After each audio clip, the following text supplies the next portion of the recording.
Welcome to Narrated Books, where stories come to life, full audiobooks and engaging book summaries. Listen, learn, and explore new worlds through the power of books. The Meditations of Marcus Aurelius by Marcus Aurelius Antoninus. Translated by George Long. Chapter 7. What is badness? It is that which thou hast often seen, and on the occasion of everything which happens, keep this in mind, that it is that which thou hast often seen. Everywhere up and down thou wilt find the same things, with which the old histories are filled, those of the Middle Ages and those of our own day, with which cities and houses are filled now. There is nothing new. All things are both familiar and short-lived. 2. How can our principles become dead, unless the impressions, thoughts, which correspond to them are extinguished? But it is in thy power continuously to fan these thoughts into a flame. I can have that opinion about anything which I ought to have.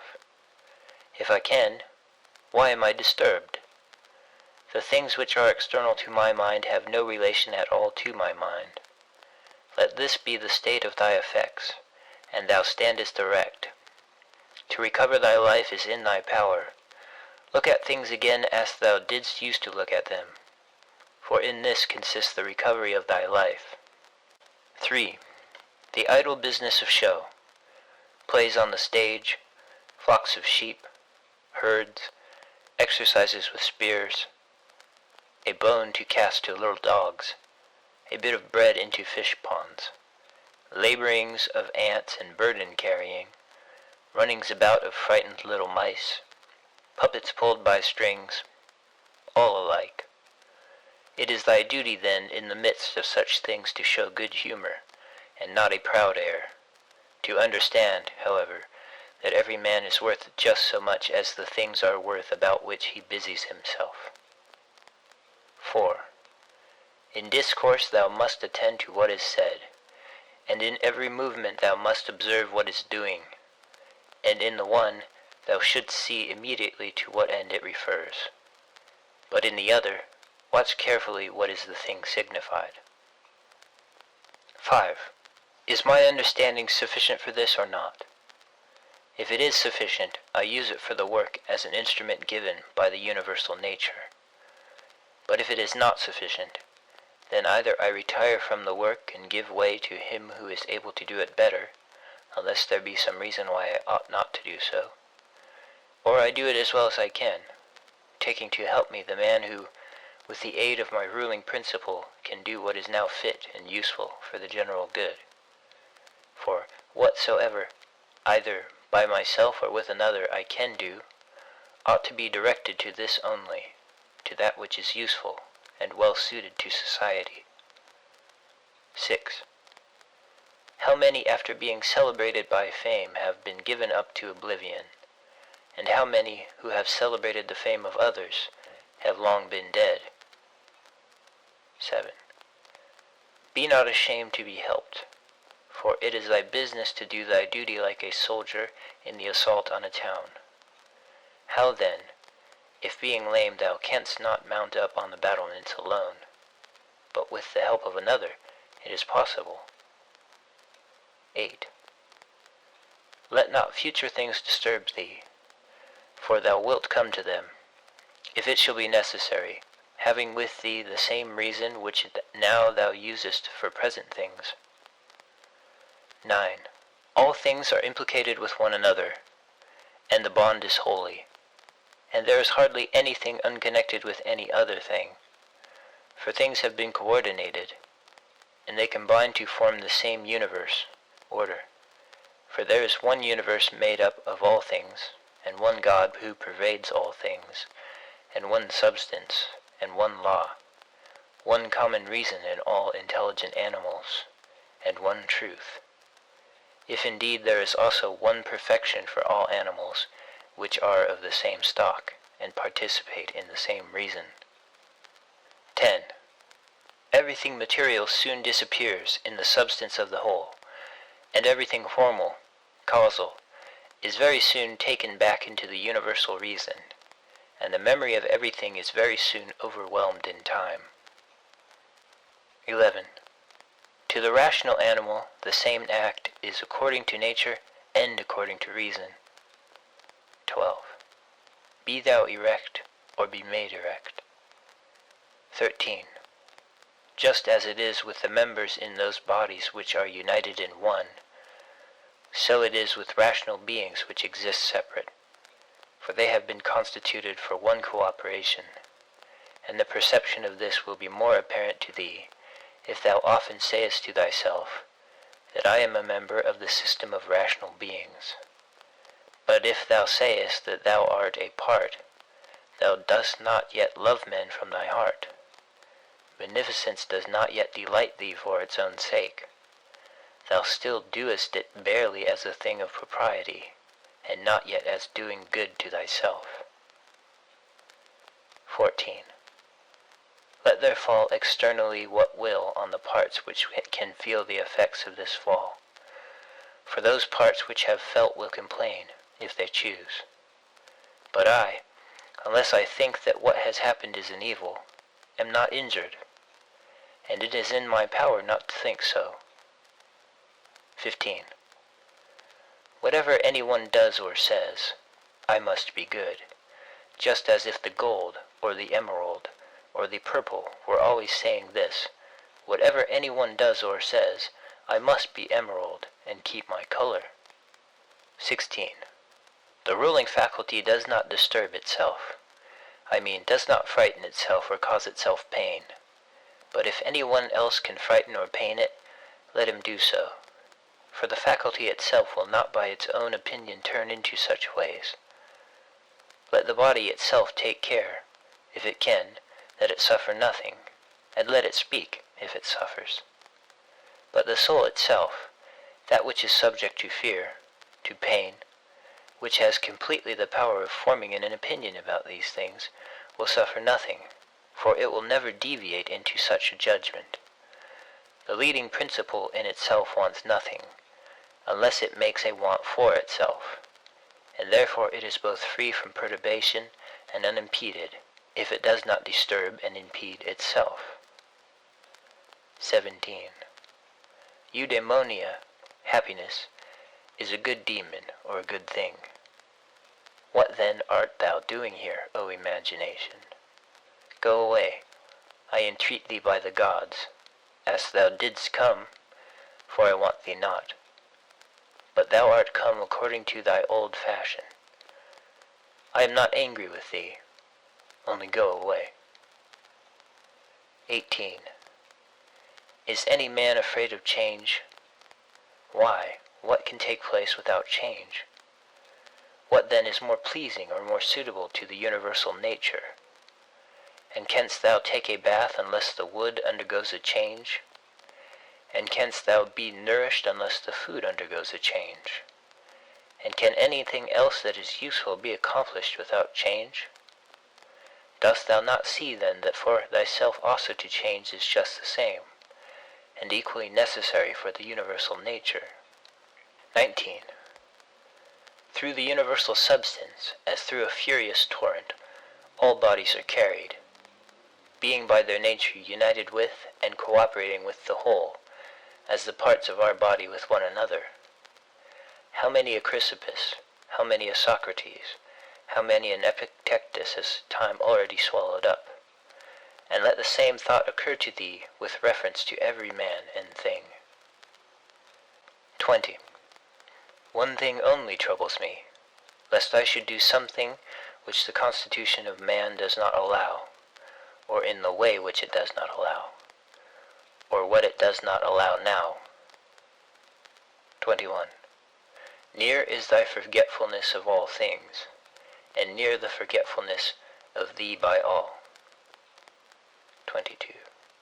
It is peculiar to man to love even those who do wrong, and this happens, if when they do wrong it occurs to thee that they are kinsmen, and that they do wrong through ignorance and unintentionally, and that soon both of you will die, and above all, that the wrongdoer has done thee no harm, for he has not made thy ruling faculty worse than it was before. 23. The universal nature out of the universal substance, as if it were wax, now molds a horse, and when it has broken this up, it uses the material for a tree, then for a man, then for something else. And each of these things subsists for a very short time. But it is no hardship for the vessel to be broken up, just as there was none in its being fastened together. 24. A scowling look is altogether unnatural. When it is often assumed, the result is that all comeliness dies away, and at last is so completely extinguished that it cannot be again lighted up at all. Try to conclude from this very fact that it is contrary to reason. For if even the perception of doing wrong shall depart, what reason is there for living any longer? 25. Nature which governs the whole will soon change all things which thou seest, and out of their substance will make other things, and again other things from the substance of them, in order that the world may ever be new. 26. When a man has done thee any wrong, immediately consider with what opinion about good or evil he has done wrong. For when thou hast seen this, thou wilt pity him, and wilt neither wonder nor be angry. For either thou thyself thinkest the same thing to be good that he does, or another thing of the same kind. It is thy duty then to pardon him. But if thou dost not think such things to be good or evil, thou wilt more readily be well disposed to him who is in error. 27. Think not so much of what thou hast not, as of what thou hast. But of the things which thou hast select the best, and then reflect how eagerly they would have been sought, if thou hadst them not. At the same time, however, take care that thou dost not, through being so pleased with them, accustom thyself to overvalue them, so as to be disturbed if ever thou shouldst not have them. 28. Retire into thyself. The rational principle which rules has this nature, that it is content with itself when it does what is just, and so secures tranquility.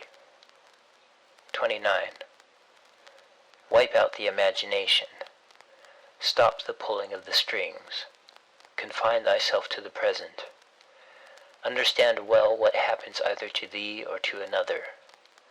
Divide and distribute every object into the causal, formal, and the material.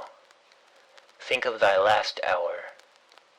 Let the wrong which is done by a man stay there where the wrong was done. 30. Direct thy attention to what is said. Let thy understanding enter into the things that are doing, and the things which do them. 31. Adorn thyself with simplicity and modesty, and with indifference toward the things which lie between virtue and vice. Love mankind. Follow God. The poet says that law rules all, and it is enough to remember that law rules all. 32. About death. Whether it is a dispersion or a resolution into atoms or annihilation, it is either extinction or change. 33. About pain. The pain which is intolerable carries us off, but that which lasts a long time is tolerable, and the mind maintains its own tranquility by retiring into itself, and the ruling faculty is not made worse. But the parts which are harmed by pain, let them, if they can, give their opinion about it. 34. About fame. Look at the minds of those who seek fame. Observe what they are, and what kind of things they avoid, and what kind of things they pursue. And consider that as the heaps of sand, piled on one another, hide the former sands, so in life the events which go before are soon covered by those which come after. 35. From Plato. The man who has an elevated mind and takes a view of all time and of all substance, dost thou suppose it possible for him to think that human life is anything great? It is not possible, he said. Such a man then will think that death also is no evil. Certainly not. 36. From Antisthenes. It is royal to do good and to be abused. 37. It is a base thing for the countenance to be obedient and to regulate and compose itself as the mind commands, and for the mind not to be regulated and composed by itself. 38. It is not right to vex ourselves at things, for they care not about it. 39. To the immortal gods and us give joy. 40. Life must be reaped like the ripe ears of corn. One man is born, another dies. 41. If gods care not for me and for my children, there is a reason for it. 42. For the good is with me, and the just. 43. No joining others in their wailing, no violent emotion. 44. From Plato. But I would make this man a sufficient answer, which is this: Thou sayest not well, if thou thinkest that a man who is good for anything at all ought to compute the hazard of life or death, and should not rather look to this only in all that he does, whether he is doing what is just or unjust, and the works of a good or a bad man. 45. For thus it is, men of Athens, in truth, wherever a man has placed himself thinking it the best place for him, or has been placed by a commander, there, in my opinion, he ought to stay, and to abide the hazard, taking nothing into the reckoning, either death or anything else, before the baseness of deserting his post. 46. But, my good friend, reflect whether that which is noble and good is not something different from saving and being saved. For as to a man living such or such a time, at least one who is really a man, consider if this is not a thing to be dismissed from the thoughts, and there must be no love of life. But as to these matters, a man must entrust them to the deity, and believe what the women say, that no man can escape his destiny, the next inquiry being how he may best live the time that he has to live. 47. Look round at the courses of the stars, as if thou wert going along with them, and constantly consider the changes of the elements into one another, for such thoughts purge away the filth of the terrene life. 48. This is a fine saying of Plato, that he who is discoursing about men should look also at earthly things as if he viewed them from some higher place, should look at them in their assemblies, armies, agricultural labors, marriages, treaties, births, deaths, noise of the courts of justice, desert places, various nations of barbarians, feasts, lamentations, markets, a mixture of all things, and an orderly combination of contraries. 49. Consider the past, such great changes of political supremacies. Thou mayest foresee also the things which will be, for they will certainly be of like form, and it is not possible that they should deviate from the order of the things which take place now. Accordingly, to have contemplated human life for 40 years is the same as to have contemplated it for 10,000 years. For what more wilt thou see? 50. That which has grown from the earth to the earth, but that which has sprung from heavenly seed back to the heavenly realms returns. This is either a dissolution of the mutual involution of the atoms, or a similar dispersion of the insentient elements. 51. With food and drinks and cunning magic arts, turning the channel's course to scape from death, the breeze which heaven has sent, we must endure, and toil without complaining. 52. Another may be more expert in casting his opponent, but he is not more social, nor more modest, nor better disciplined to meet all that happens, nor more considerate with respect to the faults of his neighbors. 53. Where any work can be done conformably to the reason which is common to gods and men, there we have nothing to fear. For where we are able to get profits by means of the activity which is successful and proceeds according to our constitution, there no harm is to be suspected. 54. Everywhere and at all times it is in thy power piously to acquiesce in thy present condition, and to behave justly to those who are about thee, and to exert thy skill upon thy present thoughts, that nothing shall steal into them without being well examined. 55. Do not look around thee to discover other men's ruling principles, but look straight to this, to what nature leads thee, both the universal nature through the things which happen to thee, and thy own nature through the acts which must be done by thee. But every being ought to do that which is according to its constitution, and all other things have been constituted for the sake of rational beings, just as among irrational things the inferior for the sake of the superior, but the rational for the sake of one another. The prime principle then in man's constitution is the social, and the second is not to yield to the persuasions of the body, for it is the peculiar office of the rational and intelligent motion to circumscribe itself, and never to be overpowered either by the motion of the senses or of the appetites, for both are animal. But the intelligent motion claims superiority, and does not permit itself to be overpowered by the others, and with good reason, for it is formed by nature to use all of them. The third thing in the rational constitution is freedom from error and from deception. Let then the ruling principle holding fast to these things go straight on, and it has what is its own. 56.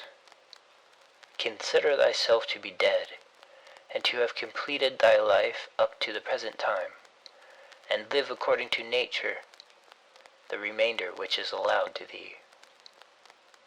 57.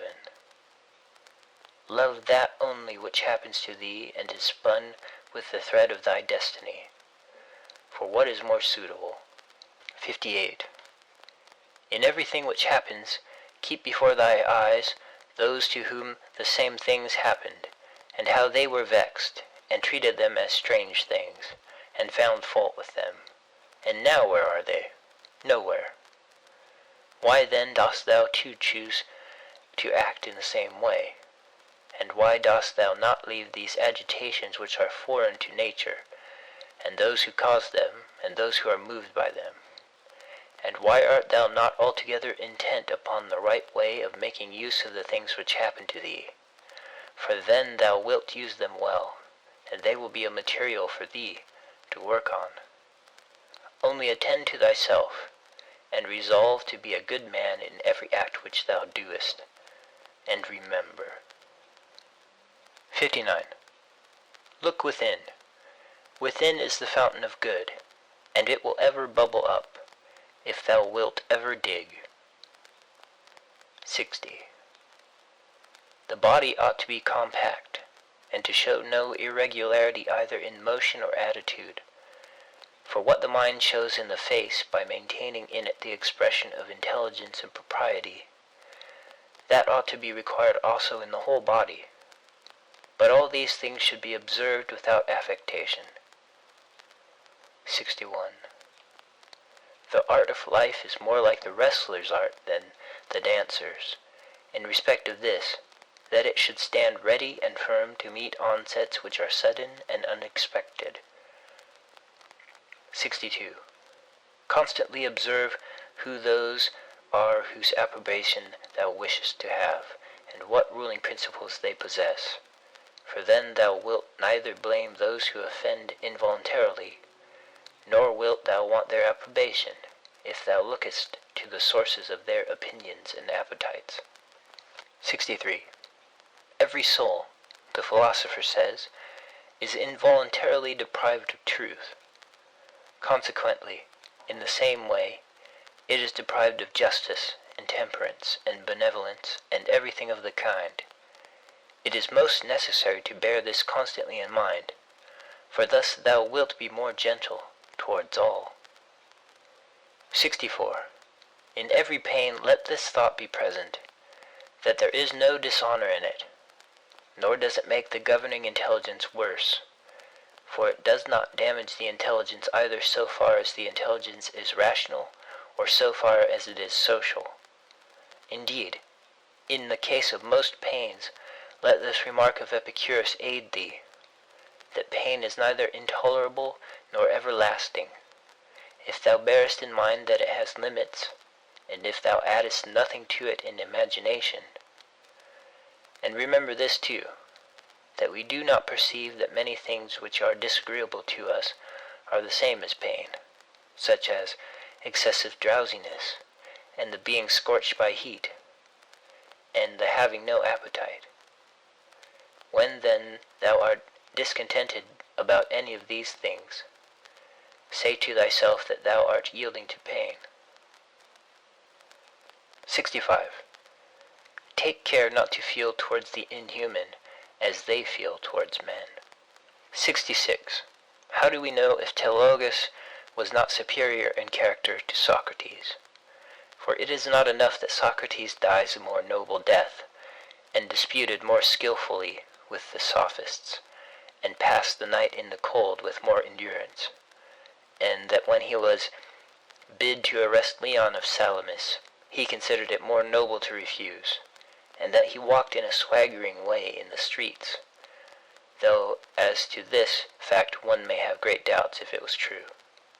But we ought to inquire what kind of a soul it was that Socrates possessed, and if he was able to be content with being just towards men, and pious towards the gods, neither idly vexed on account of men's villainy, nor yet making himself a slave to any man's ignorance, nor receiving as strange anything that fell to his share out of the universal, nor enduring it as intolerable, nor allowing his understanding to sympathize with the effects of the miserable flesh.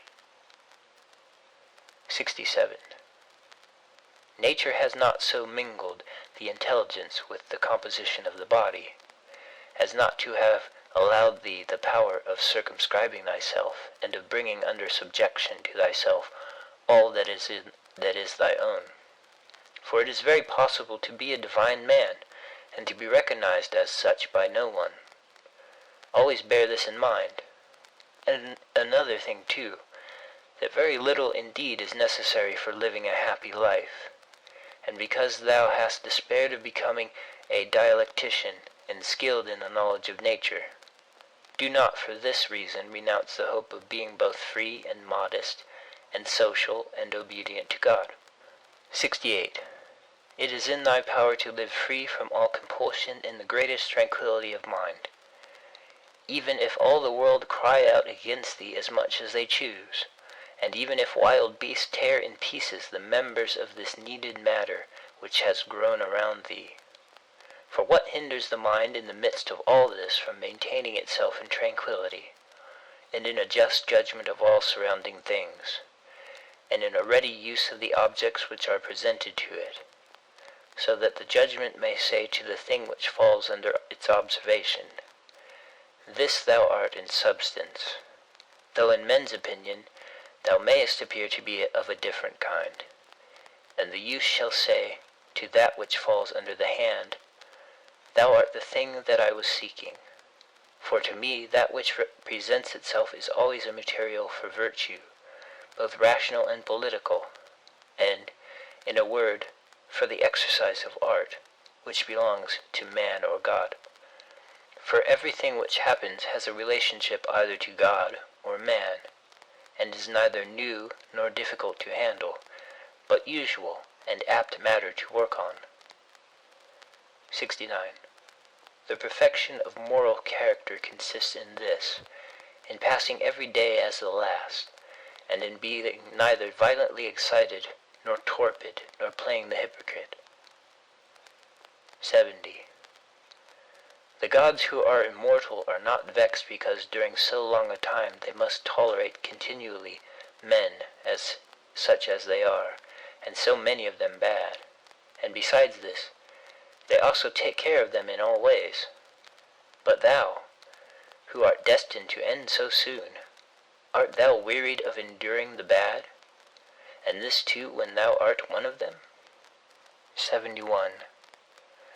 It is a ridiculous thing for a man not to fly from his own badness, which is indeed possible, but to fly from other men's badness, which is impossible. 72.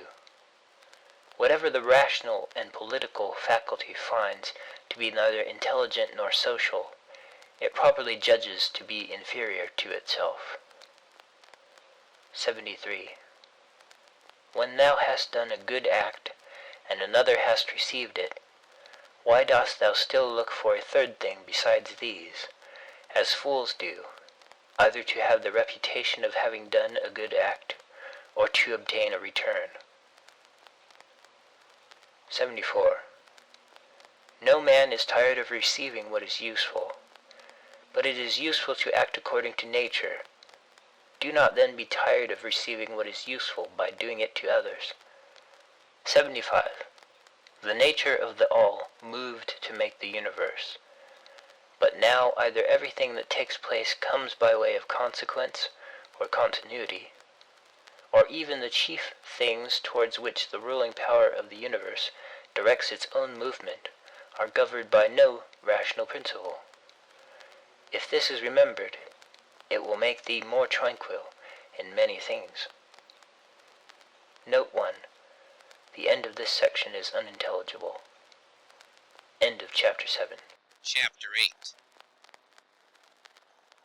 This reflection also tends to the removal of the desire of empty fame, that it is no longer in thy power to have lived the whole of thy life, or at least thy life from thy youth upwards, like a philosopher. But both to many others and to thyself it is plain that thou art far from philosophy. Thou hast fallen into disorder then, so that it is no longer easy for thee to get the reputation of a philosopher, and thy plan of life also opposes it. If then thou hast truly seen where the matter lies, throw away the thought. How thou shalt seem to others, and be content if thou shalt live the rest of thy life in such wise as thy nature wills. Observe then what it wills, and let nothing else distract thee. For thou hast had experience of many wanderings without having found happiness anywhere, not in syllogisms, nor in wealth, nor in reputation, nor in enjoyment, nor anywhere. Where is it then? In doing what man's nature requires. How then shall a man do this? If he has principles, from which come his effects and his acts. What principles?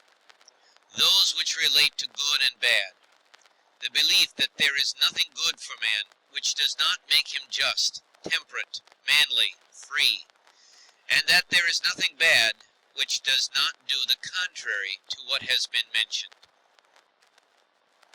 On the occasion of every act, ask thyself, how is this with respect to me? Shall I repent of it? A little time and I am dead, and all is gone. What more do I seek, if what I am doing now is the work of an intelligent living being, and a social being, and one who is under the same law with God?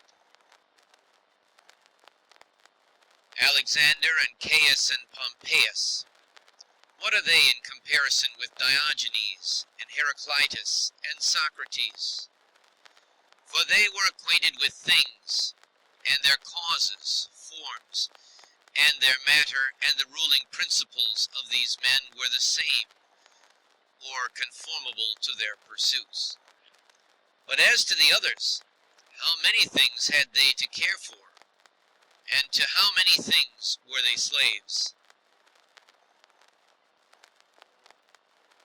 Consider that men will do the same things nevertheless, even though thou shouldst burst.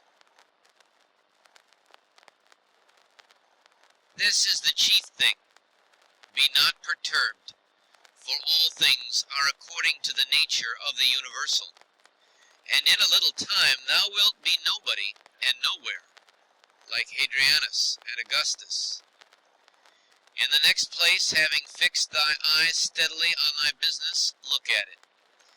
And at the same time, remembering that it is thy duty to be a good man, and what man's nature demands, do that without turning aside, and speak as it seems to thee most just.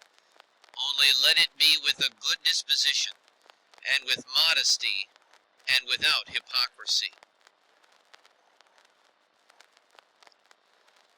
The nature of the universal has this work to do, to remove to that place the things which are in this, to change them, to take them away hence, and to carry them there. All things are change, yet we need not fear anything new.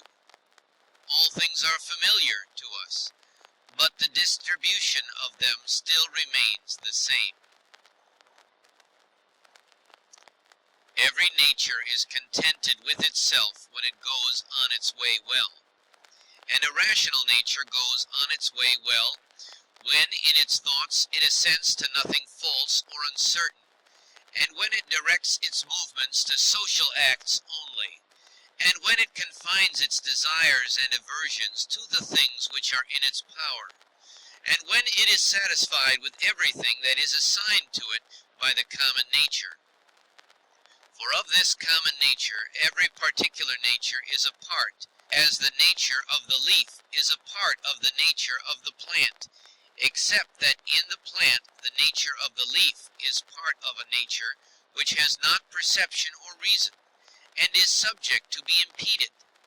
But the nature of man is part of a nature which is not subject to impediments, and is intelligent and just, since it gives to everything in equal portions, and according to its worth, times, substance, cause, form, activity, and incident.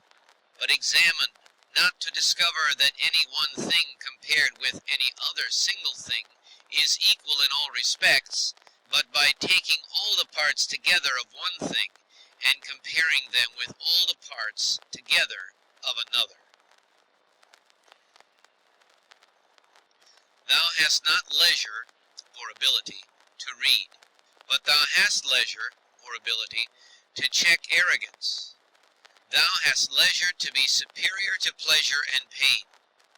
Thou hast leisure to be superior to love of fame, and not to be vexed at stupid and ungrateful people, nay, even to care for them.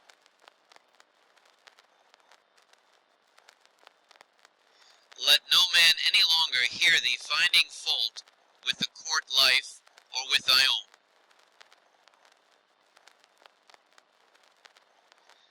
Repentance is a kind of self-reproof for having neglected something useful, but that which is good must be something useful, and the perfect good man should look after it.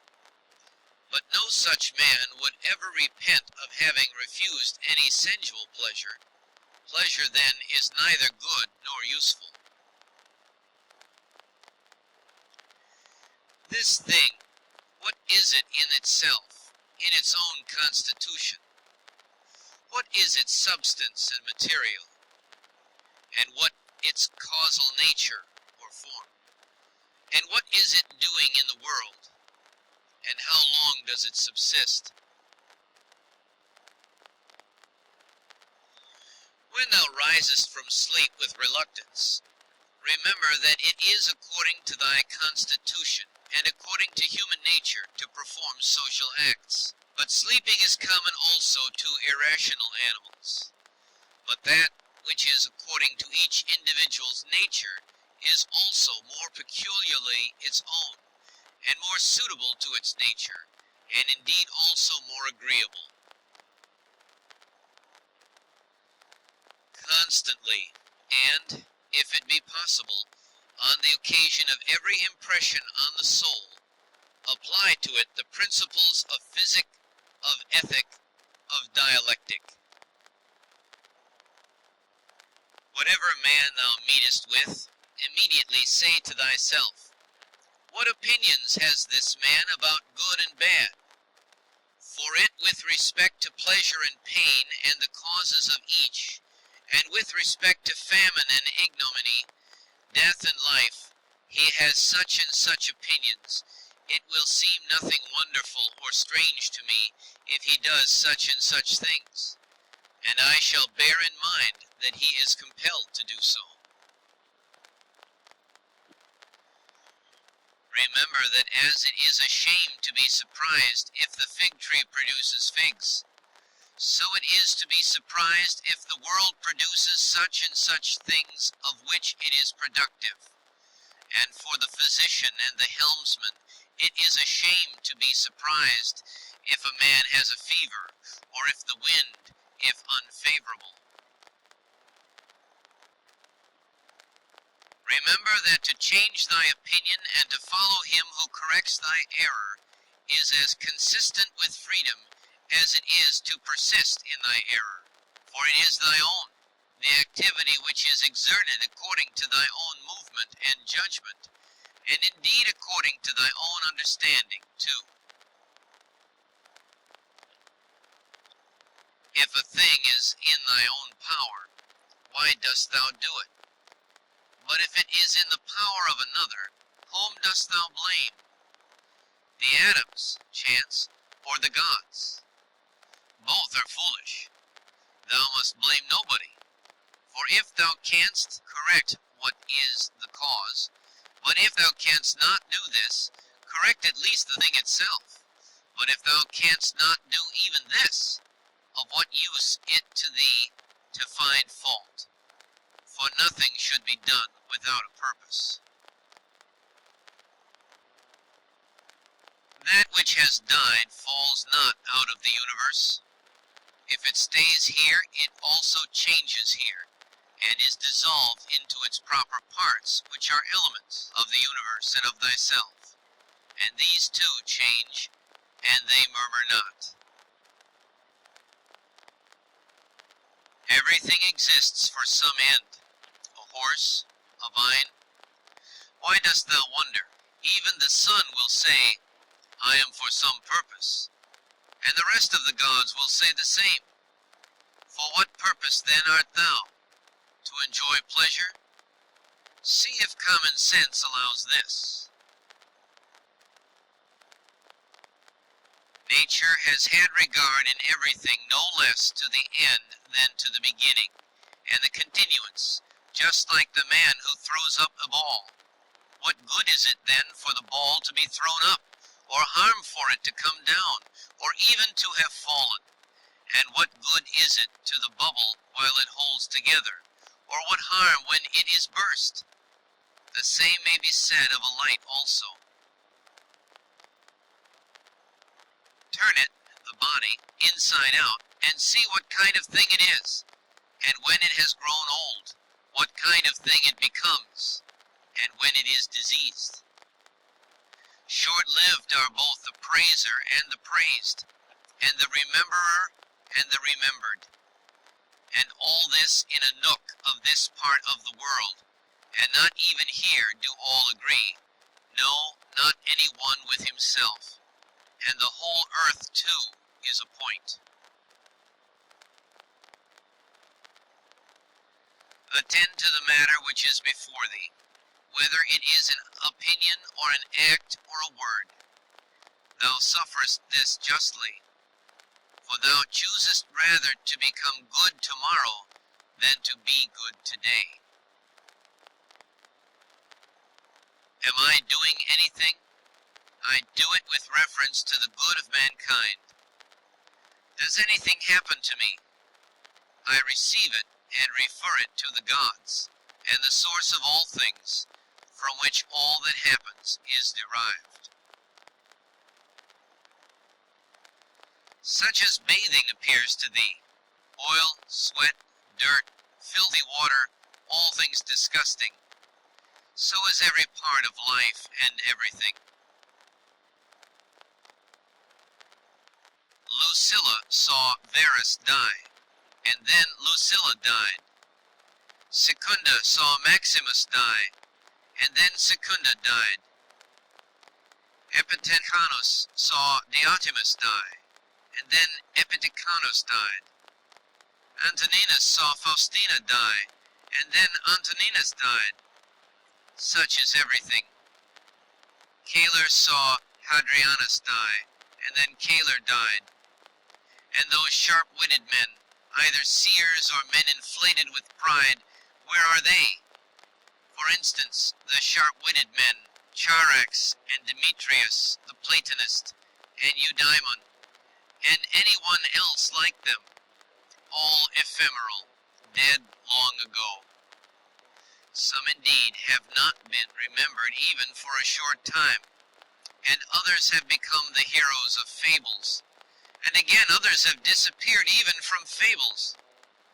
Remember this then, that this little compound, thyself, must either be dissolved, or thy poor breath must be extinguished, or be removed and placed elsewhere. It is satisfaction to a man to do the proper works of a man.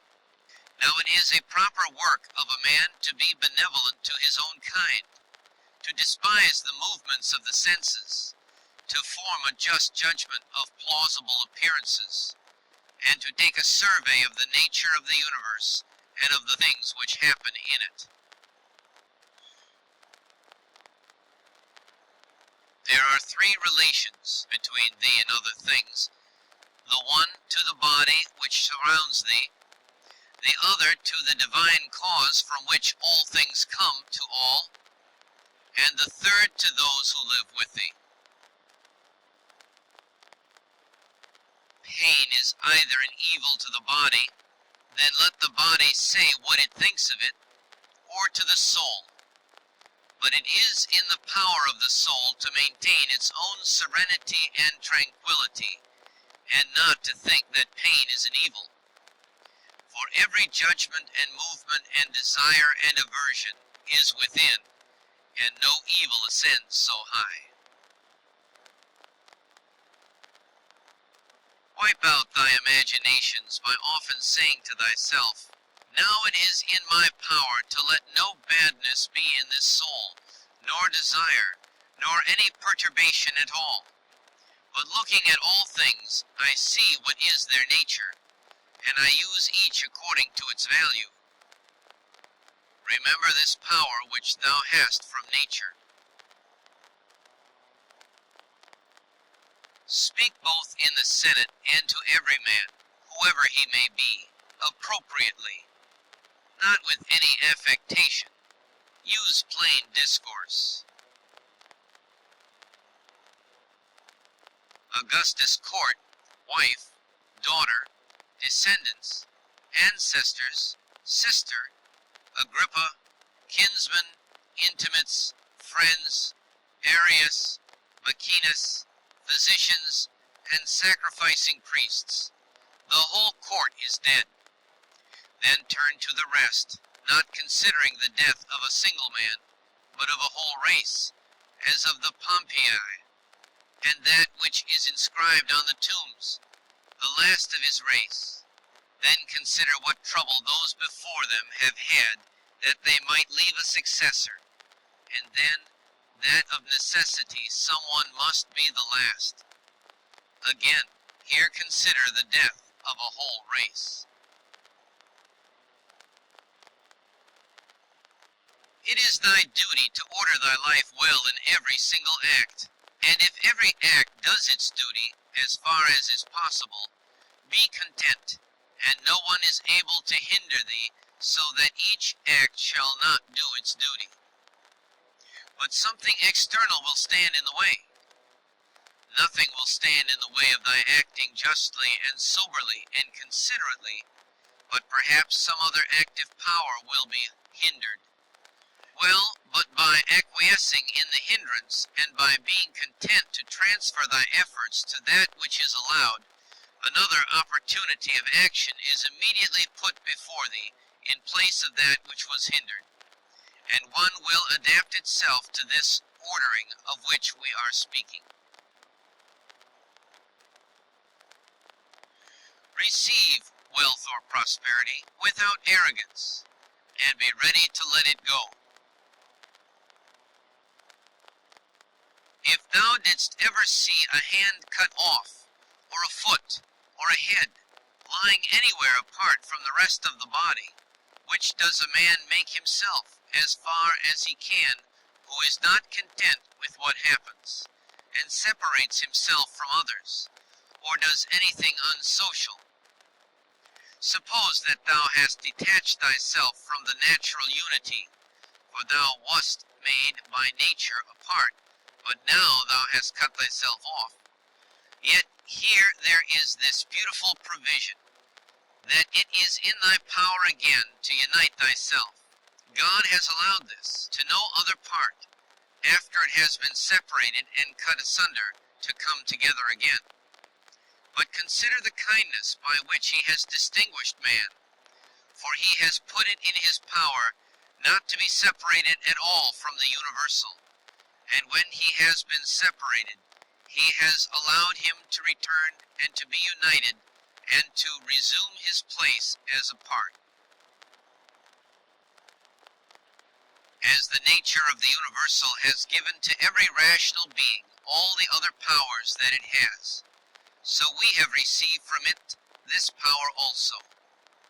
For as the universal nature converts and fixes in its predestined place everything which stands in the way and opposes it, and makes such things a part of itself, so also the rational animal is able to make every hindrance its own material, and to use it for such purposes as it may have designed. Do not disturb thyself by thinking of the whole of thy life.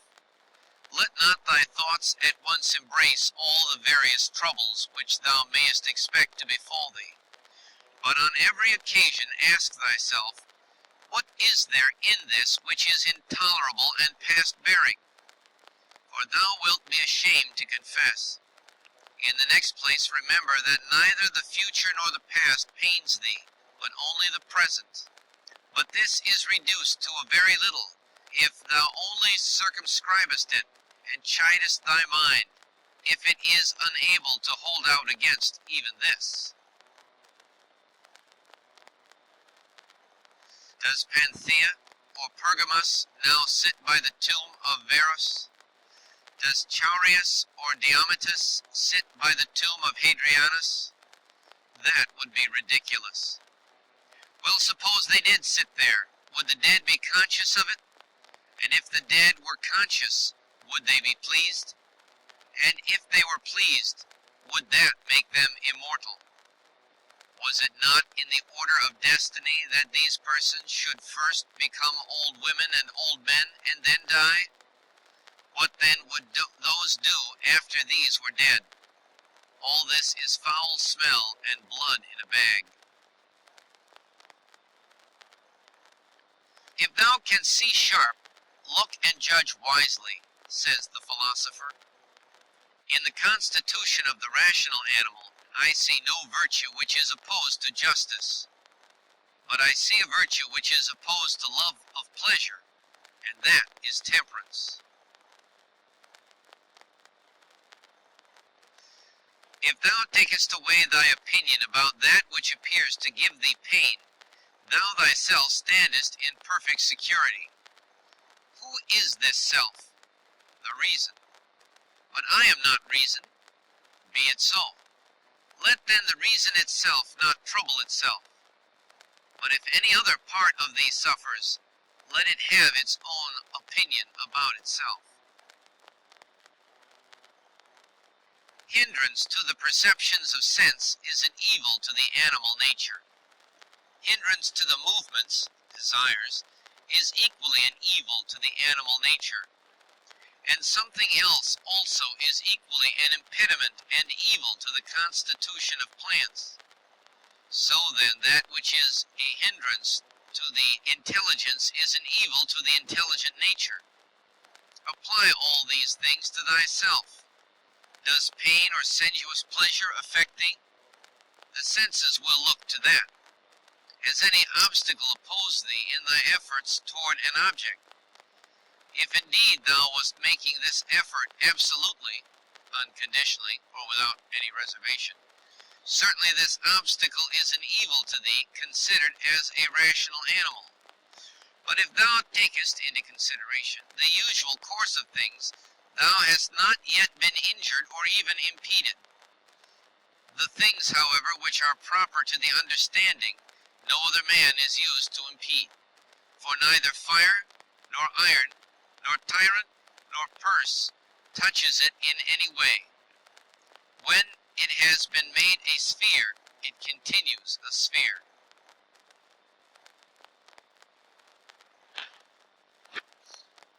It is not fit that I should give myself pain, for I have never intentionally given pain even to another. Different things delight different people, but it is my delight to keep the ruling faculty sound without turning either from any man or from any of the things which happen to men, but looking at and receiving all with welcome eyes, and using everything according to its nature. See that thou secure this present time to thyself, for those who rather pursue posthumous fame do not consider that the men of aftertime will be exactly such as these whom they cannot bear now, and both are mortal. And what is it in any way to thee if these men of aftertime utter this or that sound, or have this or that opinion about thee? Take me and cast me where thou wilt, for there I shall keep my divine part tranquil, that is, content, if it can feel and act comfortably to its proper constitution. Is this change of place sufficient reason why my soul should be unhappy and worse than it was, depressed, expanded, shrinking, affrighted? And what wilt thou find which is sufficient reason for this? Nothing can happen to any man which is not human accident, nor to an ox which is not according to the nature of an ox, nor to vine which is not according to the nature of a vine, nor to a stone which is not proper to a stone. If then there happens to each thing both what is usual and natural, why shouldst thou complain? For the common nature brings nothing which may not be borne by thee. If thou art pained by any external thing, it is not this that disturbs thee, but by thy own judgment about it, and it is in thy power to wipe out this judgment now. But if anything in thy own disposition gives thee pain, who hinders thee from correcting thy opinion? And even if thou art pained because thou art not doing some particular thing which seems to thee to be right, why dost thou not rather act than complain? But some insuperable obstacle is in the way? Do not be grieved then, for the cause of its not being done depends not on thee. But it is not worthwhile to live, if this cannot be done. Take thy departure then from life, contentedly, just as he dies who is in full activity, and well pleased too with the things which are obstacles. Remember that the ruling faculty is invincible. When self-collected, it is satisfied with itself.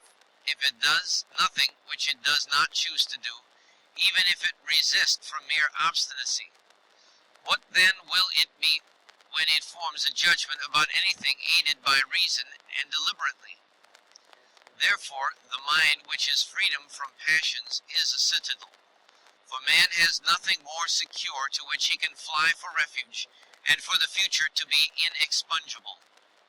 He then who has not seen this is an ignorant man, But he who has seen it and does not fly to this refuge is unhappy. Say nothing more to thyself than what the first appearances report. Suppose that it has been reported to thee that a certain person speaks ill of thee. This has been reported, but that thou hast been injured, this has not been reported. I see that my child is sick, I do see, but that he is in danger, I do not see. Thus then always abide by the permanent appearances, and add nothing thyself from within, and when nothing happens to thee, or rather add something like a man who knows everything that happens in the world. A cucumber is bitter, throw it away. There are briars in the road, turn aside from them. This is enough. Do not add, and why were such things made in the world? For thou wilt be ridiculed by a man who is acquainted with nature, as thou wouldst be ridiculed by a carpenter and a shoemaker if thou didst find fault because thou seest in their workshops savings and cuttings from which they make. And yet they have places into which they can throw these shavings and cuttings, and the universal nature has no external space. But the wondrous part of her art is that though she has circumscribed herself, everything within her which appears to decay and to grow old and to be useless, she changes into herself, and again makes new things from these very same, so that she requires neither substance from without, nor wants a place into which she may cast that which delays. She is content then with her own space, and her own matter, and her own heart. Neither in thy actions be sluggish, nor in thy conversation without method, nor wandering in thy thoughts, nor let there be in thy soul inward contention or external effusion, nor in life be so busy as to leave no pleasure. Suppose that men kill thee, cut thee in pieces, curse thee. What then can these things do to prevent thy mind from remaining pure, wise, sober, just? For instance, if a man should stand by a limpid, pure spring and curse it, the spring never ceases setting up potable water. And if he should cast clay into it, or filth, it will speedily disperse them and wash them out, and will not be at all polluted. How then shalt thou possess a perpetual fountain, and not a mere wall? By forming thyself hourly to freedom conjoined with contentment, simplicity, and modesty. He who does not know what the world is, does not know where he is. And he who does not know for what purpose the world exists, does not know who he is, nor what the world is. But he who has failed in any of these things could not even say for what purpose he exists himself. What then dost thou think of him who avoids or seeks the praise of those who applaud, of men who know not either where they are or who they are? Dost thou wish to be praised by a man who curses himself thrice every hour? Wouldst thou wish to please a man who does not please himself? Does a man please himself who repents of nearly everything that he does? No longer let thy breathing only act in concert with the air which surrounds thee, but let thy intelligence also now be in harmony with the intelligence which embraces all things. For the intelligent power is no less diffused in all parts and pervades all things from him who is willing to draw it to him than the aerial power for him who is able to respire it. Generally, wickedness does no harm at all to the universe, and particularly the wickedness of one man does no harm or another. It is only harmful to him who has it in his power to be released from it as soon as he shall choose. To my own free will, the free will of my neighbor is just as indifferent as his poor health and flesh. For though we are made especially for the sake of one another, still the ruling power of each of us has its own office, for otherwise my neighbor's wickedness would be my harm, which God has not willed, in order that mine unhappiness might not depend on another. The sun appears to be poured down, and in all directions indeed it is diffused, yet it is not effused.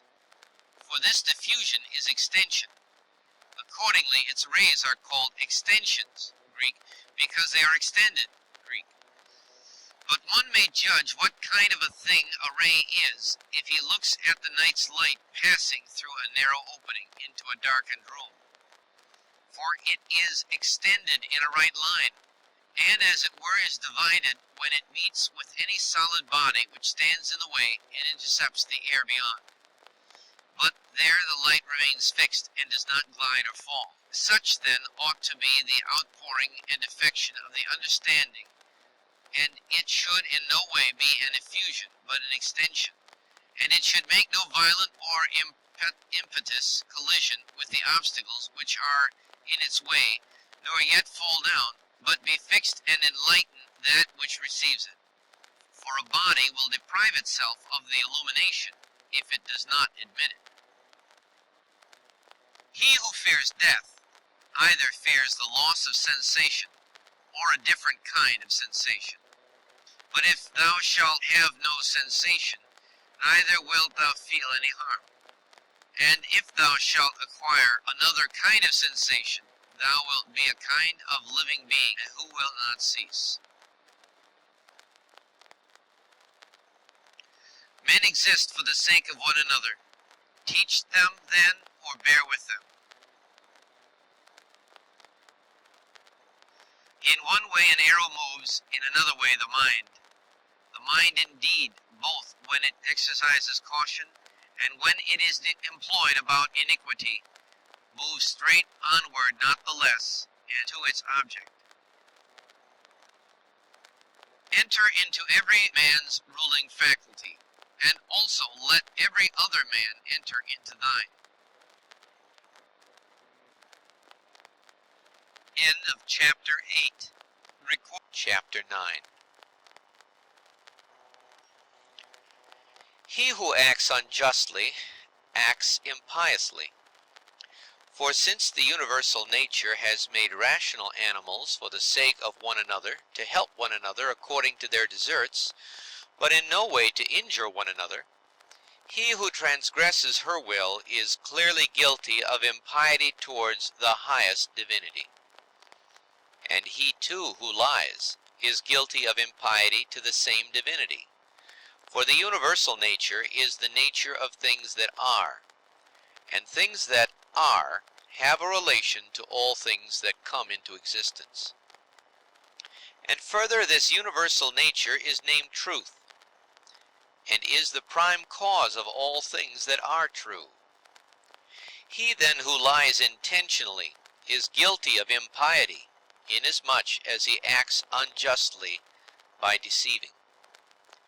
And he who also lies unintentionally, inasmuch as he is at variance with the universal nature, and inasmuch as he disturbs the order by fighting against the nature of the world, for he fights against it who is moved of himself to that which is contrary to truth, for he had received powers from nature through the neglect of which he is not able now to distinguish falsehood from truth. And indeed, he who pursues pleasure as good and avoids pain as evil is guilty of impiety. For of necessity such a man must often find fault with the universal nature, alleging that it assigns things to the bad and the good contrary to their deserts, because frequently the bad are in the enjoyment of pleasure, and possess the things which procure pleasure, but the good have pain for their share, and the things which cause pain. And further, he who is afraid of pain will sometimes also be afraid of some things which will happen in the world, and even this is impiety. And he who pursues pleasure will not abstain from injustice, and this is plainly impiety.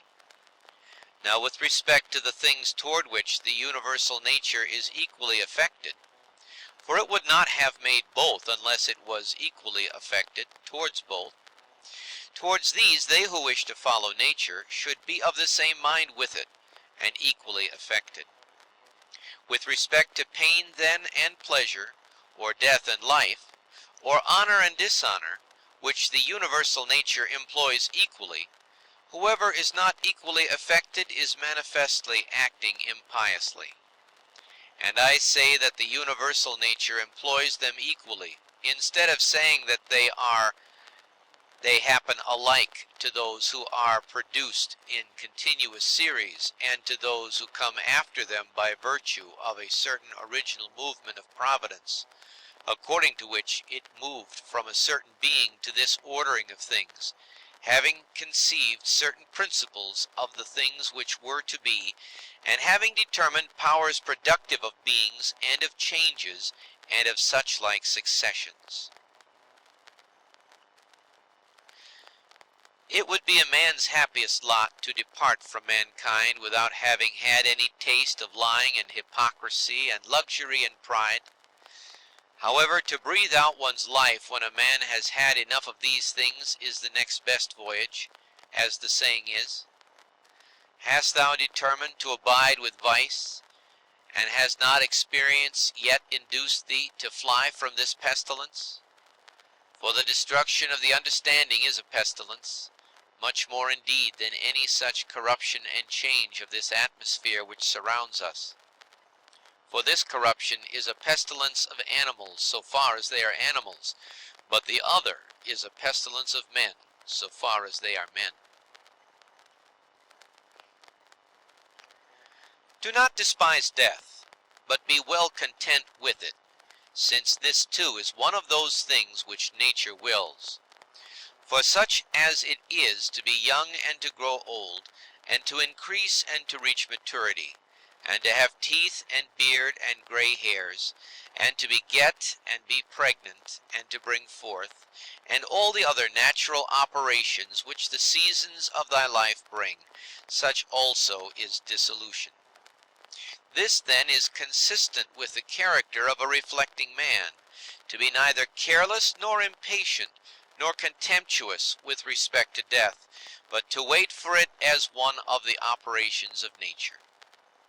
As thou now waitest for the time when the child shall come out of thy wife's womb, so be ready for the time when thy soul shall fall out of this envelope.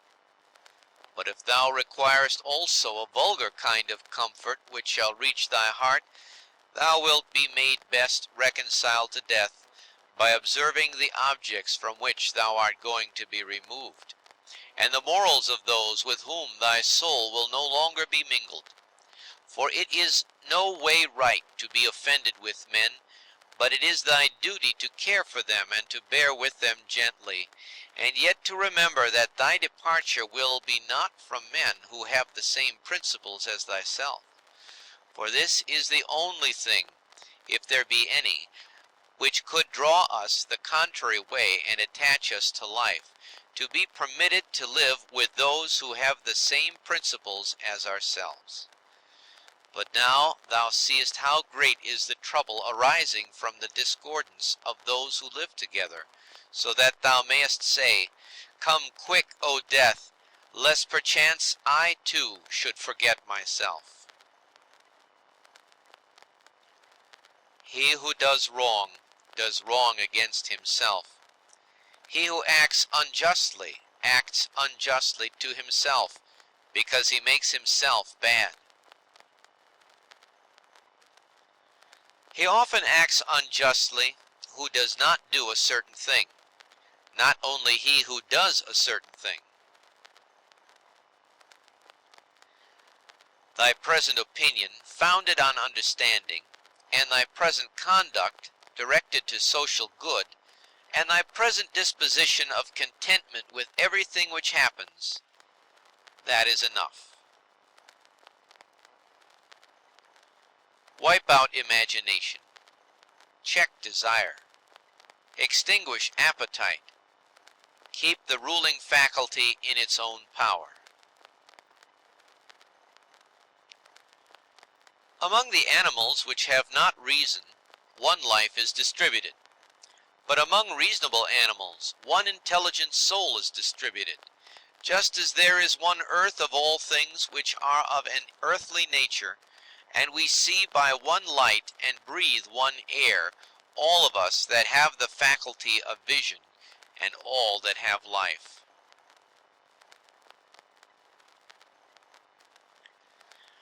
All things which participate in anything which is common to them all move towards that which is of the same kind with themselves. Everything which is earthly turns toward the earth, everything which is liquid flows together, and everything which is of an aerial kind does the same, so that they require something to keep them asunder, and the application of force. Fire indeed moves upwards on account of the elemental fire, but it is so ready to be kindled together with all the fire which is here, that even every substance which is somewhat dry is easily ignited, because there is less mingled with it of that which is a hindrance to ignition. Accordingly, then, everything also which participates in the common intelligent nature moves in like manner towards that which is of the same kind with itself, or moves even more. For so much as it is superior in comparison with all other things, in the same degree also it is more ready to mingle with and to be fused with that which is akin to it. Accordingly, among animals devoid of reason, we find swarms of bees and herds of cattle, and the nurture of young birds, and in a manner loves. For even in animals there are souls, and that power which brings them together is seen to exert itself in the superior degree, and in such a way as never has been observed in plants, or in stones, nor in trees.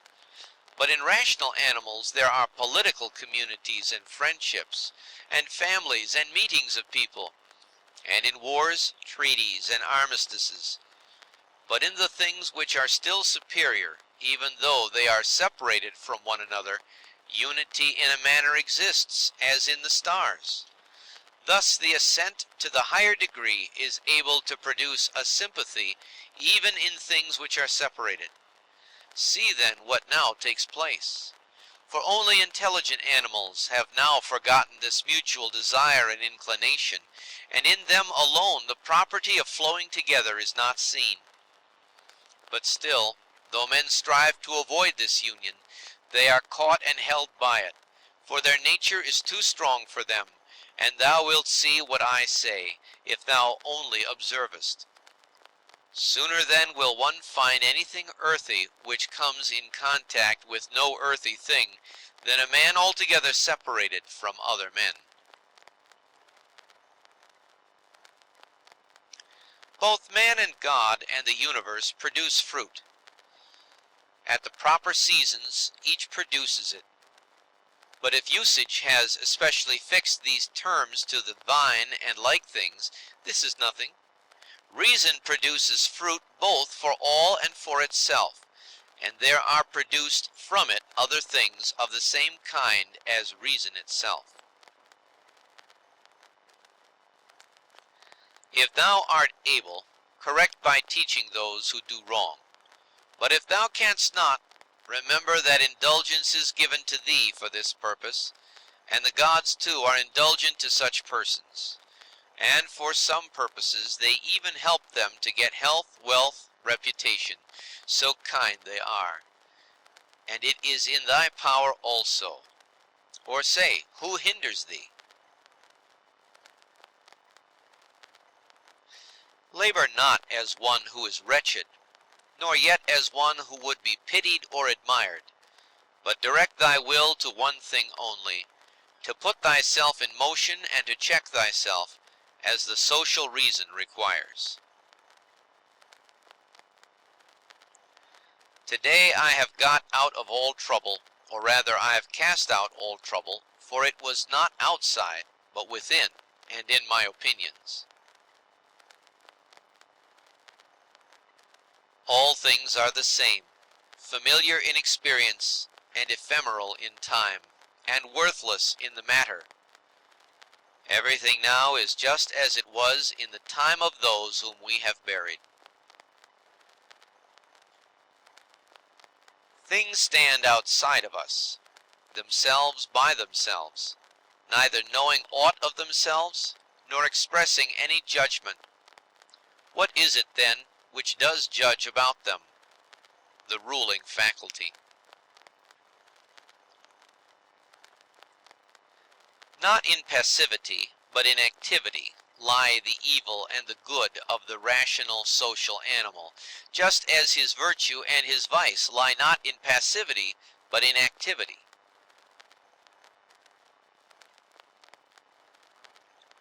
For the stone which has been thrown up, it is no evil to come down, nor indeed any good to have been carried up. Penetrate inwards into men's leading principles, and thou wilt see what judges thou art afraid of, and what kind of judges they are of themselves.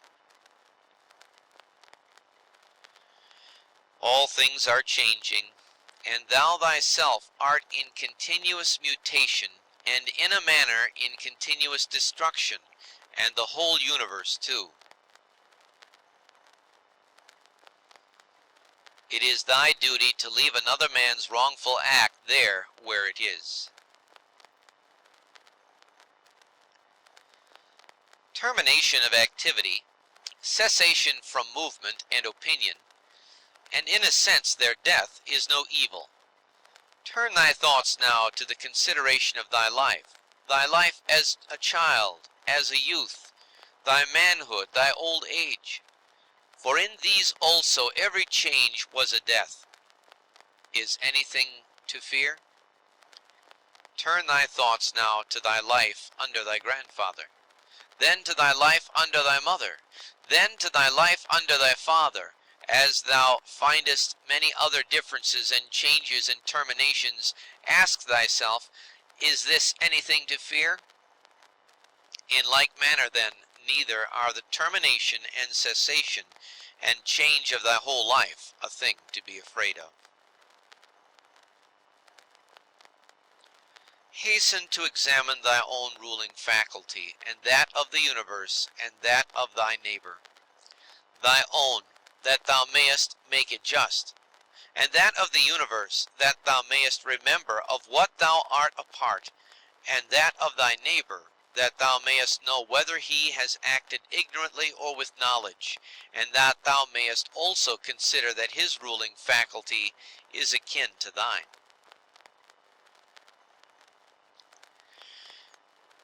As thou art thyself a component part of a social system, so let every act of thine be a component part of social life. Whatever act of thine, then, has no reference, either immediately or remotely, to a social end, this tears asunder thy life, and does not allow it to be one, and is of the nature of a mutiny, just as when in a popular assembly a man acting by himself stands apart from the general agreement.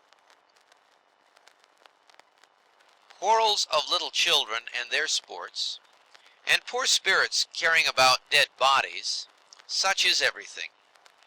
And so what is exhibited in the representation of the mansions of the dead strikes our eyes more clearly. Examine into the quality of the form of an object, and detach it altogether from its material part, and then contemplate it. Then determine the time, the longest which a thing of this peculiar form is naturally made to endure.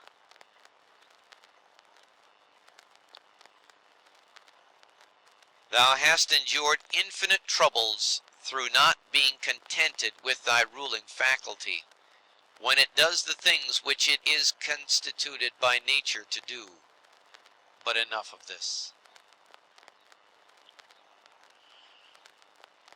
When another blames thee or hates thee, or when men say about thee anything injurious, approach their poor souls, penetrate within, and see what kind of men they are. Thou wilt discover that there is no reason to take any trouble that these men may have this or that opinion about thee. However, thou must be well disposed towards them, for by nature they are friends. And the gods too aid them in all ways, by dreams, by signs, toward the attainment of those things on which they set a value.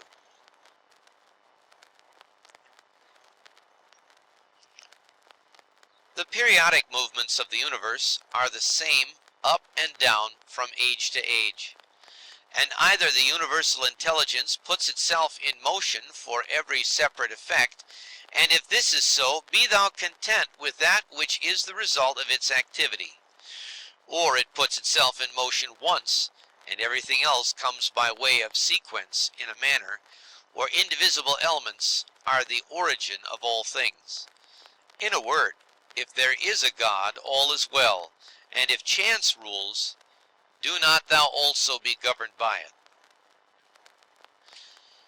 Soon will the earth cover us all. Then the earth too will change, and the things also which result from change will continue to change forever, and these again forever.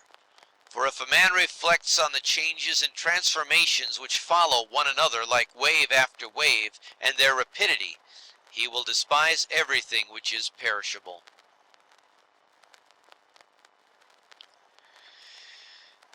The universal cause is like a winter torrent.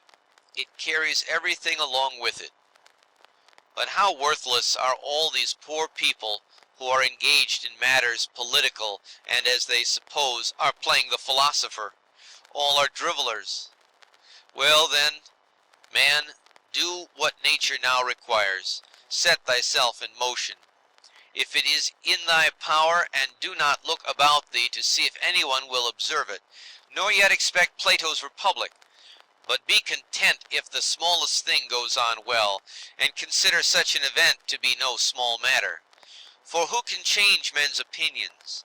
And without a change of opinions, what else is there than the slavery of men who groan while they pretend to obey? Come now and tell me of Alexander and Philippus and Demetrius and Phalerum. They themselves shall judge whether they discovered what the common nature required, and train themselves accordingly. But if they acted like tragedy heroes, no one has condemned me to imitate them. Simple and modest is the work of philosophy. Draw me not aside to insolence and pride. Look down from above on the countless herds of men and their countless solemnities, and the infinity varied voyagings into storms and calms, and the differences among those who are born, who live together and die. And consider too the life lived by others in olden time, and the life of those who will live after thee, and the life now lived among barbarous nations, and how many know not even thy name, and how many will soon forget it, and how they who perhaps now are praising thee will very soon blame thee, and that neither a posthumous name is of any value, nor reputation, nor anything else.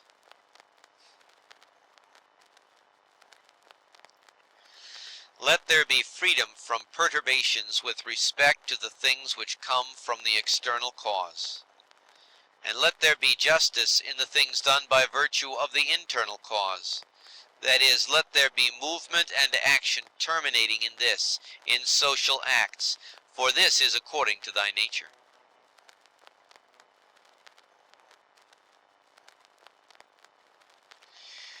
Thou canst remove out of the way many useless things among those which disturb thee, for they lie entirely in thy opinion. And thou wilt then gain for thyself ample space by comprehending the whole universe in thy mind, and by contemplating the eternity of time, and observing the rapid change of every several thing, how short is the time from birth to dissolution, and the illimitable time before birth, as well as the equally boundless time after dissolution. All that thou seest will quickly perish, and those who have been spectators of its dissolution will very soon perish too, and he who dies at the extremest old age will be brought into the same condition with him who died prematurely. what are these men's leading principles? And about what kind of things are they busy? And for what kind of reasons do they love and honor? Imagine that thou seest their poor souls laid bare, when they think that they do harm by their blame or good by their praise. What an idea! Loss is nothing else than change. But the universal nature delights in change, and in obedience to her all things are now done well, and from eternity have been done in like form, and will be done to such time without end. What then dost thou say? That all things have been, and all things always will be bad, and that no power has ever been found in so many gods to rectify these things, but the world has been condemned to be bound in never-ceasing evil? The rottenness of the matter which is the foundation of everything, water, dust, bones, filth, or again, marble rocks, the callosities of the earth, and gold and silver and sediments and garments, only bits of hair and purple dye, blood and everything else is of the same kind, and that which is of the nature of breath is also another thing of the same kind, changing from this to that.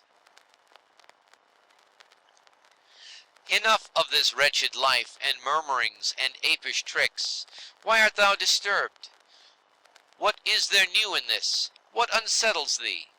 Is it the form of the thing? Look at it. Or is it the matter? Look at it. But besides these there is nothing. Toward the gods, then, now become at last more simple and better. It is the same whether we examine these things for 100 years or 3. If any man has done wrong, the harm is his own. But perhaps he has not done wrong.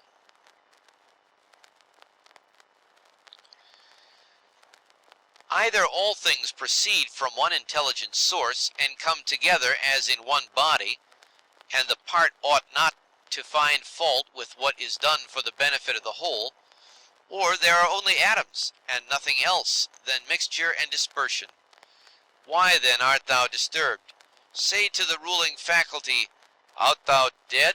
Art thou corrupted? Art thou playing the hypocrite? Art thou become a beast? Dost thou herd and feed with the rest?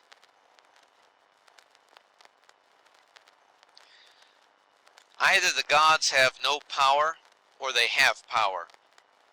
If then they have no power, why dost thou pray to them?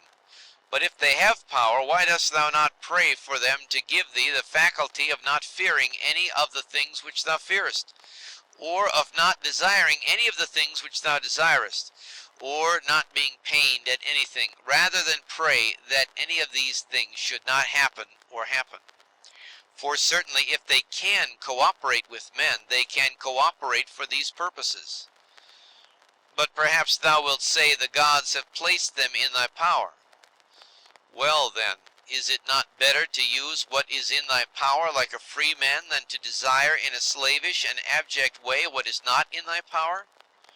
And who has told thee that the gods do not aid us even in the things which are in our power? Begin then to pray for such things, and thou wilt see. One man prays thus, how shall I be able to lie with that woman? Do thou praise thus, how shall I not desire to lie with her? Another prays thus, how shall I be released from this? Another prays, how shall I not desire to be released? Another thus, how shall I not lose my little son? Thou thus, how shall I not be afraid to lose him? In turn thy prayers this way, and see what comes. Epicurus says, in my sickness my conversation was not about my bodily sufferings, nor, says he, did I talk on such subjects to those who visited me, but I continued to discourse on the nature of things as before, keeping to this main point, how the mind while participating in such movements, as go on in the poor flesh shall be free from perturbations and maintain its proper good. Nor did I, he says, give the physicians an opportunity of putting on solemn looks, as if they were doing something great, but my life went on well and happily. Do then the same that he did, both in sickness, if thou art sick, and in any other circumstances. For never to desert philosophy in any events that may befall us, nor to hold trifling talk either with an ignorant man or with one unacquainted with nature, is a principle of all schools of philosophy, but to be intent only on that which thou art now doing, and on the instrument by which thou dost it.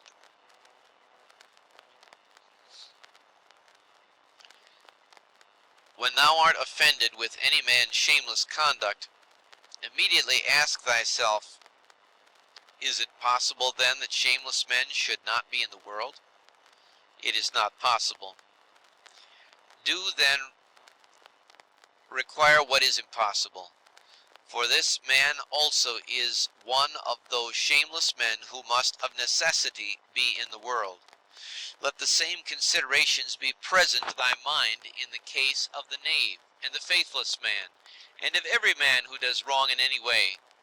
For at the same time that thou dost remind thyself that it is impossible that such kind of men should not exist, thou wilt become more kindly disposed toward every one individually. It is useful to perceive this too, immediately when the occasion arises, that virtue nature has given to man to oppose to every wrongful act. For she has given to man, as an antidote against the stupid man, mildness, and against another kind of man some other power. And in all cases it is possible for thee to correct thy teaching the man who is gone astray. For every man who errs misses his object and is gone astray. Besides, wherein hast thou been injured? For thou wilt find that no one among those against whom thou art irritated has done anything by which thy mind could be made worse. But that which is evil to thee and harmful has its foundation only in the mind. And what harm is done, or what is there strange, if the man who has not been instructed does the acts of an uninstructed man? Consider whether thou shouldest not rather blame thyself, because thou didst not expect such a man to err in such a way. For thou hast means given thee by thy reason to suppose that it was likely that he would commit this error, and yet thou hast forgotten and art amazed that he has erred. But most of all, when thou blamest him as a father or ungrateful, turn thyself, for the fault is manifestly thy own. Whether thou didst trust that a man who had such a disposition would keep his promise, or when conferring thy kindness thou didst not confer it absolutely, nor yet in such a way as to have received from thy very act all the profit. For what more dost thou want when thou hast done a man a service? Art thou not content that thou hast done something comfortable to thy nature, and dost thou seek to be paid for it? Just as if the eye demanded a recompense for seeing, or the feet for walking. For as these members are formed for a particular purpose, and by working according to their several constitutions, obtain what is their own, so also as man is formed by nature to acts of benevolence, when he has done anything benevolent, or in any other way conducive to the common interest, he has acted conformably to his constitution, and he gets what is his own.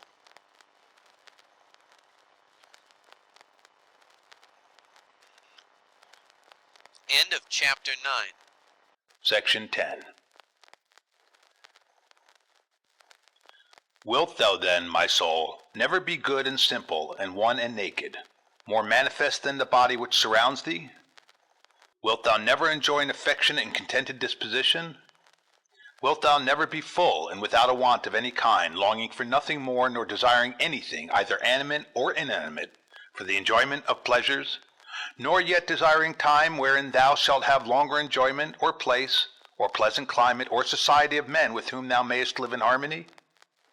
But wilt thou be satisfied with thy present condition, and pleased with all that is about thee, And wilt thou convince thyself that thou hast everything, and that it comes from the gods, that everything is well for thee, and will be well whatever shall please them, and whatever they shall give for the conservation of perfect living being, the good, and just, and beautiful, which generates and holds together all things, and contains and embraces all things which are dissolved for the production of other like things? Wilt thou never be such that thou shalt so dwell in community with gods and men as neither to find fault with them at all, nor to be condemned by them? 2. Observe what thy nature requires, so far as thou art governed by nature only. Then do it and accept it. If thy nature, so far as thou art a living being, shall not be made worse by it. And next thou must observe what thy nature requires so far as thou art a living being. And all this thou mayest allow thyself, if thy nature, so far as thou art a rational animal, shall not be made worse by it. But the rational animal is consequently also a political animal. Use these rules then, and trouble thyself about nothing else. 3. Everything which happens, either happens in such wise as thou art formed by nature to bear it, or as thou art not formed by nature to bear it. If then it happens to thee in such a way as thou art formed by nature to bear it, do not complain, but bear it as thou art formed by nature to bear it. But if it happens in such wise as thou art not formed by nature to bear it, do not complain, for it will perish after it has consumed thee. Remember, however, that thou art formed by nature to bear everything, with respect to which it depends on thy own opinion to make it endurable and tolerable, by thinking that it is either thy interest or thy duty to do this. 4.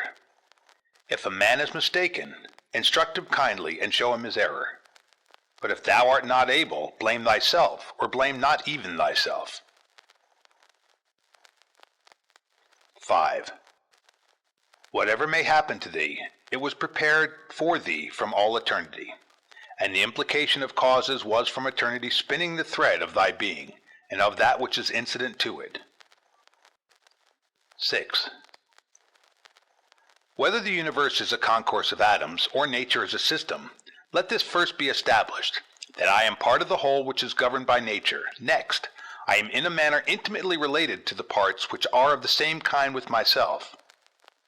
For remembering this, inasmuch as I am a part, I shall be discontented with none of the things which are assigned to me out of the whole. For nothing is injurious to the part, if it is for the advantage of the whole. For the whole contains nothing which is not for its advantage. And all natures indeed have this common principle, but the nature of the universe has this principle besides, that it cannot be compelled even by any external cause to generate anything harmful to itself. By remembering then that I am part of such a whole, I shall be content with everything that happens. And inasmuch as I am in a manner intimately related to the parts which are of the same kind with myself, I shall do nothing unsocial, but I shall rather direct myself to the things which are of the same kind with myself, and I shall turn all my efforts to the common interest, and divert them from the contrary. Now, if these things are done so, life must flow on happily, just as thou mayest observe that the life of a citizen is happy, who continues a course of action which is advantageous to his fellow citizens, and is content with whatever the state may assign to him. 7. The parts of the whole, everything I mean, which is naturally comprehended in the universe, must of necessity perish. But let this be understood in this sense, that they must undergo change. But if this is naturally both an evil and a necessity for the parts, the whole would not continue to exist in a good condition, the parts being subject to change and constituted so as to perish in various ways. For whether did nature herself design to do evil to the things which are parts of herself, and to make them subject to evil and of necessity fall into evil, or have such results happened without her knowing it? Both these suppositions indeed are incredible, but if a man should ever drop the term nature as an efficient power, and should speak of these things as natural, even then it would be ridiculous to affirm at the same time that the parts of the whole are in their nature subject to change, and at the same time to be surprised or vexed as if something were happening contrary to nature, particularly as the dissolution of things into those things of which each thing is composed. For there is either a dispersion of the elements out of which everything has been compounded, or a change from the solid to the earthy, and from the airy to the aerial, so that these parts are taken back into the universal reason, whether this at certain periods is consumed by fire or renewed by eternal changes. And do not imagine that the solid and the airy part belong to thee from time of generation. For all this received its accretion only yesterday, and the day before, as one may say, from the food and the air which is inspired. This then, which have received the accretion, changes not that which thy mother brought forth. But suppose that this, which thy mother brought forth, implicates thee very much with the other part, which has the peculiar quality of change. This is nothing, in fact, in the way of objection to what is said. 8. When thou hast assumed those names, good, modest, true, rational, a man of equanimity and magnanimous, take care thou dost not change these names, and if thou should lose them, quickly return to them. And remember that the term rational was intended to signify a discriminating attention to every several thing and freedom from negligence, and that equanimity is the voluntary acceptance of the things which are assigned to thee by the common nature, and that magnanimity is the elevation of the intelligent part above the pleasurable or painful sensations of the flesh, and above that poor thing called fame, and death, and all such things. If then thou maintainest thyself in the possession of these names, without desiring to be called by these names by others, thou wilt be another person and wilt enter on to another life.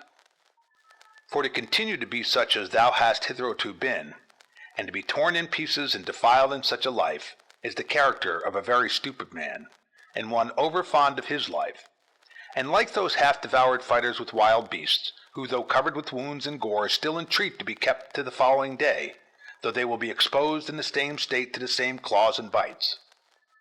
Therefore, fix thyself in the possession of these few names, and if thou art able to abide in them, abide as if thou wast removed to certain islands of the happy. But if thou shalt perceive that thou fallest out of them and dost not maintain thy hold, go courageously into some nook where thou shalt maintain them, or even depart at once from life, not in passion, but with simplicity and freedom and modesty, after doing this one laudable thing at least in thy life, to have gone out of it thus.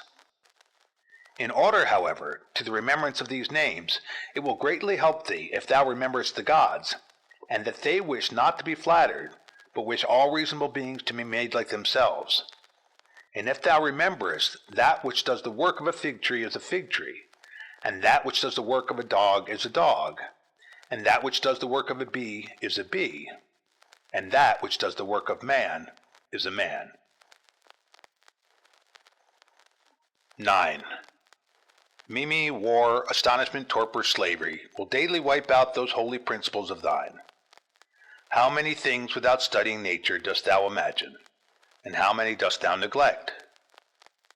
But it is thy duty so to look on and so to do everything, that at the same time the power of dealing with circumstances is perfect, and the contemplative faculty is exercised, and the confidence which comes from the knowledge of each several thing is maintained without showing it, by yet not concealed. For when wilt thou enjoy simplicity? When gravity, and when the knowledge of every several thing, both what is in substance and what place it has in the universe, and how long it is formed to exist, and of what things it is compounded, and to whom it can belong, and who are able both to give it and take it away? 10. A spider is proud when it has caught a fly, and another when he has caught a poor hare, and another when he has taken the little fish in a net, and another when he has taken wild boars, and another when he has taken bears, and another when he has taken sarmatians. Are not these robbers, if thou examinest their opinions? 11. Acquire the contemplative way of seeing how all things change into one another, and constantly attend to it, and exercise thyself about this part of philosophy. For nothing is so much adapted to produce magnanimity. Such a man has put off the body, and he sees that he must, no one knows how soon, go away from among men and leave everything here. He gives himself up entirely to just doing in all his actions, and in everything else that happens he resigns himself to the universal nature. But as to what any man shall say or think about him, or do against him, he never even thinks of it, being himself contented with these two things, with acting justly in what he now does, and being satisfied with what is now assigned to him. And he lays aside all distracting and busy pursuits, and desires nothing else than to accomplish the straight course through the law, and by accomplishing the straight course, to follow God. 12. What need is there of suspicious fear, since it is thy power to inquire what ought to be done? And if thou seest clear, go by this way content, without turning back. But if thou dost not see clear, stop and take the best advisers. But if any other things oppose thee, go on according to thy powers with due consideration, keeping to that which appears to be just. For it is best to reach this object, and if thou dost fail, let thy failure be in attempting this. He who follows reason in all things is both tranquil and active at the same time, and also cheerful and collected. 13. Inquire of thyself, as soon as thou wakest from sleep, whether it will make any difference to thee if another does what is just and right. It will make no difference. Thou hast not forgotten, I suppose, that those who assume arrogant airs in bestowing their praise or blame on others are such as they are at bed and at board, and thou hast not forgotten what they do, and what they avoid, and what they pursue, and how they steal and how they rob, not with hands and feet, but with their most valuable part, by means of which there is produced, when a man chooses, fidelity, modesty, truth, law, a good demon, and happiness. 14. To her who gives and takes back all, to nature, the man who is instructed and modest says, "Give what thou wilt, take back what thou wilt." And he says this not proudly, but obediently and well pleased with her. 15. Short is the little which remains to thee of life. Live as on a mountain, for it makes no difference whether a man lives there or here, if he lives everywhere in the world as an estate. Let men see, let them know a real man who lives according to nature. If they cannot endure him, let them kill him, for that is better than to live like this. 16. No longer talk at all about the kind of man that a good man ought to be, but be such. 17. Constantly contemplate the whole of time and the whole of substance, and consider that all individual things as to substance are as a grain of a fig, and as to time, the turning of a gimlet. 18. Look at everything that exists, and observe that it is already in dissolution and in change, and as it were putrefaction or dispersion, or that everything is so constituted by nature as to die. 19. Consider what men are when they are eating, sleeping, generating, easing themselves, and so forth. Then what kind of men they are when they are imperious and arrogant, or angry and scolding from their elevated place. But a short time ago, to how many they were slaves, and for what things? And after a little time, consider in what a condition they will be. 20. That is for the good of each thing, which the universal nature brings to each, and it is for its good at the time when nature brings it. 21. The earth loves a shower, and the solemn aether loves, and the universe loves to make whatever it is about to be. I say then to the universe, that I love as thou lovest. And is not this too said, that this or that loves is wont to be produced? 22. Either thou livest here, and hast already accustomed thyself to it, or thou art going away, and this was on thy own will, or thou art dying, and hast discharged thy duty. But besides these things there is nothing. Be of good cheer, then. 23. Let this always be plain to thee, that this piece of land is like any other, and that all things here are the same with things on top of a mountain, or on the seashore, or wherever thou choosest to be. For thou wilt find just what Plato says, dwelling within the walls of a city as in a shepherd's fold on a mountain. 24. What is my ruling faculty now to me? And of what nature am I now making it? And for what purpose am I now using it? Is it void of understanding? Is it loosed and rent asunder from social life? Is it melted into and mixed with the poor flesh so as to move together with it? 25. He who flies from his master is a runaway, but the law is master, and he who breaks the law is a runaway. And he also who is grieved or angry or afraid is dissatisfied because something has been, or is, or shall be of the things which are appointed by him who rules all things. And he is law, and assigns to every man what is fit. He then who fears or is grieved or is angry is a runaway. 26. A man deposits seed in a womb and goes away, and then another cause takes it and labors on it and makes a child. What a thing from such a material! Again, the child passes food down the throat, and then another cause takes it and makes it perception and motion. And in fine life and strength and other things, how many and how strange! Observe then the things which are produced in such a hidden way, and see the power just as we see the power, which carries things downwards and upwards, not with the eyes, but still no less plainly. 27. Constantly consider how all things such as they now are in time past also were, and consider that they will be the same again. And place before thy eyes entire dramas and stages of the same form, whatever thou hast learned from thy experience or from older history. For example, the whole court of Hadrianus, and the whole court of Antoninus, and the whole court of Philippus, Alexander, Croesus, for all those were dramas such as we see now, only with different actors. 28. Imagine every man who is grieved at anything or discontented to be like a pig which is sacrificed and kicks and screams. Like this pig also is he who on his bed in silence laments the bonds in which we are held, and consider that only to the rational animal is it given to follow voluntarily what happens, but simply to follow is a necessity imposed on all. 29. Severally on the occasion of everything that thou dost, pause and ask thyself if death is a dreadful thing because it deprives thee of this. 30.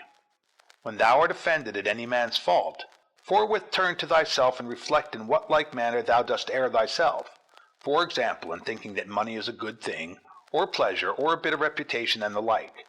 For by attending to this thou wilt quickly forget thy anger, if this consideration also is added, that the man is compelled, for what else could he do? Or, if thou art able, take away from him the compulsion. 31. When thou hast seen Satron the Socratic, think of Eutyches or Hymen. And when thou hast seen Euphrates, think of Eutychion or Sylvanus. And when thou hast seen Alciphron, think of Troipophorus. And when thou hast seen Xenophon, think of Crito of Severus. And when thou hast looked on thyself, think of any other Caesar, and, in the case of every one, do in like manner. Then let this thought be in thy mind. Where then are those men? Nowhere, or nobody knows where. For thus continuously thou wilt look at human things as smoke and nothing at all, especially if thou reflectest at the same time that what is once changed will never exist again in the infinite duration of time. But thou, in what a brief space of time is thy existence? And why art thou not content to pass through this short time in an orderly way? What matter and opportunity for thy activity art thou avoiding? For what else are all these things except exercises for the reason, when it has viewed carefully and by examination into their nature the things which happen in life? Persevere then until thou shalt have made these things thy own, as the stomach which is strengthened makes all things its own, as the blazing fire makes flame and brightness out of everything that is thrown into it.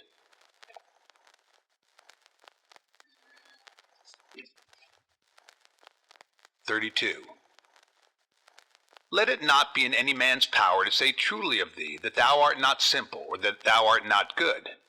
But let him be a liar whoever shall think anything of this kind about thee, and this is altogether in thy power. For who is he that shall hinder thee from being good and simple? Do thou only determine to live no longer, unless thou shalt be such? For neither does reason allow thee to live, if thou art not such. 33. What is that which as to this material our life can be done or said in a way most conformable to reason? For whatever this may be, it is in thy power to do it or say it, and do not make excuses that thou art hindered. Thou wilt not cease to lament till thy mind is in such a condition that, what luxury is to those who enjoy pleasure, such shall be to thee in the matter which is subjected and presented to thee, the doing of things which are conformable to man's constitution. For a man ought to consider as an enjoyment everything which is in his power to do according to his own nature.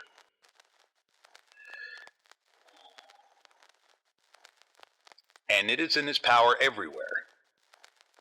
Now, it is not given to a cylinder to move everywhere by its own motion, nor yet water, nor to fire, nor to anything else which is governed by nature of an irrational soul. For the things which check them and stand in the way are many. But intelligence and reason are able to go through everything that opposes them, and in such manner as they are formed by nature and as they choose. Place before thy eyes this facility with which the reason will be carried through all things, as fire upwards, as a stone downwards, as a cylinder down an inclined surface, and seek nothing further. For all other obstacles either affect the body only, which is a dead thing, or, except through opinion and the yielding of the reason itself, they do not crush nor do any harm of any kind, for if they did, he who felt it would immediately become bad. Now in the case of all things which have a certain constitution, whatever harm may happen to any of them, that which is so affected becomes consequently worse. But in the like case, a man becomes both better, if one may say so, and more worthy of praise by making a right use of these accidents. And finally, remember that nothing harms him who is really a citizen, which does not harm the state, nor yet does anything harm the state which does not harm law, and of these things which are called misfortunes, not one harms law. What then does not harm law does not harm either state or citizen. 34. To him who is penetrated by true principles, even the briefest precept is sufficient, and any common precept to remind him that he should be free from grief and fair. For example, leaves, some the wind scatters on the ground. So is the race of men. Leaves also are thy children, and leaves too are they who cry out as if they were worthy of credit and bestow their praise, or on the contrary curse, or secretly blame and sneer. And leaves in like manner are those who shall receive and transmit a man's fame to aftertimes. For all such things as these, quote, are produced in the season of spring, end quote, as the poet says. But the wind casts them down, then the forest produces other leaves in their places. But a brief existence is common to all things, and yet thou avoidest and pursuest all things as if they would be eternal. A little time and thou shalt close thy eyes, and him who has attended thee to thy grave, another soon will lament. 35. The healthy eye ought to see all visible things and not to say, I wish for green things, for this is the condition of a diseased eye. And the healthy hearing and smelling ought to be ready to perceive all that can be heard and smelled. And the healthy stomach ought to be with respect to all food just as the mill with respect to all things which it is formed to grind. And accordingly, the healthy understanding ought to be prepared for everything which happens, but that which says, let my dear children live, and let all men praise whatever I may do, is an eye which seeks for green things, or teeth which seek for soft things. 36.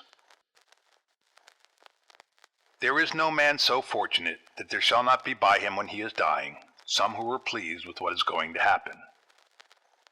Suppose that he was a good and wise man.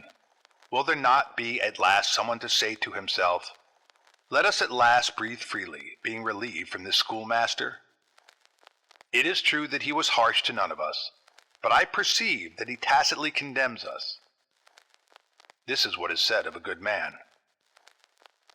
But in our own case, how many other things are there for which there are many who wish to get rid of us?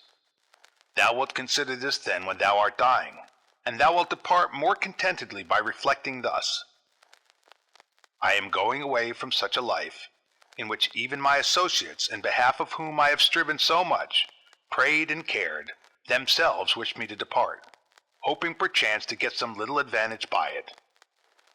Why, then, should a man cling to a longer stay here? Do not, however, for this reason go away less kindly disposed to them, but preserving thy own character, and friendly and benevolent and mild, and on the other hand not as if thou wast torn away, but as a man who dies a quiet death. The poor soul is easily separated from the body.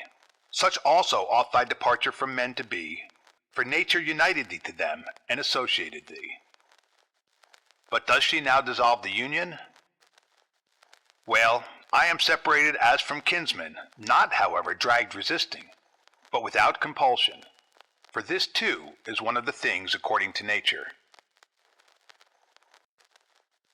37.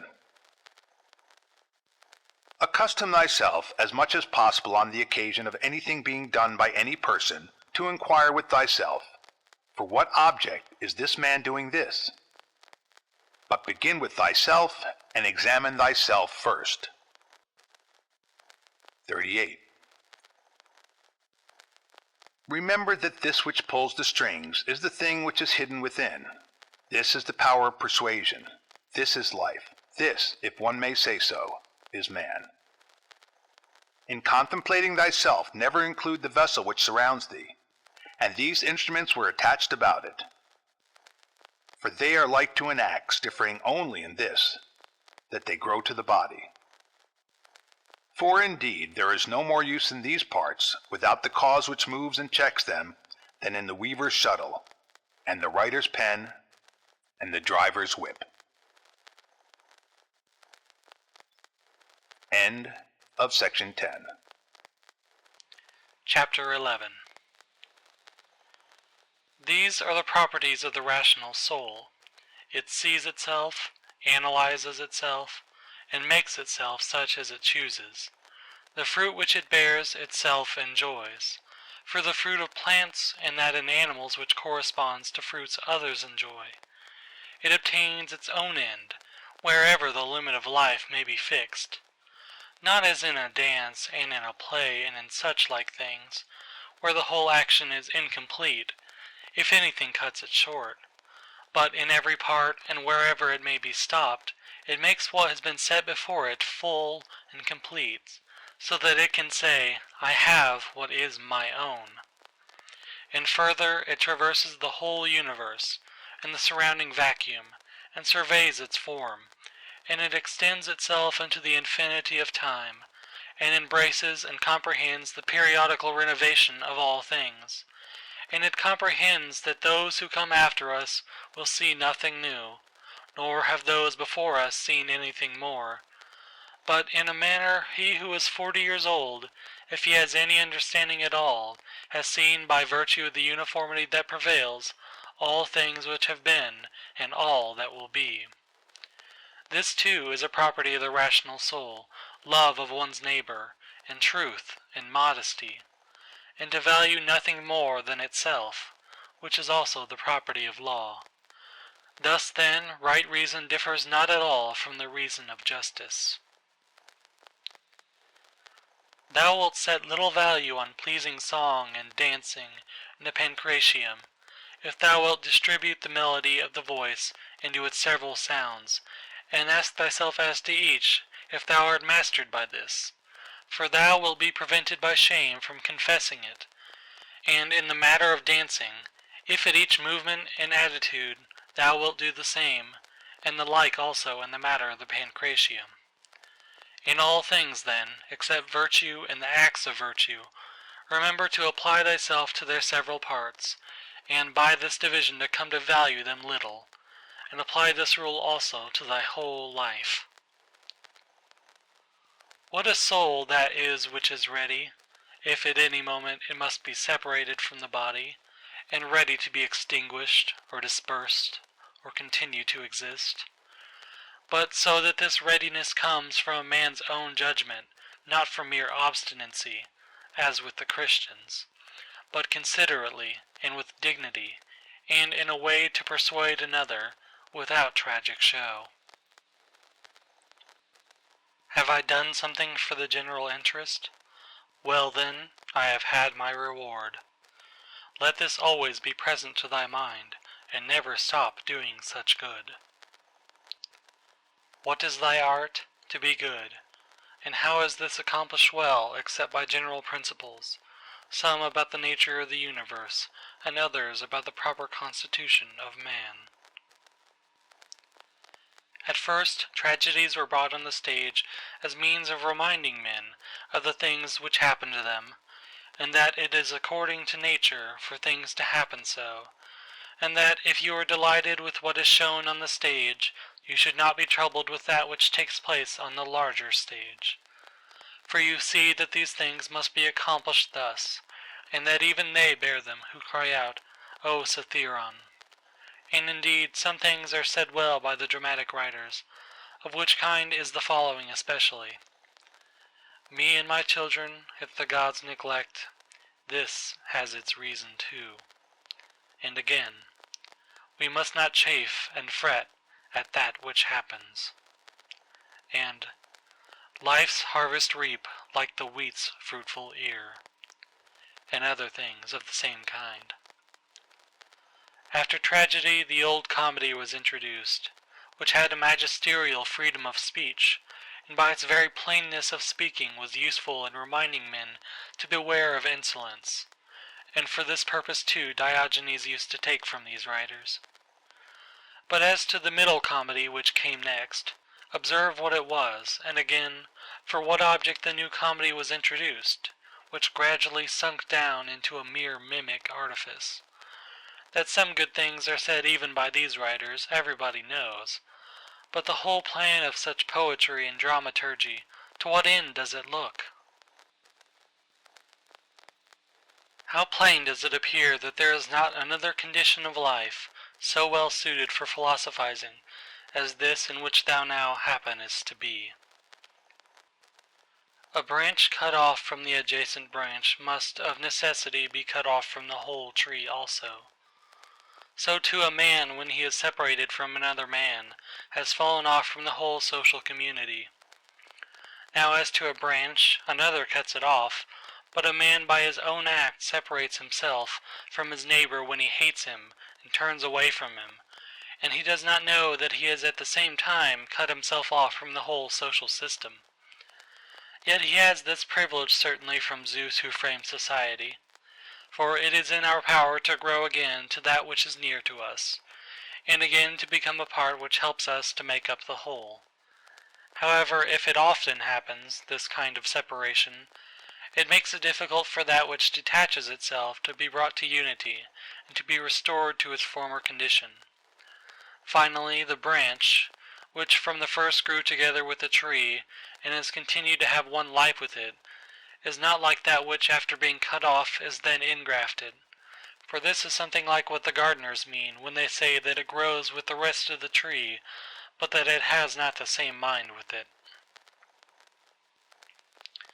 As those who try to stand in thy way, when thou art proceeding according to right reason, will not be able to turn thee aside from thy proper action, so neither let them drive thee from thy benevolent feelings towards them. But be on thy guard equally in both matters, not only in the matter of steady judgment and action, but also in the matter of gentleness towards those who try to hinder or otherwise trouble thee. For this is also a weakness, to be vexed at them, as well as to be diverted from thy course of action, and to give way through fear. For both are equally deserters from their post, the man who does it through fear, and the man who is alienated from him who is by nature a kinsman and a friend. There is no nature which is inferior to art, for the arts imitate the natures of things. But if this is so, that nature which is the most perfect and the most comprehensive of all natures cannot fall short of the skill of art. Now all arts do the inferior things for the sake of the superior. Therefore the universal nature does so too. And, indeed, hence is the origin of justice. And in justice the other virtues have their foundation. For justice will not be observed if we either care for middle things, things indifferent, or are easily deceived, and careless, and changeable. If the things do not come to thee, the pursuits and avoidances of which disturb thee, still in a manner thou goest to them. Let then thy judgment about them be at rest, and they will remain quiet, and thou wilt not be seen either pursuing or avoiding. The spherical form of the soul maintains its figure when it is neither extended toward any object, nor contracted inwards, nor dispersed, nor sinks down, but is illuminated by light, by which it sees the truth of all things, and the truth that is in itself. Suppose any man shall despise me, let him look to that himself. But I will look to this, that I be not discovered doing or saying anything deserving of contempt. Shall any man hate me? Let him look to it. But I will be mild and benevolent towards every man, and ready to show even him his mistake, not reproachfully, nor yet as making a display of my endurance, but nobly and honestly, like the great Phocion, unless indeed he only assumed it. For the interior parts ought to be such, and a man ought to be seen by the gods neither dissatisfied with anything, nor complaining. For what evil is it to thee, if thou art now doing what is agreeable to thy own nature, and art satisfied with that which at this moment is suitable to the nature of the universe, since thou art a human being placed at thy post, in order that what is for the common advantage may be done in some way. Men despise one another and flatter one another, and men wish to raise themselves above one another, and crouch before one another. How unsound and insincere is he who says, I have determined to deal with thee in a fair way. What art thou doing, man? There is no occasion to give this notice. It will soon show itself by acts. The voice ought to be plainly written on the forehead. Such as a man's character is, he immediately shows it in his eyes, just as he who is beloved forthwith reads everything in the eyes of lovers. The man who is honest and good ought to be exactly like a man who smells strong, so that the bystander, as soon as he comes near him, must smell whether he choose or not. But the affectation of simplicity is like a crooked stick. Nothing is more disgraceful than a wolfish friendship. Avoid this most of all. The good and simple and benevolent show all these things in the eyes, and there is no mistaking. As to living in the best way, this power is in the soul, if it be indifferent to things which are indifferent. And it will be indifferent if it looks on each of these things separately and altogether, and if it remembers that not one of them produces in us an opinion about itself, nor comes to us, but these things remain immovable, and it is we ourselves who produce the judgments about them, and, as we may say, write them in ourselves, it being in our power not to write them, and it being in our power, if perchance these judgments have imperceptibly got admission to our minds, to wipe them out. And if we remember also that such attention will only be for a short time, and then life will be at an end. Besides, what trouble is there at all in doing this? For if these things are according to nature, rejoice in them, and they will be easy to thee. But if contrary to nature, seek what is conformable to thy own nature, and strive towards this, even if it bring no reputation. For every man is allowed to seek his own good. Consider whence each thing is come, and of what it consists, and into what it changes, and what kind of a thing it will be when it is changed, and that it will sustain no harm. If any have offended against thee, consider first, what is my relation to men, and that we are made for one another, and in another respect I was made to be set over them, as a ram over the flock, or a bull over the herd. But examine the matter from first principles, from this: if all things are not mere atoms, it is nature which orders all things. If this is so, the inferior things exist for the sake of the superior, and these for the sake of one another. Second, consider what kind of men they are at table, in bed, and so forth, and particularly, under what compulsions in respect of opinions they are, and as to their acts, consider with what pride they do what they do. Third, that if men do rightly what they do, we ought not to be displeased, but if they do not right, it is plain that they do so involuntarily, and in ignorance. For as every soul is unwillingly deprived of the truth, so also it is unwillingly deprived of the power of behaving to each man according to his deserts. Accordingly, men are pained when they are called unjust, ungrateful, and greedy, and in a word wrongdoers to their neighbors. Fourth, consider that thou also doest many things wrong, and that thou art a man like others. And even if thou dost abstain from certain faults, still thou hast the disposition to commit them, though either through cowardice, or concern about reputation, or some such mean motive thou dost abstain from such faults. Fifth, consider that thou dost not even understand whether men are doing wrong or not, for many things are done with a certain reference to circumstances. And in short, a man must learn a great deal to enable him to pass a correct judgment on another man's acts. Sixth, consider when thou art much vexed or grieved, that man's life is only a moment, and after a short time we are all laid out dead. Seventh, that it is not men's acts which disturb us, for those acts have their foundation in men's ruling principles, but it is our own opinions which disturb us. Take away these opinions, then, and resolve to dismiss thy judgment about an act as if it were something grievous, and thy anger is gone. How then shall I take away these opinions? By reflecting that no wrongful act of another brings shame on thee. For unless that which is shameful is alone bad, thou also must of necessity do many things wrong, and become a robber in everything else. Eighth, consider how much more pain is brought on us by the anger and vexation caused by such acts than by the acts themselves at which we are angry and vexed. Ninth, consider that a good disposition is invincible, if it be genuine, and not an affected smile and acting a part. For what will the most violent man do to thee, if thou continuest to be of a kind disposition towards him, and if, as opportunity offers, thou gently admonishest him, and calmly correctest his errors at the very time when he is trying to do thee harm, saying, "Not so, my child. We are constituted by nature for something else. I shall certainly not be injured, but thou art injuring thyself, my child."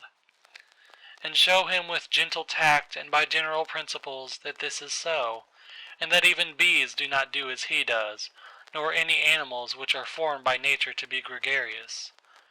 And thou must not do this neither with any double meaning, nor in the way of reproach, but affectionately, and without any rancor in thy soul, and not as if thou wert lecturing him, nor yet that any bystander may admire, but either when he is alone, and if others are present.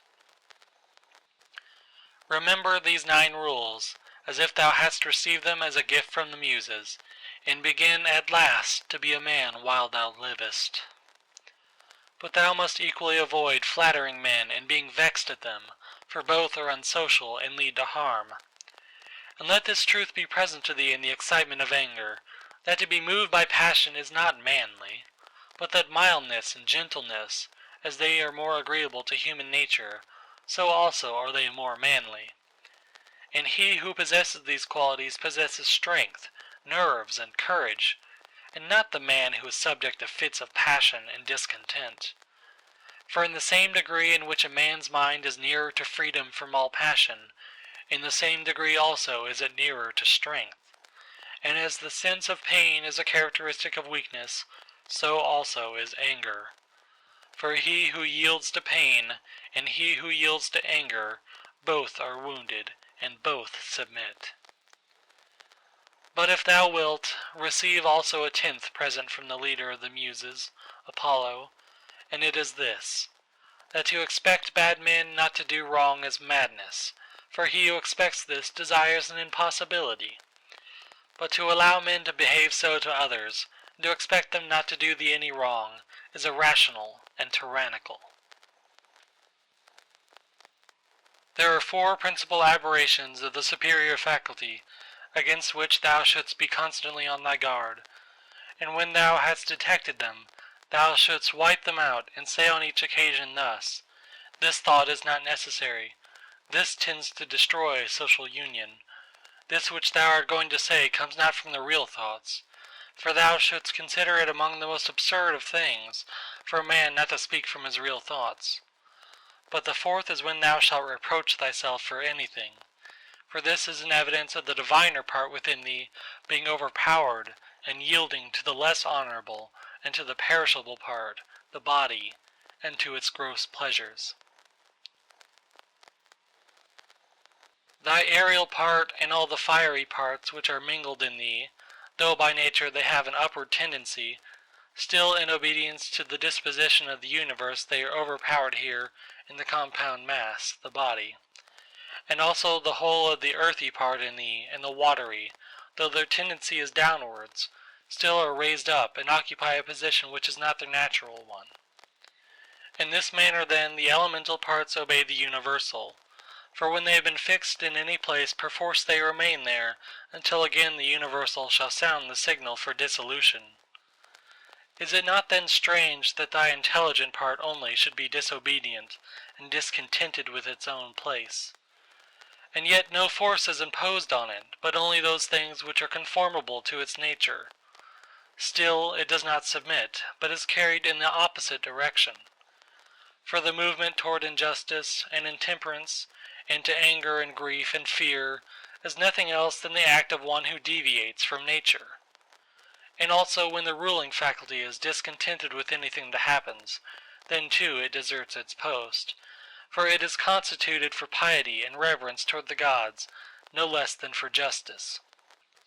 For these qualities also are comprehended under the generic term of contentment with the constitution of things, and indeed they are prior to acts of justice. He who has not one and always the same object in life cannot be one and the same all through his life. But what I have said is not enough, unless this also is added, what this object ought to be.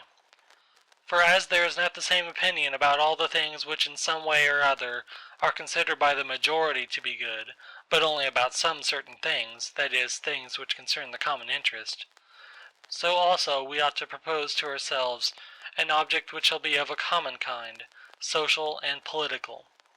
For he who directs all his own efforts to this object will make all his acts alike, and thus will always be the same. Think of the country mouse, and of the town mouse, and of the alarm and trepidation of the town mouse. Socrates used to call the opinions of the many by the name of lamii, bugbears to frighten children. The Lacedaemonians, at their public spectacles, used to set seats in the shade for strangers, but themselves sat down anywhere. Socrates excused himself to Perdiccas for not going to him, saying, "It is because I would not perish by the worst of all ends, that is, I would not receive a favor and then be unable to return it." In the writings of the Ephesians there was this precept, constantly to think of someone of the men of former times who practiced virtue. The Pythagoreans bid us in the morning look to the heavens, that we may be reminded of those bodies which continually do the same things, and in the same manner perform their work, and also be reminded of their purity and nudity, for there is no veil over a star. Consider what a man Socrates was when he dressed himself in a skin, after Xanthippe had taken his cloak and gone out, and what Socrates said to his friends who were ashamed of him, and drew back from him when they saw him dressed thus. Neither in writing nor in reading wilt thou be able to lay down rules for others, before thou shalt have learned to obey rules thyself. much more is this so in life. A slave thou art, free speech is not for thee. And my heart laughed within. Odyssey 9:4-13. And virtue they will curse, speaking harsh words. Hesiod, Works and Days 184. To look for the fig in winter is a madman's act. Such is he who looks for his child when it is no longer allowed. Epictetus 3:24-87. When a man kisses his child, said Epictetus, he should whisper to himself, "Tomorrow perchance thou wilt die." But those are words of bad omen. No word is a word of bad omen, said Epictetus, which expresses any work of nature. Or, if it is so, it is also a word of bad omen to speak of the ears of corn being reaped. Epictetus 3:24-88. The unripe grape, the ripe bunch, the dried grape, all are changes, not into nothing, but into something which exists not yet. Epictetus 3:24. No man can rob us of our free will. Epictetus 3:22-105. Epictetus also said, a man must discover an art, or rules, with respect to giving his assent, and in respect to his movements he must be careful that they be made with regard to circumstances, that they be consistent with social interests, that they have regard to the value of the object, and as to sensual desire, he should altogether keep away from it, and as to avoidance, he should not show it with respect to any of the things which are not in our power. The dispute then, he said, is not about any common matter, but about being mad or not. Socrates used to say, what do you want, souls of rational men or irrational? Souls of rational men. Of what rational men, sound or unsound? Sound. Why then do you not seek for them? Because we have them. Why then do you fight and quarrel? End of chapter 11. Chapter 12. All those things at which thou wishest to arrive by a circuitous road, thou canst have now, if thou dost not refuse them to thyself. And this means, if thou wilt, take no notice of all the past, and trust the future to Providence, and direct the present only conformably to piety and justice.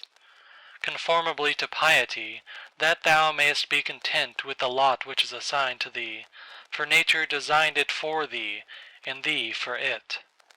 Conformably to justice, that thou mayest always speak the truth freely and without disguise, and do the things which are agreeable to law and according to the worth of each.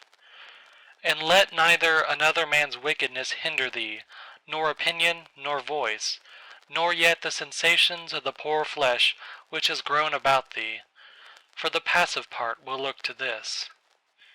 If then, whatever the time may be when thou shalt be near to thy departure, neglecting everything else, thou shalt respect only thy ruling faculty, and the divinity within thee, and if thou shalt be afraid, not because thou must sometimes cease to live, but if thou shalt fear never to have begun to live according to nature, then thou wilt be a man worthy of the universe which has produced thee, and thou wilt cease to be a stranger in thy native land, and to wonder at things which happen daily as if they were something unexpected, and to be dependent on this or that. God sees the minds of all men bared of the material vesture and rind and impurities, for with his intellectual part alone he touches the intelligence only which has flowed and been derived from himself into these bodies. And if thou also usest thyself to do this, thou wilt rid thyself of thy much trouble. For he who regards not the poor flesh which envelops him, surely will not trouble himself by looking after raiment and dwelling and fame and such like externals and show. The things are three of which thou art composed: a little body, a little breath, intelligence. Of these the first two are thine, so far as it is thy duty to take care of them. But the third alone is properly thine. Therefore, if thou shalt separate from thyself, that is, from thy understanding, whatever others do or say, and whatever thou hast done or said thyself, and whatever future things trouble thee because they may happen, and whatever in the body which envelops thee, or in the breath, which is by nature associated with the body, is attached to thee independent of thy will, and whatever the external circumfluent vortex whirls round, so that the intellectual power exempt from the things of fate can live pure and free by itself, doing what is just, and accepting what happens, and saying the truth. If thou wilt separate, I say, from this ruling faculty the things which are attached to it by the impressions of sense, and the things of time to come, and of time that is past, and wilt make thyself like Empedocles' sphere, all round, and in its joyous rest reposing. And if thou shalt strive to live only what is really thy life, that is, the present, then thou wilt be able to pass that portion of life which remains for thee up to the time of thy death, free from perturbations, nobly and obedient to the God that is within thee. I have often wondered how it is that every man loves himself more than all the rest of men, but yet sets less value on his own opinion of himself than on the opinion of others. If then a god or a wise teacher should present himself to a man, and bid him to think of nothing, and to design nothing which he would not express as soon as he conceived it, he could not endure it even for a single day. So much more respect have we to what our neighbors shall think of us, than to what we shall think of ourselves. How can it be that the gods, after having arranged all things well and benevolently for mankind, have overlooked this alone, that some men and very good men, and men who, as we may say, have had most communion with the divinity, and through pious acts and religious observances have been most intimate with the divinity, when they have once died should never exist again, but should be completely extinguished? But if this is so, be assured that if it ought to have been otherwise, the gods would have done it. For if it were just, it would also be possible, and if it were according to nature, nature would have had it so. But because it is not so, if in fact it is not so, be thou convinced that it ought not to have been so. For thou seest even of thyself that in this inquiry thou art disputing with the deity, and we should not thus dispute with the gods, unless they were most excellent and most just. But if this is so, they would not have allowed anything in the ordering of the universe to be neglected unjustly and irrationally. Practice thyself even in the things which thou despairest of accomplishing. For even the left hand, which is ineffectual for all other things for want of practice, holds the bridle more vigorously than the right hand, for it has been practiced in this. Consider in what condition, both in body and soul, a man should be when he is overtaken by death. And consider the shortness of life, the boundless abyss of time, past and future, the feebleness of all matter. Contemplate the formative principles of things bare of their coverings, the purposes of actions. Consider what pain is, what pleasure is, and death, and fame. Who is to himself the cause of his uneasiness, how no man is hindered by another, that everything is opinion. In the application of thy principles, thou must be like the Pancratiast, not like the gladiator. For the gladiator lets fall the sword which he uses, and is killed, but the other always has his hand, and needs to do nothing else than use it.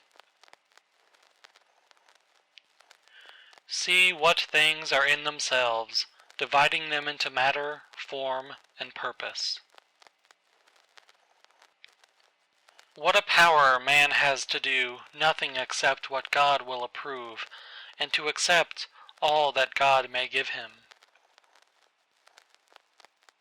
With respect to that which happens conformably to nature, we ought to blame neither gods, for they do nothing wrong either voluntarily or involuntarily, nor men, for they do nothing wrong except involuntarily. Consequently, we should blame nobody. How ridiculous and what a stranger he is, who is surprised at anything which happens in life. Either there is a fatal necessity and invincible order, or a kind providence, or a confusion without a purpose and without a director. If then there is an invincible necessity, why dost thou resist? But if there is a providence which allows itself to be propitiated, make thyself worthy of the help of the divinity. But if there is a confusion without a governor, be content that in such a tempest thou hast in thyself a certain ruling intelligence. And even if the tempest carry thee away, let it carry away the poor flesh, the poor breath, everything else, for the intelligence at least it will not carry away. Does the light of the lamp shine without losing its splendor until it is extinguished? And shall the truth which is in thee, and justice and temperance, be extinguished before thy death? When a man has presented the appearance of having done wrong, say, how then do I know if this is a wrongful act? And even if he has done wrong, how do I know that he has not condemned himself? And so this is like tearing his own face. Consider that he who would not have the bad man do wrong is like the man who would not have the fig tree to bear juice in the figs, and infants to cry, and the horse to neigh, and whatever else must of necessity be. For what must a man do who has such a character? If then thou art irritable, cure this man's disposition. If it is not right, do not do it. If it is not true, do not say it. In everything, always observe what the thing is which produces for thee an appearance, and resolve it by dividing it into the formal, the material, the purpose, and the time within which it must end. Perceive at last that thou hast in thee something better and more divine than the things which cause the various effects, and as it were pull thee by the strings. What is there now in my mind? Is it fear, or suspicion, or desire, or anything of the kind? First, do nothing inconsiderately, nor without a purpose. Second, make thy acts refer to nothing else than to a social end. Consider that before long thou wilt be nobody and nowhere, nor will any of the things exist which thou now seest, nor any of those who are now living. For all things are formed by nature to change and be turned and to perish, in order that other things in continuous succession may exist. Consider that everything is opinion, and opinion is in thy power. Take away then, when thou choosest, thy opinion, and like a mariner who has doubled the promontory, thou wilt find calm, everything stable, and a waveless bay. Any one activity, wherever it may be, when it is ceased at its proper time, suffers no evil because it is ceased, nor he who has done this act does he suffer any evil for this reason that the act has ceased.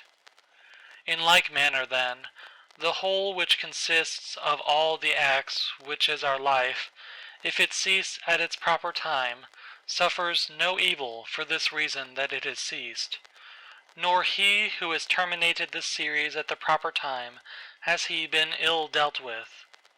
But the proper time and the limit nature fixes, sometimes, as in old age, the peculiar nature of man, but always the universal nature, by the change of whose parts the whole universe continues ever young and perfect. And everything which is useful to the universal is always good and in season. Therefore the termination of life for every man is no evil, because neither is it shameful, since it is both independent of the will and not opposed to the general interest. But it is good, since it is seasonable and profitable to and congruent with the universal. For thus too he is moved by the deity, who is moved in the same manner with the deity, and moved towards the same things in his mind. These three principles thou must have in readiness. In the things which thou doest, do nothing either inconsiderately, or otherwise as justice herself would act. But with respect to what may happen to thee from without, consider that it happens either by chance, or according to providence, and thou must neither blame chance, nor accuse providence. Second, consider what every being is, from the seed to the time of its receiving a soul, and from the reception of a soul to the giving back of the same, and of what things every being is compounded, and into what things it is resolved. Third, if thou shouldest suddenly be raised up above the earth, and shouldest look down on human beings, and observe the variety of them, how great it is, and at the same time also shouldest see at a glance how great is the number of beings who dwell all around in the air and the ether, consider that as often as thou shouldest be raised up, thou wouldest see the same things, sameness of form, and shortness of duration. Are these things to be proud of? Cast away opinion, thou art saved. Who then hinders thee from casting it away? When thou art troubled about anything, thou hast forgotten this, that all things happen according to the universal nature, and forgotten this, that a man's wrongful act is nothing to thee, and further thou hast forgotten this, that everything which happens always happens so and will happen so, and now happens so everywhere. Forgotten this too, how close is the kinship between a man and the whole human race, for it is a community, not of a little blood or seed, but of intelligence. And thou hast forgotten this too, that every man's intelligence is a god, and is an efflux of the deity. And forgotten this, that nothing is a man's own, but that his child and his body and his very soul came from the deity. Forgotten this, that everything is opinion. And lastly, thou hast forgotten that every man lives the present time only, and loses only this. Constantly bring to thy recollection those who have complained greatly about anything, those who have been most conspicuous by the greatest fame or misfortunes, or enmities, or fortunes of any kind. Then think, where are they all now? Smoke and ash and a tail, or not even a tail. And let there be present to thy mind also everything of this sort, how Fabius Catilinus lived in the country, and Lucius Lupus in his gardens, and Stertonius at Baiae, and Tiberius at Caprii, and Rufus at Velia. And, in fine, think of the eager pursuit of anything conjoined with pride, and how worthless everything is, after which men violently strain, and how much more philosophical it is for a man in the opportunities presented to him to show himself just, temperate, obedient to the gods, and to do this with all simplicity. For the pride which is proud of its want of pride is the most intolerable of all. To those who ask, where hast thou seen the gods, or how dost thou comprehend that they exist, and so worshipest them? I answer, in the first place, they may be seen even with the eyes. In the second place, neither have I seen even my own soul, and yet I honor it. Thus then, with respect to the gods, from what I constantly experience of their power, from this I comprehend that they exist, and I venerate them. The safety of life is this, to examine everything all through, what it is itself, what is its material, what the formal part, with all thy soul to do justice and to say the truth. What remains except to enjoy life by joining one good thing to another, so as not to leave even the smallest intervals between? There is one light of the sun, though it is interrupted by walls, mountains, and other things infinite. There is one common substance, though it is distributed among countless bodies which have their several qualities. There is one soul, though it is distributed among infinite natures and individual circumscriptions. There is one intelligent soul, though it seems to be divided. Now in the things which have been mentioned, all the other parts, such as those which are air and matter, are without sensation, and have no fellowship, and yet even these parts the intelligent principle holds together, and the gravitation towards the same. But intellect in a peculiar manner tends to that which is of the same kin, and combines with it, and the feeling for communion is not interrupted. What dost thou wish? To continue to exist? Well, dost thou wish to have sensation, movement, growth, and then again to cease to grow, to use thy speech, to think? What is there of all these things which seems to thee worth desiring? But if it is easy to set little value on all these things, turn to that which remains, which is to follow reason and God. But it is inconsistent with honoring reason and God to be troubled, because by death a man will be deprived of the other things. How small a part of the boundless and unfathomable time is assigned to every man, for it is very soon swallowed up in the eternal. And how small a part of the whole substance, and how small a part of the universal soul, and on what a small clod of the whole earth thou creepest! Reflecting on all this, consider nothing to be great, except to act as thy nature leads thee, and to endure that which the common nature brings. How does the ruling faculty make use of itself? For all lies in this. But everything else, whether it is in the power of thy will or not, is only lifeless ashes and smoke.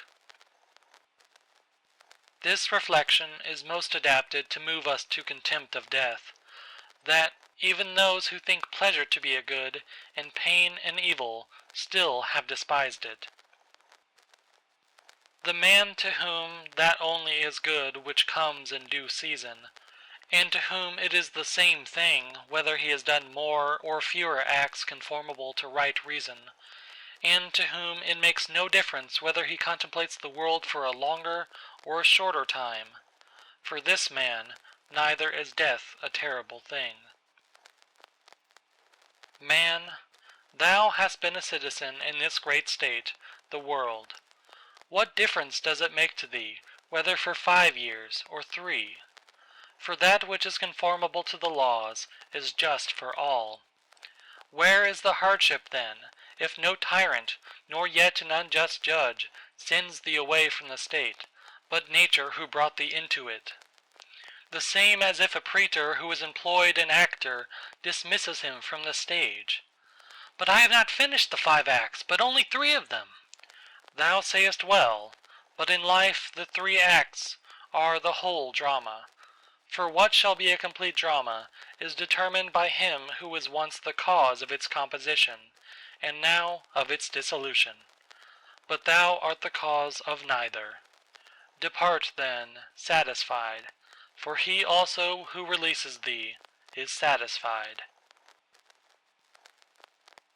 End of chapter 12. Chapter 13. Marcus Aurelius Antoninus, by George Long, M.A. Marcus Antoninus was born at Rome AD 121 on the 26th of April. His father Aeneas Verus died while he was praetor. His mother was Domitia Culvilla, also named Lucilla. The emperor Titus Antoninus Pius married Aeneia Galeria Faustina, the sister of Aeneas Verus, and was consequently the uncle of Marcus Antoninus.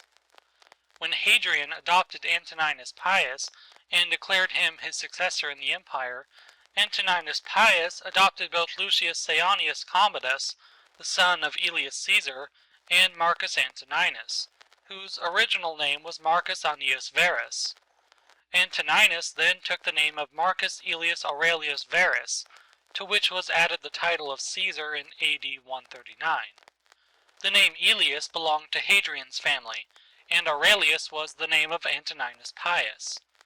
When Marcus Antoninus became Augustus, he dropped the name of Verus and took the name of Antoninus. Accordingly, he is generally named Marcus Aurelius Antoninus, or simply Marcus Antoninus. The youth was most carefully brought up. He thanks the gods that he had good grandfathers, good parents, a good sister, good teachers, good associates, good kinsmen and friends, nearly everything good. He had the happy fortune to witness the example of his uncle and adoptive father Antoninus Pius, and he has recorded in his work the virtues of this excellent man and prudent ruler. Like many young Romans, he tried his hand at poetry and studied rhetoric. Herodes Atticus and Marcus Cornelius Fronto were his teachers in eloquence. There are extant letters between Fronto and Marcus, which show the great affection of the pupil for the master, and the master's great hopes of his industrious pupil. Footnote: Marcus Cornelii Frontonus Reliquiae, Berlin, 1816.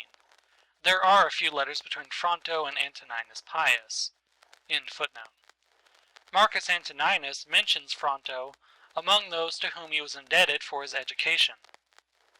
When he was 11 years old, he assumed the dress of philosophers, something plain and coarse, became a hard student, and lived a most laborious, abstemious life, even so far as to injure his health.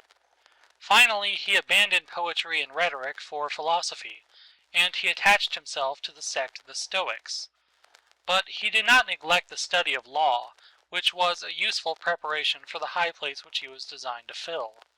His teacher was Lucius Volusianus Maeceanus, a distinguished jurist. We must suppose that he learned the Roman discipline of arms, which was a necessary part of the education of a man who afterwards led his troops to battle against a warlike race. Antoninus has recorded in his first book the names of his teachers and the obligations which he owed to each of them. The way in which he speaks of what he learned from them might seem to savor of vanity or self-praise if we look carelessly at the way in which he has expressed himself, but if anyone draws this conclusion he will be mistaken. Antoninus means to commemorate the merits of his several teachers, what they taught, and what a pupil might learn from them.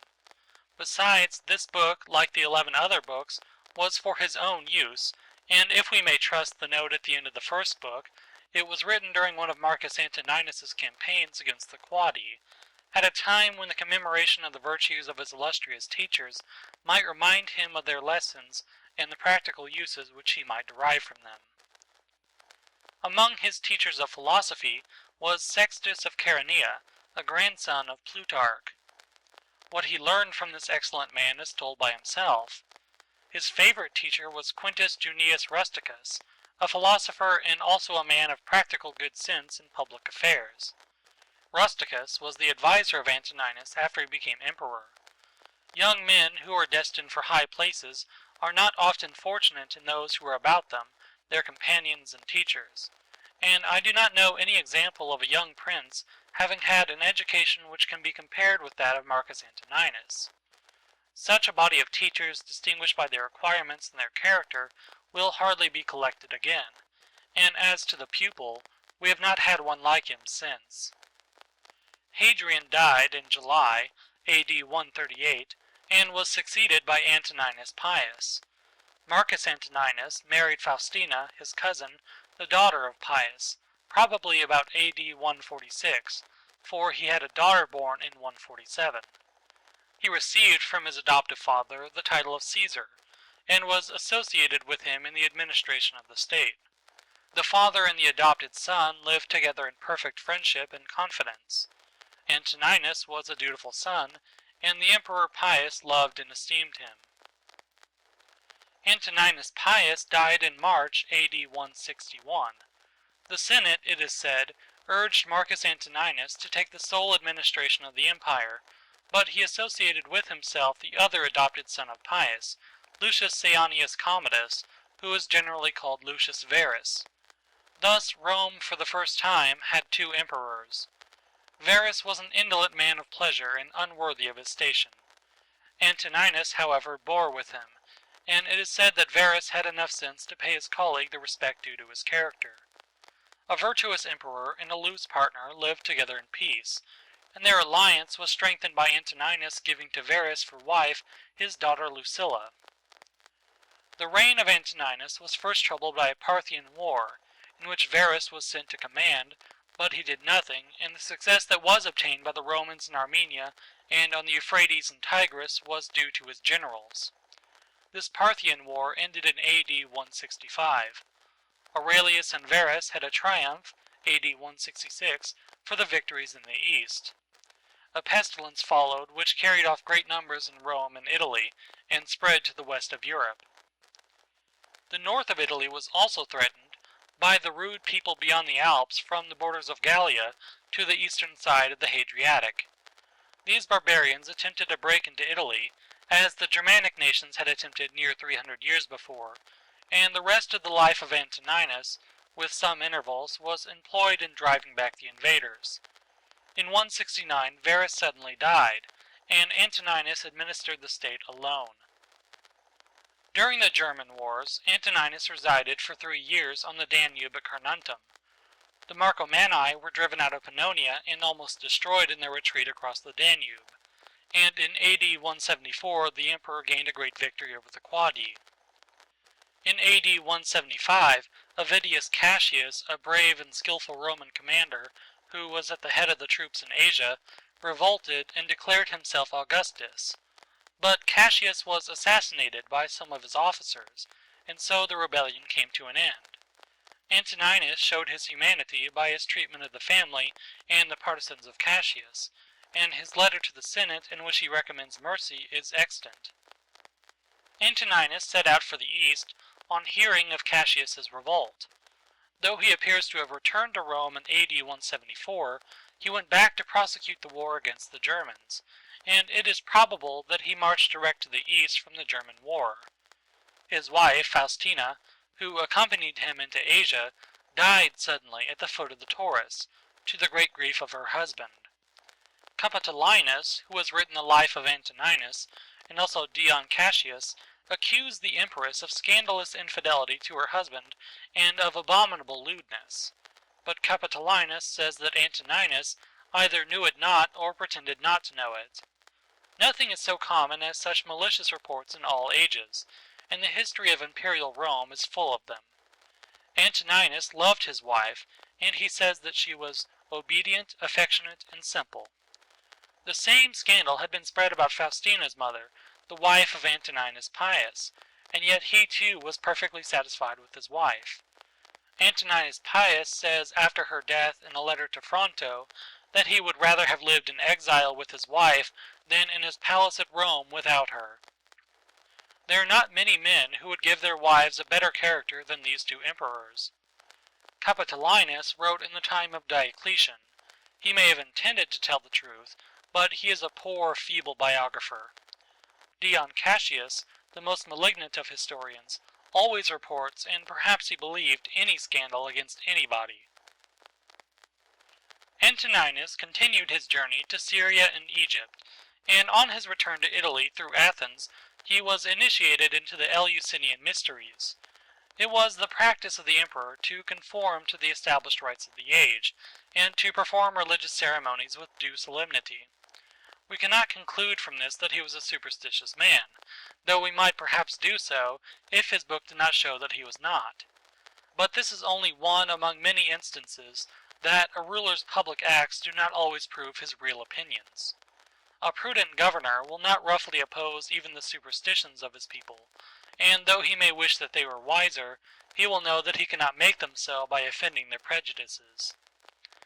Antoninus and his son Commodus entered Rome in triumph, perhaps for some German victories, on the 23rd of December, AD 176.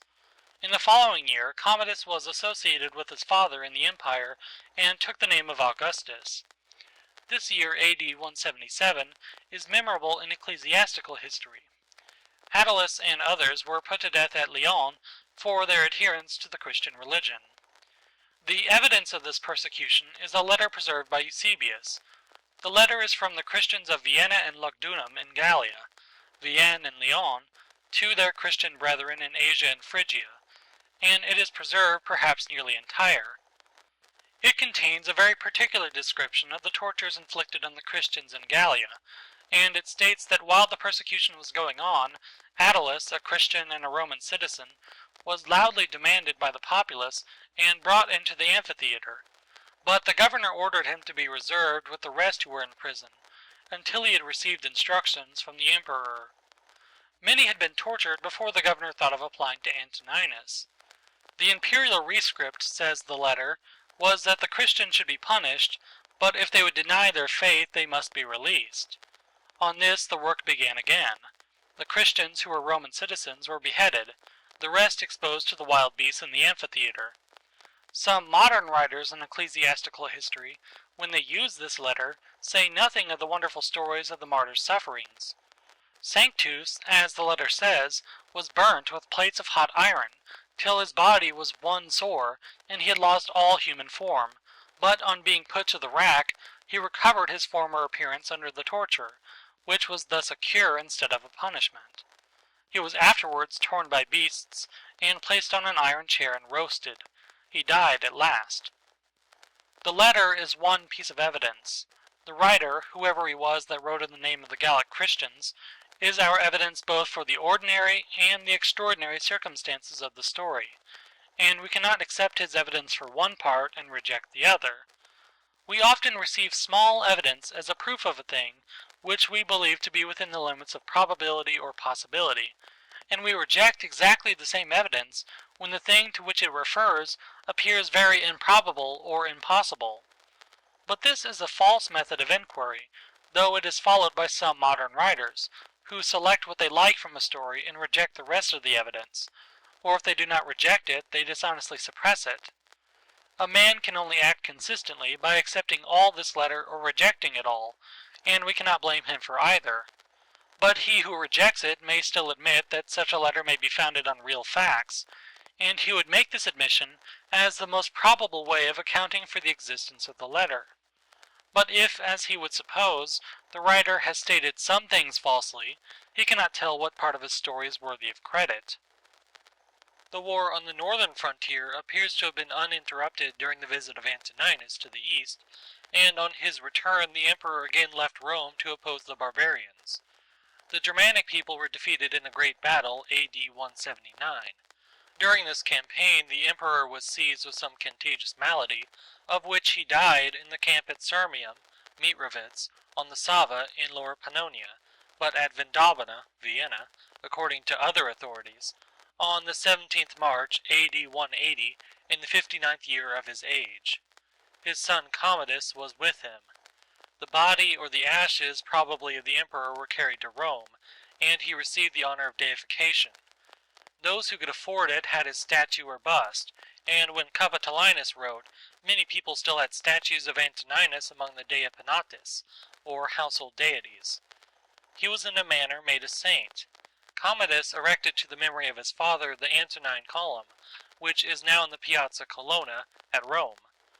The bas-reliefs, which are placed in a spiral line round the shaft, commemorate the victories of Antoninus over the Marcomanni and the Quadi, and the miraculous shower of rain which refreshed the Roman soldiers and discomfited their enemies.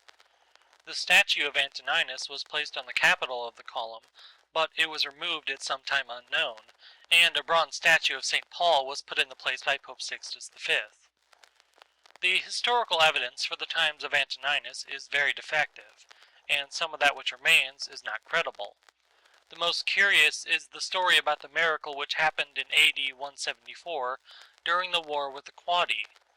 The Roman army was in danger of perishing by thirst, but a sudden storm drenched them with rain, while it discharged fire and hail on their enemies, and the Romans gained a great victory. All the authorities which speak of the battle speak also of the miracle. The Gentile writers assign it to their gods, and the Christians to the intercession of the Christian legion in the emperor's army. To confirm the Christian statement, it is added that the emperor gave the title of Thundering to this legion, but Dacier and others who maintain the Christian report of the miracle admit that this title of Thundering or Lightning was not given to this legion because the Quadi were struck with lightning, but because there was a figure of lightning on their shields, and that this title of the legion existed in the time of Augustus. Scaliger also had observed that the legion was called Thundering before the reign of Antoninus. We can learn this from Dion Cassius, who enumerates all the legions of Augustus's time.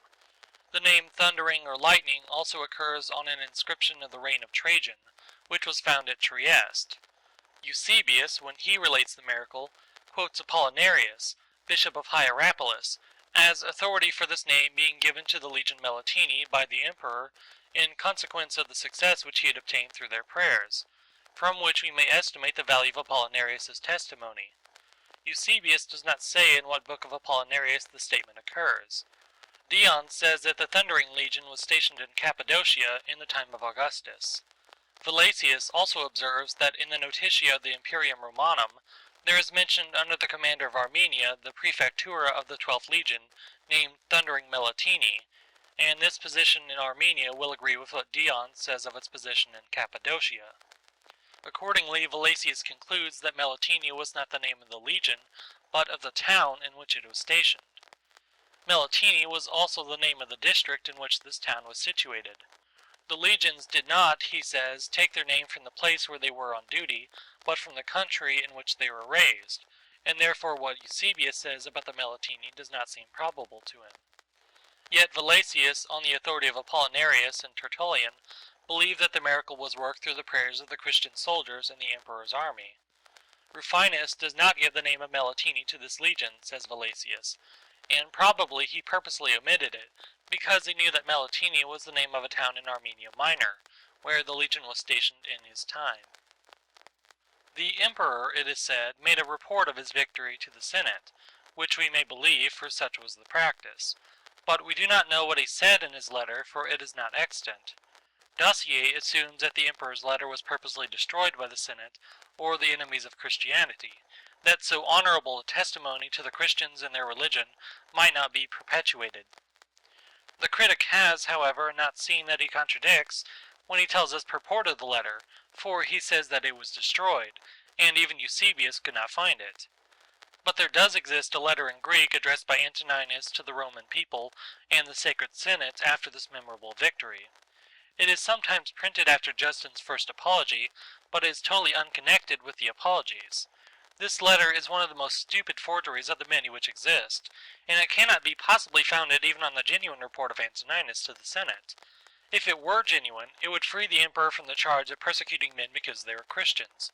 For he says in this false letter that if a man accuse another only of being a Christian, and the accused confess and there is nothing else against him, he must be set free. With this monstrous addition, made by a man inconceivably ignorant, that the informer must be burnt alive. During the time of Antoninus Pius and Marcus Antoninus, there appeared the first apology of Justinus, and under Marcus Antoninus the oration of Tatian against the Greeks, which was a fierce attack on the established religions. The address of Athenagoras to Marcus Antoninus on behalf of the Christians, and the apology of Melito, bishop of Sardes, also addressed to the emperor, and that of Apollinarius. The first apology of Justinus is addressed to Titus Antoninus Pius, and his two adopted sons, Marcus Antoninus and Lucius Verus, but we do not know whether they read it. Footnote: Aurelius says that Justinus the philosopher presented to Antoninus Pius his work in defense of the Christian religion, and made him merciful to the Christians. End footnote. The second apology of Justinus is entitled to the Roman Senate, but this superscription is from some copyist. In the first chapter, Justinus addresses the Romans. In the second chapter, he speaks of an affair that had recently happened in the time of Marcus Antoninus and Lucius Verus, as it seems, and he also directly addresses the emperor, saying of a certain woman, quote, "She addressed a petition to thee, the emperor, and thou didst grant the petition." Unquote. In other passages, the writer addresses the two emperors, from which we must conclude that the apology was directed to them. Eusebius states that the second apology was addressed to the successor of Antoninus Pius, and he names him Antoninus Verus, meaning Marcus Antoninus. In one passage of the second apology, Justinus, or the writer whoever he may be, says that even men who followed the Stoic doctrines, when they ordered their lives according to ethical reason, were hated and murdered, such as Heraclitus, Musonius in his own times, and others. For all those who in any way labored to live according to reason and avoided wickedness were always hated, and this was the effect of the work of demons. Justinus himself is said to have been put to death at Rome because he refused to sacrifice to the gods. It cannot have been in the reign of Hadrian, as one authority states, nor in the time of Antoninus Pius, if the second apology was written in the time of Marcus Antoninus, and there is evidence that this event took place under Marcus Antoninus and Lucius Verus, when Rusticus was prefect of the city. The persecution in which Polycarp suffered at Smyrna belongs to the time of Marcus Antoninus. The evidence for it is the letter of the church of Smyrna to the churches of Philomelium and the other Christian churches, and it is preserved by Eusebius. But the critics do not agree about the time of Polycarp's death, differing in the two extremes to the amount of 12 years. The circumstances of Polycarp's martyrdom were accompanied by miracles, one of which Eusebius has omitted, but it appears in the oldest Latin version of the letter, which Ussher published, and it is supposed that this version was made not long after the time of Eusebius. The notice at the end of the letter states that it was transcribed by Caius, from the copy of Irenaeus, the disciple of Polycarp, then transcribed by Socrates at Corinth, quote, "After which I, Paeanius, again wrote it out from the copy above mentioned, having searched it out by the revelation of Polycarp, who directed it to me, etc." Unquote. The story of Polycarp's martyrdom is embellished with miraculous circumstances which some modern writers on ecclesiastical history take the liberty of omitting. Footnote: Conyers Middleton, An Inquiry into the Miraculous Powers, etc., page 126. Middleton says that Eusebius omitted to mention the dove which flew out of Polycarp's body, and Dodwell and Archbishop Wake have done the same. Wake says, "I am so little a friend to such miracles that I thought it better with Eusebius to omit that circumstance than to mention it from Bishop Ussher's manuscript," unquote. Which manuscript, however, says Middleton, he afterwards declares to be so well attested that we need not any further assurance of the truth of it. End footnote. In order to form a proper notion of the condition of the Christians under Marcus Antoninus, we must go back to Trajan's time. When the younger Pliny was governor of Bithynia, the Christians were numerous in those parts, and the worshippers of the old religion were falling off.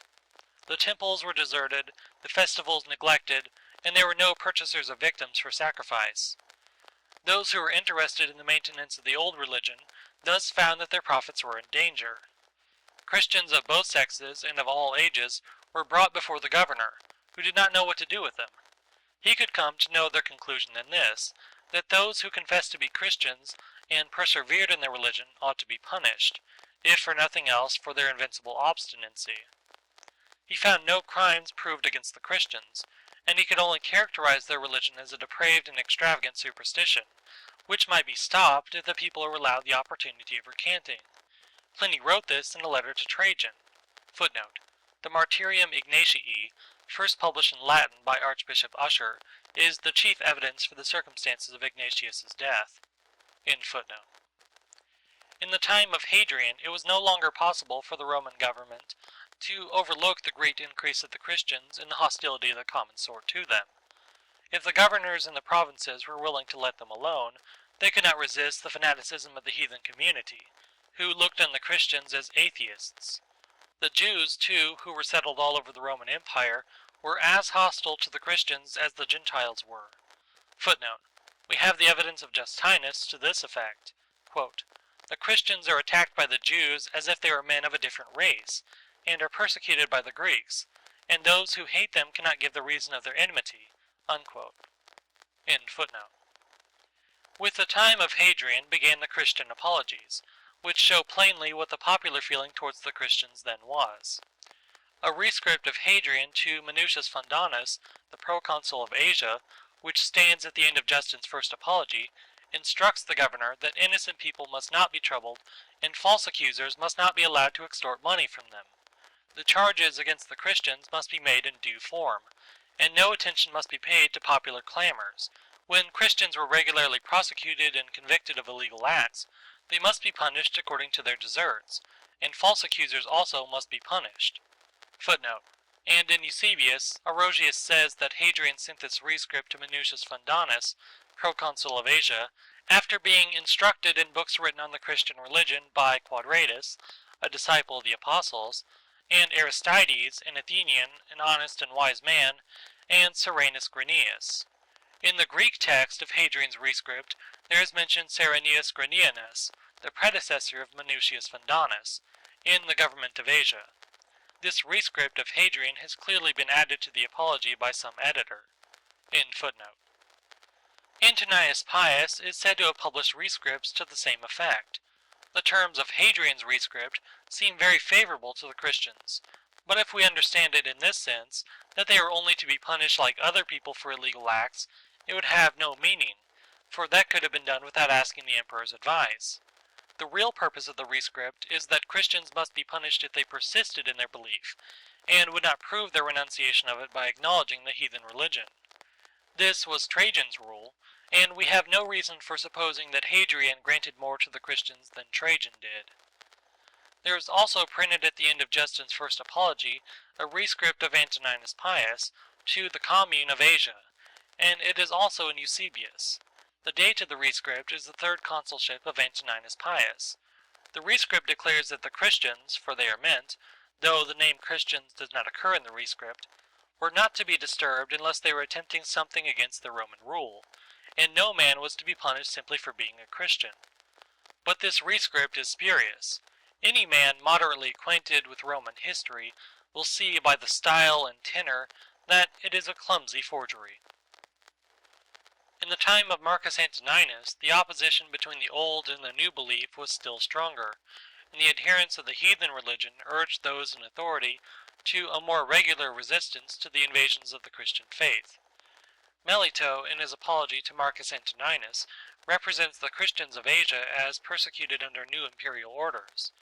Shameless informers, he says, men who are greedy after the property of others, used these orders as a means of robbing those who were doing no harm. He doubts if a just emperor could have ordered anything so unjust, and if the last order was really not from the emperor, the Christians entreat him not to give them up to their enemies. We conclude from this that there were at least imperial rescripts, or constitutions of Marcus Antoninus, which were made the foundations of these persecutions. The fact of being a Christian was now a crime and punished unless the accused denied their religion. Then come the persecutions at Smyrna, which some modern critics place in AD 167, 10 years before the persecution of Lyon. The governors of the provinces under Marcus Antoninus might have found enough even in Trajan's rescript to warrant them in punishing Christians, and the fanaticism of the people would drive them to persecution, even if they were unwilling. But besides the fact of the Christians rejecting all the heathen ceremonies, we must not forget that they plainly maintained that all the heathen religions were false. The Christians thus declared war against the heathen rites, and it is hardly necessary to observe that this was a declaration of hostility against the Roman government, which tolerated all the various forms of superstition that existed in the empire, and could not consistently tolerate another religion, which declared that all the rest were false, and all the splendid ceremonies of the empire only a worship of devils. If we had a true ecclesiastical history, we should know how the Roman empires attempted to check the new religion, how they enforced their principle of finally punishing Christians, simply as Christians, which Justin in his apology affirms that they did, and I have no doubt that he tells the truth. How far popular clamor and riots went in this matter, and how far many fanatical and ignorant Christians, for there were many such, contributed to excite the fanaticism on the other side and to embitter the quarrel between the Roman government and the new religion. Our extant ecclesiastical histories are manifestly falsified, and what truth they contain is grossly exaggerated. But the fact is certain that in the time of Marcus Antoninus, the heathen populations were in open hostility to the Christians, and that under Antoninus's rule, men were put to death because they were Christians. Eusebius, in the preface to his 5th book, remarks that in the 17th year of Antoninus's reign, in some parts of the world the persecution of the Christians became more violent, and that it proceeded from the populace in the cities. And he adds, in his usual style of exaggeration, that we may infer from what took place in a single nation that myriads of martyrs were made in the habitable earth. The nation which he alludes to is Gallia, and he then proceeds to give the letter to the churches of Vienna and Lugdunum. It is probable that he has assigned the true cause of the persecutions, the fanaticism of the populace, and that both governors and emperor had a great deal of trouble with these disturbances. How far Marcus was cognizant of these cruel proceedings we do not know, for the historical records of his reign are very defective. He did not make the rule against the Christians, for Trajan did that, and if we admit that he would have been willing to let the Christians alone, we cannot affirm that it was in his power, for it would be a great mistake to suppose that Antoninus had the unlimited authority which some modern sovereigns have had. His power was limited by certain constitutional forms, by the Senate, and by the precedents of his predecessors. We cannot admit that such a man was an active persecutor, for there is no evidence that he was, though it is certain that he had no good opinion of the Christians, as appears from his own words. Footnote: except that of Aurelius, who says that during the Parthian War there were grievous persecutions of the Christians in Asia and Gallia under the orders of Marcus, praecepto eius, and, quote, many were crowned with the martyrdom of saints, unquote. End footnote. But he knew nothing of them except their hostility to the Roman religion, and he probably thought that they were dangerous to the state, notwithstanding the professions false or true of some of the apologists. So much I have said, because it would be unfair not to state all that can be urged against a man whom his contemporaries in subsequent ages venerated as a model of virtue and benevolence. If I admitted the genuineness of some documents, he would be altogether clear from the charge of even allowing any persecutions, but as I seek the truth, and am sure that they are false, I leave him to bear whatever blame is his due. Footnote: Dr. F.C. Bauer, in his work entitled Das Christentum und die Christliche Kirche der drei ersten Jahrhunderte, etc., has examined this question with great good sense and fairness, and I believe he has stated the truth as near as our authorities enable us to reach it. End footnote. I add that it is quite certain that Antoninus did not derive any of his ethical principles from a religion of which he knew nothing. Footnote: in the digest there is the following excerpt from Modestinus, quote, Si cuis aliquid fecerit, quo levas hominum anima superstitiona naminas terrerenter. Divus Marcus hu jasmada hominas, in insulam relegere rescripsit. Unquote. There is no doubt that the emperor's reflections, or his meditations, as they are generally named, is a genuine work. In the first book he speaks of himself, his family, and his teachers, and in other books he mentions himself. Suidas notices a work of Antoninus in 12 books, which he names the conduct of his own life, and he cites the book under several words in his dictionary, giving the emperor's name but not the title of the work. There are also passages cited by Suidas from Antoninus without mention of the emperor's name. The true title of the work is unknown. Xylander, who published the first edition of this book with a Latin version, used a manuscript which contained the 12 books, but it is not known where the manuscript is now. The only other complete manuscript which is known to exist is in the Vatican Library, but it has no titles and no inscriptions of the several books. The 11th only has the inscription marked with an asterisk. The other Vatican manuscripts and the 3 Florentine contain only excerpts from the emperor's book. All the titles of the excerpts nearly agree with that which Xylander prefixed to his edition. This title has been used by all subsequent editors. We cannot tell whether Antoninus divided his work into books or somebody else did it. If the inscriptions at the end of the first and second books are genuine, he may have made the division himself.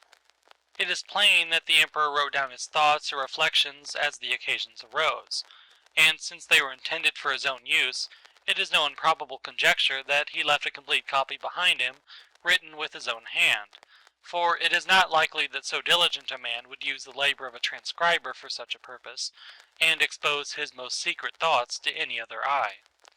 He may have also intended the book for his son Eusebius Commodus, who, however, had no taste for his father's philosophy. Some careful hand preserved the precious volume, and a work by Antoninus is mentioned by other late writers besides Suidas. Many critics have labored on the text of Antoninus. The most complete edition is that by Thomas Gadaker, 1652, quarto. The second edition of Gadaker was superintended by George Stanhope, 1697, quarto. There is also an edition of 1704. Gadaker made and suggested many good corrections, and he also made a new Latin version, which is not a very good specimen of Latin, but it generally expresses the sense of the original, and often better than some of the more recent translations. He added in the margin opposite to each paragraph references to the other parallel passages, and he wrote a commentary, one of the most complete that has been written on any ancient author. This commentary contains the editor's exposition of the more difficult passages, and quotations from all the Greek and Roman writers for the illustration of the text. It is a wonderful monument of learning and labor, and certainly no Englishman has yet done anything like it. At the end of his preface, the editor says that he wrote it at Rotherhithe, near London, in a severe winter, when he was in the 78th year of his age, 1651, a time when Milton, Selden, and other great men of the Commonwealth time were living, and the great French scholar Salmasius, with whom Gadaker corresponded and received help from him for his edition of Antoninus. The Greek text has also been edited by J.M. Schultz, Leipzig, 1802, 8 volumes, and by the learned Greek Athamontinus Corre, Paris, 1816, 8 volumes. The text of Schultz was republished by Tauchnitz, 1821. There are English, German, French, Italian, and Spanish translations of Marcus Antoninus, and there may be others. I have not seen all the English translations. There is one by Jeremy Collier, 1702, 8 volumes, a most coarse and vulgar copy of the original. The latest French translation by Alexis Pierron, in the collection of Charpentier, is better than Dassier's, which has been honored with an Italian version, Udine, 1772. There is an Italian version, 1675, which I have not seen. It is by a cardinal. Quote, "A man illustrious in the church, the Cardinal Francis Barberini the Elder, nephew of Pope Urban VII, occupied the last years of his life in translating into his native language the thoughts of the Roman Emperor, in order to diffuse among the faithful the fertilizing and vivifying seeds. He dedicated this translation to his soul, to make it, as he says in his energetic style, redder than is purple at the sight of the virtues of this Gentile." Unquote. I have made this translation at intervals after having used the book for many years. It is made from the Greek, but I have not always followed one text, and I have occasionally compared other versions with my own. I made this translation for my own use, because I found that it was worth the labor, but it may be useful to others also, and therefore I determined to print it. As the original is sometimes very difficult to understand, and still more difficult to translate, it is not possible that I have always avoided error. But I believe that I have not often missed the meaning, and those who will take the trouble to compare the translation with the original should not hastily conclude that I am wrong, if they do not agree with me. Some passages do give the meaning, though at first sight they may not appear to do so, and when I differ from the translators, I think in some places they are wrong, and in other places I am sure that they are. I have placed in some passages a plus sign, which indicates corruption in the text or great uncertainty in the meaning. I could have made the language more easy and flowing, but I have preferred a ruder style as being better suited to express the character of the original, and sometimes the obscurity which may appear in the version is a fair copy of the obscurity of the Greek. If I have not given the best words for the Greek, I have done the best that I could, and in the next text I have always given the same translation of the same word. The last reflection of the Stoic philosophy that I have observed is in Simplicius's Commentary of the Enchiridion of Epictetus. Simplicius was not a Christian, and such a man was not likely to be converted at a time when Christianity was grossly corrupted. But he was a really religious man, and he includes his commentary with a prayer to the deity, which no Christian could improve.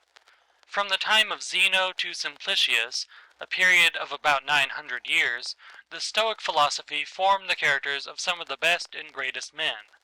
Finally it became extinct, and we hear no more of it till the revival of letters in Italy.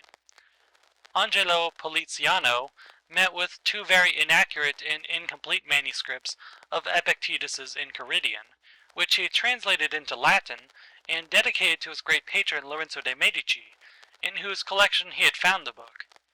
Poliziano's version was printed in the first Ball edition of the Enchiridion, AD 1531, Ab Andream Curtandrum. Poliziano recommends the Enchiridion to Lorenzo as a work well suited to his temper, and useful in the difficulties by which he was surrounded. Epictetus and Antoninus have had readers ever since they were printed. The little book of Antoninus has been the companion of some great men. Machiavelli's Art of War and Marcus Antoninus were the two books which were used when he was a young man by Captain John Smith, and he could not have found two writers better fitted to form the character of a soldier and of man. Smith is almost unknown and forgotten in England, his native country, but not in America, where he saved the young colony of Virginia. He was great in his heroic mind and his deeds in arms, but greater still in the nobleness of his character. For a man's greatness lies not in wealth and station, as the vulgar believe, nor yet in his intellectual capacity, which is often associated with the meanest moral character, the most abject servility to those in high places, and arrogance to the poor and lowly. But a man's true greatness lies in the consciousness of an honest purpose in life, founded on a just estimate of himself and everything else, on frequent self-examination, and a steady obedience to the rule which he knows to be right, without troubling himself, as the emperor says he should not, about what others may think or say, or whether they do or do not do that which he thinks and says and does. End of chapter 13. It has been said that Stoic philosophy first showed its real value when it passed from Greece to Rome. The doctrines of Zeno and his successors were well suited to the gravity and practical good sense of the Romans, and even in the Republican period we have an example of a man, M. Cato Utensis, who lived the life of a Stoic and died consistently with the opinions which he professed. He was a man, says Cicero, who embraced the Stoic philosophy from conviction, not for the purpose of vain discussion as most did, but in order to make his life conformable to the Stoic precepts. In the wretched time from the death of Augustus to the murder of Domitian, there was nothing but Stoic philosophy which could console and support the followers of the old religion under imperial tyranny and amidst universal corruption. There were even then noble minds that could dare and endure, sustained by good conscience and elevated idea of the purposes of man's existence. Such were Paetus Thasia, Helvidius Priscus, Cornutus, C. Musonius Rufus, and the poets Persius and Juvenal, whose energetic language and manly thoughts may be as instructive to us now as they might have been to their contemporaries. Persius died under Nero's bloody reign, but Juvenal had the good fortune to survive the tyrant Domitian and to see the better times of Nerva, Trajan, and Hadrian. His best precepts are derived from the Stoic school, and they are enforced in his finest verses by the unrivaled vigor of the Latin language. The two best expounders of the later Stoical philosophy were a Greek slave and a Roman emperor. Epictetus, a Phrygian Greek, was brought to Rome, we know not how, but he was there the slave and afterwards the freedman of an unworthy master, Epaphroditus by name, himself a freeman, and a favorite of Nero. Epictetus may have been a hearer of C. Musonius Rufus while he was still a slave, but he could hardly have been a teacher before he was made free. He was one of the philosophers whom Domitian's order banished from Rome. He retired to Nicopolis in Epirus, and he may have died there. Like other great teachers, he wrote nothing, and we are indebted to his grateful pupil Arrian for what we have of Epictetus's discourses. Arrian wrote 8 books of the discourses of Epictetus, of which only 4 remain, and some fragments. We also have from Arrian's hand the small Enchiridion, or manual, or the chief precepts of Epictetus. There is a valuable commentary on the Enchiridion by Simplicis, who lived at the time of the Emperor Justinian. Antoninus, in his first book, in which he gratefully commentaries his obligations to his teachers, says that he was made acquainted by Junius Rusticus with the discourses of Epictetus, whom he mentions also in other passages. Indeed, the doctrines of Epictetus and Antoninus are the same, and Epictetus is the best authority for the explanation of the philosophical language of Antoninus and the exposition of his opinions. But the method of the two philosophers is entirely different. Epictetus addressed himself to his hearers in a continuous discourse and in a familial and simple manner. Antoninus wrote down his reflections for his own use only, in short, unconnected paragraphs, which are often obscure. The Stoics made three divisions of philosophy: physic, ethic, and logic. This division, we are told by Diogenes, was made by Zeno of Citium, the founder of the Stoic sect, and by Chrysippus. But these philosophers placed the three divisions in the following order: logic, physic, ethic. It appears, however, that this division was made before Zeno's time and acknowledged by Plato, as Cicero remarks. Logic is not synonymous with our term logic in the narrow sense of that word. Cleanthes, a Stoic, subdivided the three divisions and made six: dialectic and rhetoric, comprised in logic; ethic and politic; physic and theology. This division was merely for practical use, for all philosophy is one. Even among the earliest Stoics, logic or dialectic does not occupy the same place as in Plato. It is considered only as an instrument which is to be used for the other divisions of philosophy. An exposition of the earlier Stoic doctrines and of their modifications would require a volume. My object is to explain only the opinions of Antoninus, so far as they can be collected from his book. According to the subdivision of Cleanthes, physic and theology go together, or the study of the nature of things and the study of the nature of the deity, so far as man can understand the deity, and of his government of the universe. This division or subdivision is not formally adopted by Antoninus, for, as already observed, there is no method in his book, but it is virtually contained in it. Cleanthes also connects ethic and politic, or the study of principles of morals, and the study of the constitution of civil society, and undoubtedly he did well in subdividing ethic into two parts: ethic in a narrower sense, and politic, for though the two are intimately connected, they are also very distinct, and many questions can only be properly discussed by carefully observing the distinction. Antoninus does not treat of politic. His subject is ethic, and ethic in its practical application to his own conduct in life as a man and as a governor. His ethic is founded on the doctrines about man's nature, the universal nature, and the relations of every man to everything else. It is therefore intimately and inseparably connected with physics, or the nature of things, and with theology, or the nature of the deity. He advises us to examine well all the impressions on our minds, and to form a right judgment of them, to make just conclusions, and to inquire into the meanings of words, and so far to apply dialectic. But he has no attempt at any exposition of dialectic, and his philosophy is in substance purely moral and practical. He says, quote, "Constantly, and, if it be possible on the occasion of every impression on the soul, apply it to the principles of physic, of ethic, and of dialectic," end quote. Which is only another way of telling us to examine the impression in every possible way. In another passage he says, quote, "To the age which have been mentioned let this one still be added. Make for thyself a definition or description of the object, which is presented to thee so as to see distinctly what kind of a thing it is in its substance, in its nudity, in its complete entirety, and tell thyself its proper name and the names of the things which it has been compounded, and into which it will be resolved," end quote. Such an examination implies a use of dialectic, which Antoninus accordingly employed as a mean towards establishing his physical, theological, and ethical principles.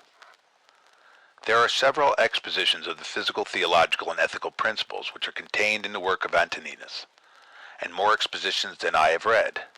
Ritter, after explaining the doctrines of Epictetus, treats very briefly and insufficiently those of Antoninus, but he refers to a short essay in which the work is done better. There is also an essay on the philosophical principles of M. Aurelius Antoninus by J. M. Schultz, placed at the end of his German translation of Antoninus.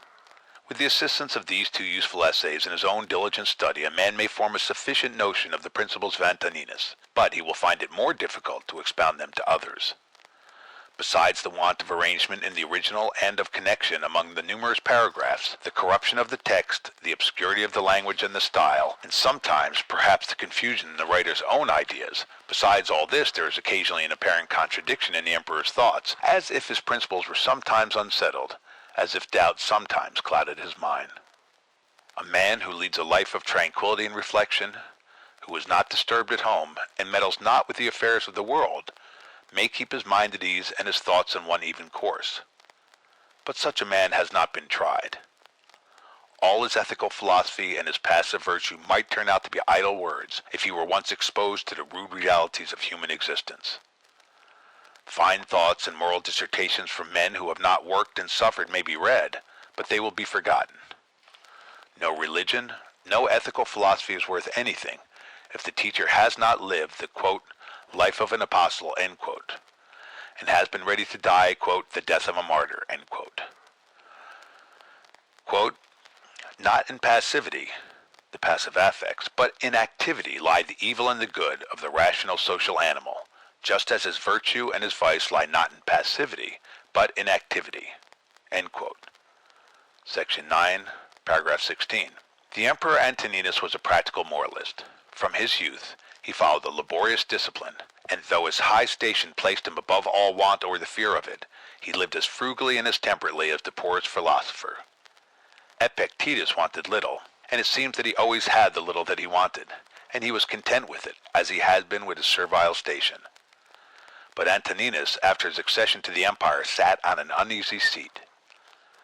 He had the administration of an empire which extended from the Euphrates to the Atlantic, from the cold mountains of Scotland to the hot sands of Africa, and we may imagine, though we cannot know it by experience, what must be the trials, the troubles, the anxiety, and the sorrows of him who has the world's business on his hands, with the wish to do the best he can, and the certain knowledge that he can do very little of the good which he wishes.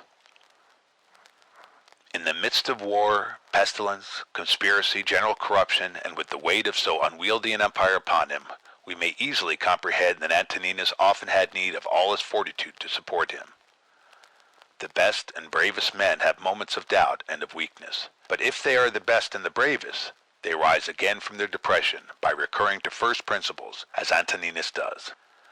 The emperor says that life is smoke, a vapor, and St. James in his epistle is of the same mind, that the world is full of envious, jealous, malignant people, and a man might well be content to get out of it. He has doubts perhaps sometimes even about that to which he holds most firmly. There are only a few passages of this kind, but they are the evidence of struggles which even the noblest of the sons of men had to maintain against the hard realities of his daily life. A poor remark it is, which I have seen somewhere, and made in a disparaging way, that the emperor's reflections show that he had need of consolation and comfort in life, and even to prepare him to meet his death. True that he did need comfort and support, and we see how he found it.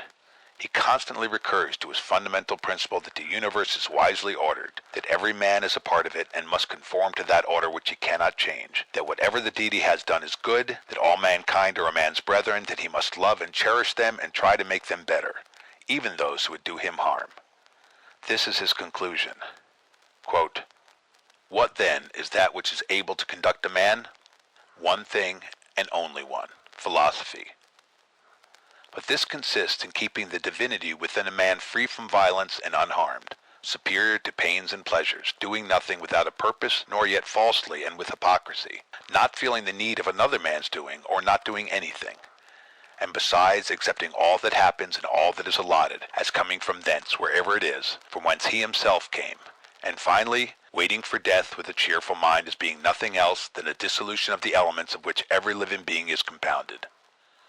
But if there is no harm to the elements themselves and each continually changing into another, why should the man have any apprehension about the change and dissolution of all the elements himself? For it is according to nature, and nothing is evil that is according to nature. End quote. The physic of Antoninus is the knowledge of the nature of the universe, of its government, and of the relation of man's nature to both. He names the universe, quote, the universal substance, end quote, and he adds that, quote, reason, end quote, covers the universe.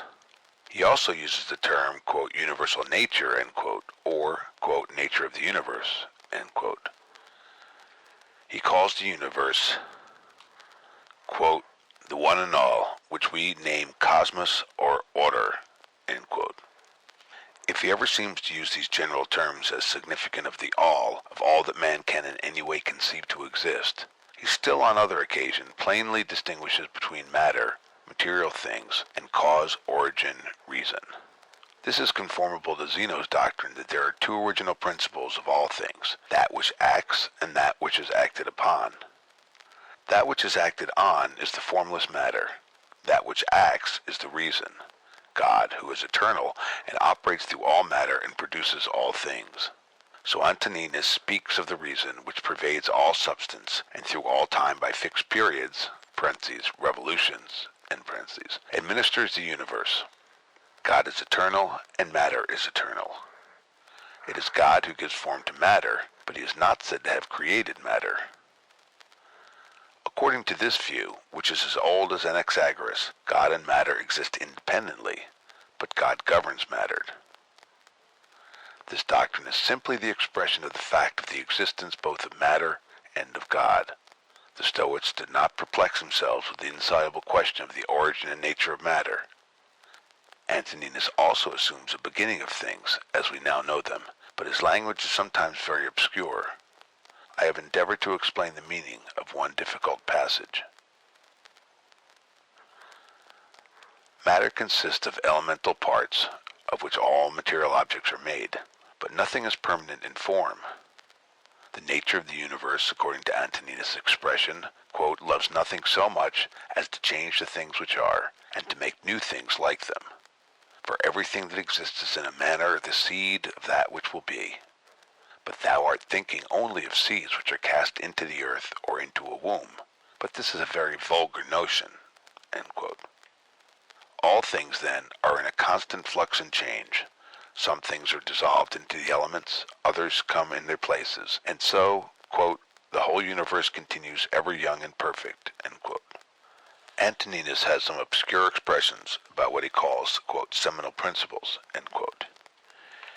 He opposes these to the Epicurean atoms, and consequently, quote, his seminal principles, end quote, are not material atoms which wander about at hazard and combine nobody knows how. In one passage he speaks of living principles, souls after the dissolution of their bodies being received into the, quote, seminal principle of the universe, end quote. Schultz thinks that by, quote, seminal principles, Antoninus means the relation of the various elemental principles, which relations are determined by the deity, and by which alone the production of organized beings is possible, end quote. This may be the meaning, but if it is, nothing of any value can be derived from it. Antoninus often uses the word, quote, nature, end quote, and we must attempt to fix its meaning. The simple etymological sense is, quote, production, end quote, the birth of what we call things. The Romans used natura, which also means birth originally, but neither the Greeks nor Romans stuck to this simple meaning, nor do we. Antoninus says, quote, whether the universe is a concourse of atoms or nature is a system, let this first be established, that I am part of the whole which is governed by nature, end quote. Here it might seem as if nature were personified and viewed as an active, efficient power, as something which, if not independent of the deity, acts by a power which is given to it by the deity. Such, if I understand the expression right, is the way in which the word nature is often used now, though it is plain that many writers use the word without fixing any exact meaning to it. It is the same with the expression laws of nature, which some writers may use in an intelligible sense, but others as clearly use in no definite sense at all. There is no meaning in this word nature except that which Bishop Butler assigns to it when he says, quote, the only distinct meaning of that word natural is stated fixed or settled, since what is natural as much require and presupposes an intelligent agent to render it so, i.e. to affect it continually or at stated times as what is supernatural or miraculous does to affect it at once, end quote. This is Plato's meaning, when he says that God holds the beginning and end and middle of all that exists, and proceeds straight on his course, making his circuit according to nature, that is, by fixed order, and he is continually accompanied by justice, who punishes those who deviate from the divine law, that is, from the order or course which God observes. When we look at the motion of the planets, the action of what we call gravitation, the elemental combination of unorganized bodies and their resolution, the production of plants and of living bodies, their generation, growth, and their dissolution, which we call their death, we observe a regular sequence of phenomena, which, within the limits of experience, present, and past, so far as we know the past, is fixed and invariable. But if this is not so, if the order and sequence of phenomena as known to us are subject to change in the course of an infinite progression, and such change is conceivable, we have nor discovered, not shall we ever discover, the whole of the order and sequence of phenomena, in which sequence there may be involved according to its very nature, that is, according to its fixed order, some variation of which we now call order or the nature of things. It is also conceivable that such changes have taken place, changes in the order of things, as we are compelled by the imperfection of language to call them, which are no changes. And further, it is certain that our knowledge of the true sequence of all actual phenomena, as for instance, the phenomena of generation, growth, and dissolution, is and ever must be imperfect. We do not fare much better when we speak of causes and effects than when we speak of nature. For the practical purposes of life, we may use the terms cause and effect conveniently, and we may fix a distinct meaning to them, distinct enough at least to prevent all misunderstanding. But the case is different when we speak of causes and effects as of things. All that we know is that phenomena, as the Greeks called them, or appearances which follow one another in a regular order as we conceive it, so that if some one phenomenon should fail in the series, we conceive that there must either be an interruption of the series, or that something else will appear after the phenomenon which has failed to appear, and will occupy the vacant place, and so the series and its progression may be modified or totally changed. Cause and effect then mean nothing in a sequence of natural phenomena beyond what I've said, and the real cause, or the transcendent cause, as some would call it, of each successive phenomena is in that which is the cause of all things which are, which have been, and which will be forever. Thus the word creation may have a real sense if we consider it as the first, if we can conceive of first in the present order of natural phenomena. But in the vulgar sense, a creation of all things at a certain time, followed by a quiescence of the first cause and an abandonment of all sequences and phenomena to the laws of nature, or to the other words that people may use, is absolutely absurd. Now, though there is great difficulty in understanding all the passages of Antoninus in which he speaks of nature, of the changes of things, and of the economy of the universe, I am convinced that his sense of nature and natural is the same as that which I have stated. And as he was a man who knew how to use words in a clear way and with a strict consistency, we ought to assume, even if his meaning in some passages is doubtful, that his view of nature was in harmony with his fixed belief in the all-pervading, ever-present, and ever-active energy of God. There is much in Antoninus that is hard to understand, and it might be said that he did not fully comprehend all that he wrote, which would, however, be in no way remarkable, for it happens now that a man may write what neither he nor anybody can understand. Antoninus tells us to look at things and see what they are, resolving them into the material, the causal, and the relation, or the purpose, by which he seems to mean something in nature of what we call effect or end. The word cause is the difficulty. There is the same word in the Sanskrit, and the subtle philosophers of India and of Greece, and the less subtle philosophers of modern times, have all used this word, or an equivalent word, in a vague way. Yet the confusion sometimes may be the inevitable ambiguity of language, rather than in the mind of the writer, for I cannot think that some of the wisest of men did not know what they intended to say. When Antoninus says that, quote, everything that exists is in a manner the seed of that which will be, end quote, he might be supposed to say what some of the Indian philosophers have said, and thus a profound truth might be converted into a gross absurdity. But he says, quote, in a manner, end quote. And in a manner he said true, and in another manner, if you mistake his meaning, he said false.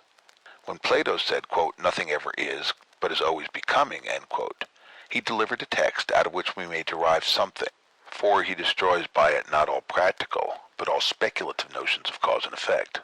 The whole series of things as they appear to us must be contemplated in time, that is, in succession, and we conceive or suppose intervals between one state of things and another state of things, so that there is priority and sequence, and interval, and being, and a ceasing to be, and beginning and ending. But there is nothing of this kind in the nature of things. It is an everlasting continuity. When Antoninus speaks of generation, he speaks of one cause acting, and then another cause taking up the work, which the former left in a certain state, and so on. And we might conceive that he had some notion like what has been called, quote, the self-evolving power of nature, end quote. A fine phrase indeed, the full import of which I believe that the writer of it did not see, and thus he laid himself open to the imputation of being a follower of one of the Hindu sects, which makes all things come by evolution out of nature or matter, or out of something which takes the place of the deity, but is not deity. I would have all men think as they please, or as they can, and I only claim the same freedom which I give. When a man writes anything, we may fairly try to find out all that his words must mean, even if the result is that they mean what he did not mean. And if we find this contradiction, it is not our fault, but his misfortune. Now Antoninus is perhaps somewhat in a condition in what he says, though he speaks at the end of the paragraph of the power which acts unseen by the eyes, but still no less clearly.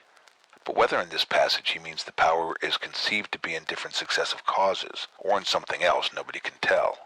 From other passages, however, I do collect that his notion of the phenomena of the universe is what I have stated. The deity works unseen, if we may use such language, and perhaps I may, as Job did, or he wrote the book of Job. Quote, in him we live, and move, and are, end quote, said St. Paul to the Athenians. And to show his bearers that this was no new doctrine, he quoted the Greek poets. One of these poets was the Stoic Cleanthes, whose noble hymn to Zeus or God is an elevated expression of devotion and philosophy. It deprives nature of her power and puts her under the immediate government of the deity. Quote, thee all this heaven which whirls around the earth obeys and willing follows where thou leadest. Without thee, God, nothing is done on earth, nor in the ethereal realms, nor in the sea, save what the wicked through their folly do. End quote. Antoninus' conviction of the existence of a divine power and government was founded on his perception of the order of the universe. Like Socrates, he says that though we cannot see the form of divine powers, we know that they exist because we see their works. Quote, to those who ask, where hast thou seen the gods, or how dost thou comprehend that they exist, and so worshipeth them? I answer, in the first place, that they may be seen even with the eyes. In the second place, neither have I seen my own soul, and yet I honor it. Thus then, with respect to the gods, from what I constantly experience of their power, from this I comprehend that they exist, and I venerate them. End quote. This is a very old argument, which has always had great weight with most people, and has appeared sufficient. It does not acquire the least additional strength by being developed in a learned treatise. It is as intelligible in its simple enunciation as it can be made. If it is rejected, there is no arguing with him who rejects it, and if it is worked out into innumerable particulars, the value of the evidence runs the risk of being buried under a mass of words. Man being conscious that he has a spiritual power or intellectual power, or that he has such a power, in whatever way he conceives that he has it, for I wish simply to state a fact, from this power which he has in himself he is led, as Antoninus says, to believe that there is a greater power, which, as the old Stoics tell us, pervades the whole universe as the intellect pervades man. God exists then, but what do we know of his nature? Antoninus says that the soul of man is an efflux from the divinity. We have bodies like animals, but we have reason, intelligence as the gods. Animals have life, and what we call instincts are natural principles of action, but the rational animal man alone has rational intelligent soul. Antoninus insists on this continually. God is in man, and so we must constantly attend to the divinity within us, for it is only in this way that we can have any knowledge of the nature of God. The human soul is in a sense a portion of the divinity, and the soul alone has any communication with the deity, for, as he says, quote, with his intellectual part alone God touches the intelligence only which has flowed and has been derived from himself into these bodies. End quote. In fact, he says that which is hidden within a man is life. That is, the man himself. All the rest is vesture, covering, organs, instrument which the living man, the real man, uses for purposes of his present existence. The air is universally diffused for him who is able to respire, and so for him who is willing to partake of it, the intelligent power which holds within it all things is diffused as wide and as free as the air. It is by living a divine life that man approaches to a knowledge of the divinity. It is by following the divinity within, as Antoninus calls it, that man comes nearest to the deity, the supreme good, for a man can never attain to perfect agreement with his internal guide. Quote, live with the gods, and he does live with the gods who constantly shows them that his own soul is satisfied with that which is assigned to him, and that it does all the demon wishes, which Zeus hath given to every man for his guardian and guide, a portion of himself. And this demon is every man's understanding and reason. End quote. There is in man, that is in the reason, the intelligence, a superior faculty, which if exercised rules all the rest. This is the ruling faculty which Cicero renders by the Latin word principatus, quote, to which nothing can or ought to be superior, end quote. Antoninus often uses this term in others which are equivalent. He names it, quote, the governing intelligence, end quote.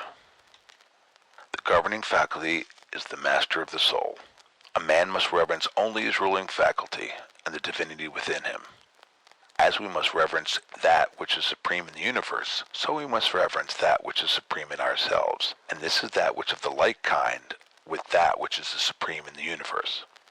So, as Plotinus says, the soul of man can only know the divine so far as it knows itself. In one passage, Antoninus speaks of a man's condemnation of himself, when the diviner part within him has been overpowered and yields to the less honorable and to the perishable part, the body and its gross pleasures. In a word, the views of Antoninus on this matter, however, his expressions may vary, are exactly what Bishop Butler expresses when he speaks of, quote, the natural supremacy of the reflection or conscious, end quote, of the faculty, quote, which surveys, approves, or disapproves the several affectations of our mind and actions of our lives, end quote. Much matter might be collected from Antoninus on the notion of the universe being one animated being, but all that he says amounts to no more, as Schultz remarks, than this. The soul of man is most intimately united to his body, and together they make one animal which we call man. So the deity is most intimately united to the world or the material universe, and together they form one whole. But Antoninus did not view God and the material universe as the same any more than he viewed the body and soul of man as one. Antoninus has no speculations on the absolute nature of the deity. It was not his fashion to waste his time on what a man cannot understand. He was satisfied that God exists, that he governs all things, that man can only have an imperfect knowledge of his nature, and he must attain this imperfect knowledge by reverencing the divinity which is within him and keeping it pure. From all that has been said, it follows that the universe is administered by the providence of God, and that all things are wisely ordered. There are passages in which Antoninus expresses doubts or states different possible theories of the constitution and government of the universe, but he always recurs to his fundamental principle, that if we admit the existence of a deity, we must also admit that he orders all things wisely and well. Epictetus says that we can discern the providence which rules the world if we possess two things, the power of seeing all that happens with respect to each thing, and a grateful disposition. But if all things are wisely ordered, how is the world so full of what we call evil, physical and moral? If instead of saying that there is evil in the world, we use the expression which I have used, quote, what we call evil, end quote, we have partly anticipated the emperor's answer. We see and feel and know imperfectly very few things in the few years that we live, and all the knowledge and all the experience of all the human race is positive ignorance of the whole, which is infinite. Now, as our reason teaches us that everything is in some way related to and connected with every other thing, all notion of evil as being in the universe of things is a contradiction. For if the whole comes from and is governed by an intelligent being, it is impossible to conceive anything in it which tends to the evil or destruction of the whole. Everything is in constant mutation, and yet the whole subsists. We might imagine the solar system resolved into its elemental parts, and yet the whole would still subsist, quote, ever young and perfect, end quote. All things, all forms, are dissolved and new forms appear. All living things undergo the change which we call death. If we call death an evil, then all change is an evil. Living beings also suffer pain, and man suffers most of all, for he suffers both in and by his body, and by his intelligent part. Men suffer also from one another, and perhaps the largest part of human suffering comes to man from those whom he calls his brothers. Antoninus says, quote, generally, wickedness does no harm at all to the universe, and particularly the wickedness of one man does no harm to another. It is only harmful to him who has it in his power to be released from it as soon as he shall choose, end quote. The first part of this is perfectly consistent with the doctrine that the whole can sustain no evil or harm. The second part must be explained by the Stoic principle that there is no evil in anything which is not in our power.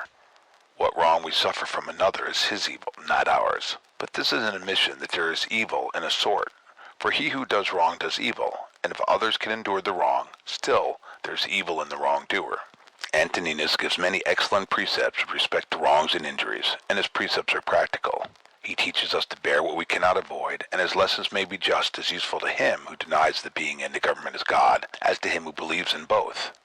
There is no direct answer in Antoninus to the objections which may be made to the existence and providence of God because of the moral disorder and suffering which are in the world, except this answer which he makes in reply to the supposition that even the best men may be extinguished by death. He says, if it is so, we may be sure that if it ought to have been otherwise, the gods would have ordered it otherwise. His conviction of the wisdom which we may observe in the government of the world is too strong to be disturbed by any apparent irregularities in the order of things. That these disorders exist is a fact, and those who would conclude from them against the being and government of God conclude too hastily. We all admit that there is an order in the material world, a nature, in the sense in which the word has been explained, a constitution, what we call a system, a relation of parts to one another, and a fitness of the whole for something. So in the constitution of plants and animals there is an order, a fitness for some end. Sometimes the order as we conceive it is interrupted, and the end as we conceive it is not attained. The seed, the plant, or the animal sometimes perishes before it has passed through all its changes and done all its uses. It is according to nature, that is, a fixed order, for some to perish early, and for others to do all their uses and leave successors to take their place. So man has a corporeal and intellectual and moral constitution fit for certain uses, and on the whole, man performs these uses, dies, and leaves other men in his place. So society exists, and a social state is manifestly the natural state of man, the state for which his nature fits him, and society amidst innumerable irregularities and disorders still subsists. And perhaps we may say that the history of the past and our present knowledge give us a reasonable hope that its disorders will diminish and that order, its governing principle, may be more firmly established. As order, then, a fixed order, we may say, subject to deviations real or apparent, must be admitted to exist in the whole of nature of things. That which we call disorder, or evil as it seems to us, does not in any way alter the fact of the general constitution of things having a nature, or fixed order. Nobody will conclude from the existence of disorder that order is not the rule, for the existence of order, both physical and moral, is proved by daily experience and all past experience.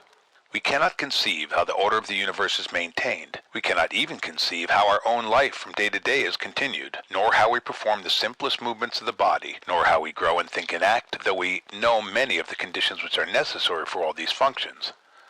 Knowing nothing, then, of the unseen power which acts in ourselves except by what is done, we know nothing of the power which acts through what we call all time and all space. But seeing that there is a nature or fixed order in all things known to us, it is conformable to the nature of our minds to believe that this universal nature has a cause which operates continually, and that we are totally unable to speculate on the reason of any of those disorders or evils which we perceive.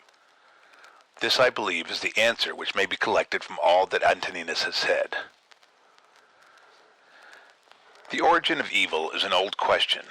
Achilles tells Priam that Zeus has two casks, one filled with good things and the other with bad, and that he gives to men out of each according to his pleasure, and so we must be content, for we cannot alter the will of Zeus.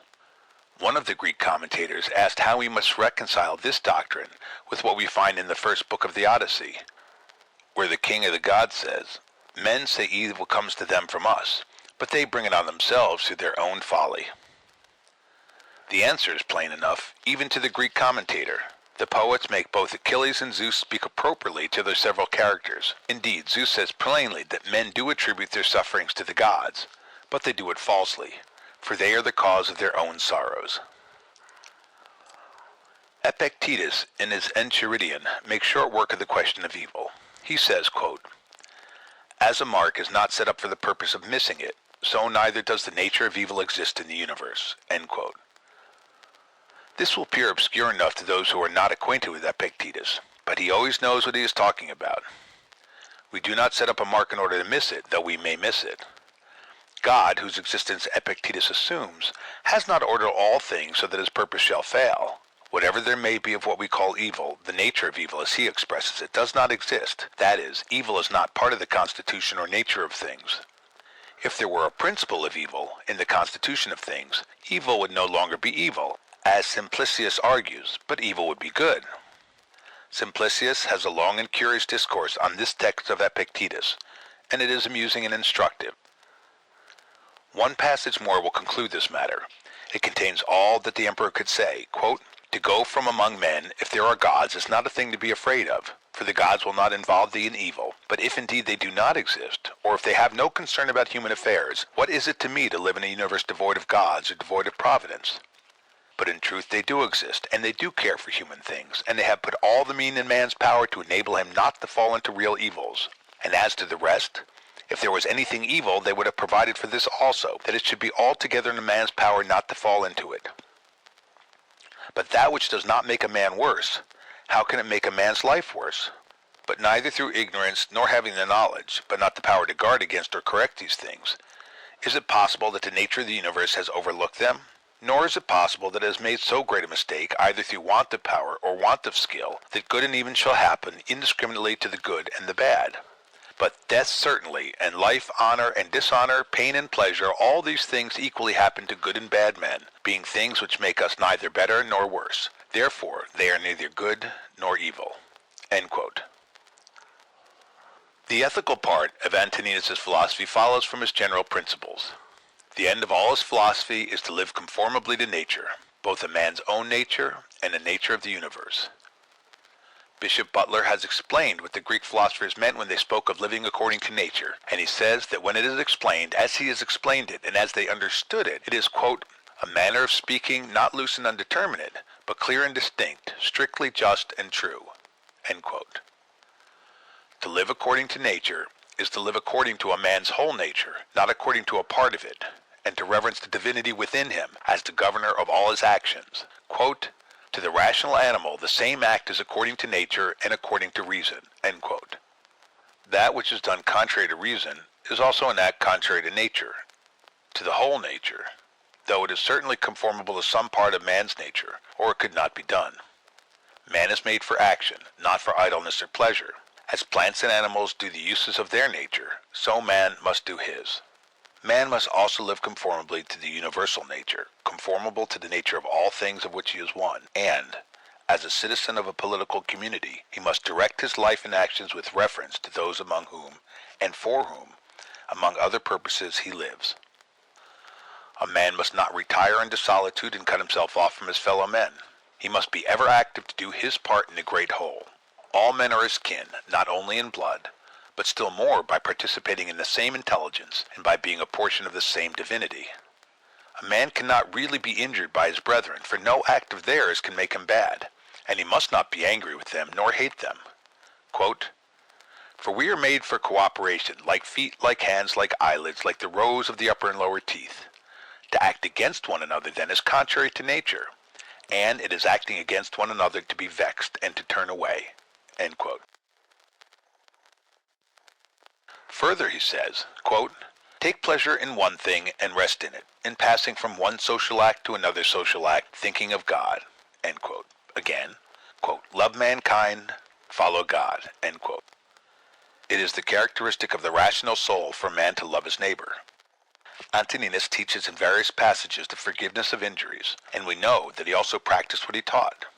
Bishop Butler remarks that, quote, "This divine precept to forgive injuries and to love our enemies, though to be met with gentile moralists, yet is in a particular sense a precept of Christianity, as our Savior has insisted more upon it than on any other single virtue." End quote. The practice of this precept is the most difficult of all virtues. Antoninus often enforces it and gives us aid towards following it. When we are injured, we feel anger and resentment, and the feeling is natural, just, and useful for the conservation of society. It is useful that wrongdoers should feel the natural consequences of their actions, among which is the disapprobation of society and the resentment of him who is wronged. But revenge, in the proper sense of that word, must not be practiced. Quote, "The best way of avenging thyself," end quote, says the emperor, quote, "is not to become like the wrongdoer." End quote. It is plain by this that he does not mean that we should in any case practice revenge, but he says to those who talk of revenging wrongs, Be not like him who has done the wrong.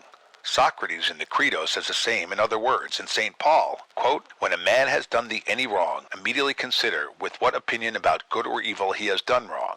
For when thou hast seen this, thou wilt pity him, and wilt neither wonder nor be angry, end quote. Antoninus would not deny that wrong naturally produces the feeling of anger and resentment, for this is implied in the recommendation to reflect on the nature of the man's mind who has done the wrong, and then you will have pity instead of resentment.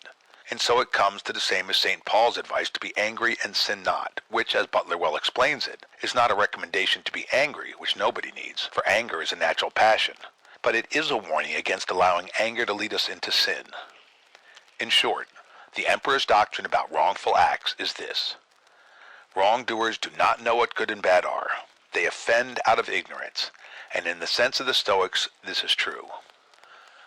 Though this kind of ignorance will never be admitted as a legal excuse, and ought not to be admitted as a full excuse in any way by society, there may be grievous injuries, such as it is in a man's power to forgive without harm to society.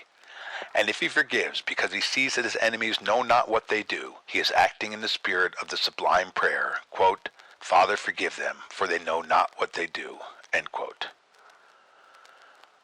The Emperor's moral philosophy was not a feeble, narrow system which teaches man to look directly to his own happiness, though a man's happiness or tranquility is indirectly promoted by living as he ought to do.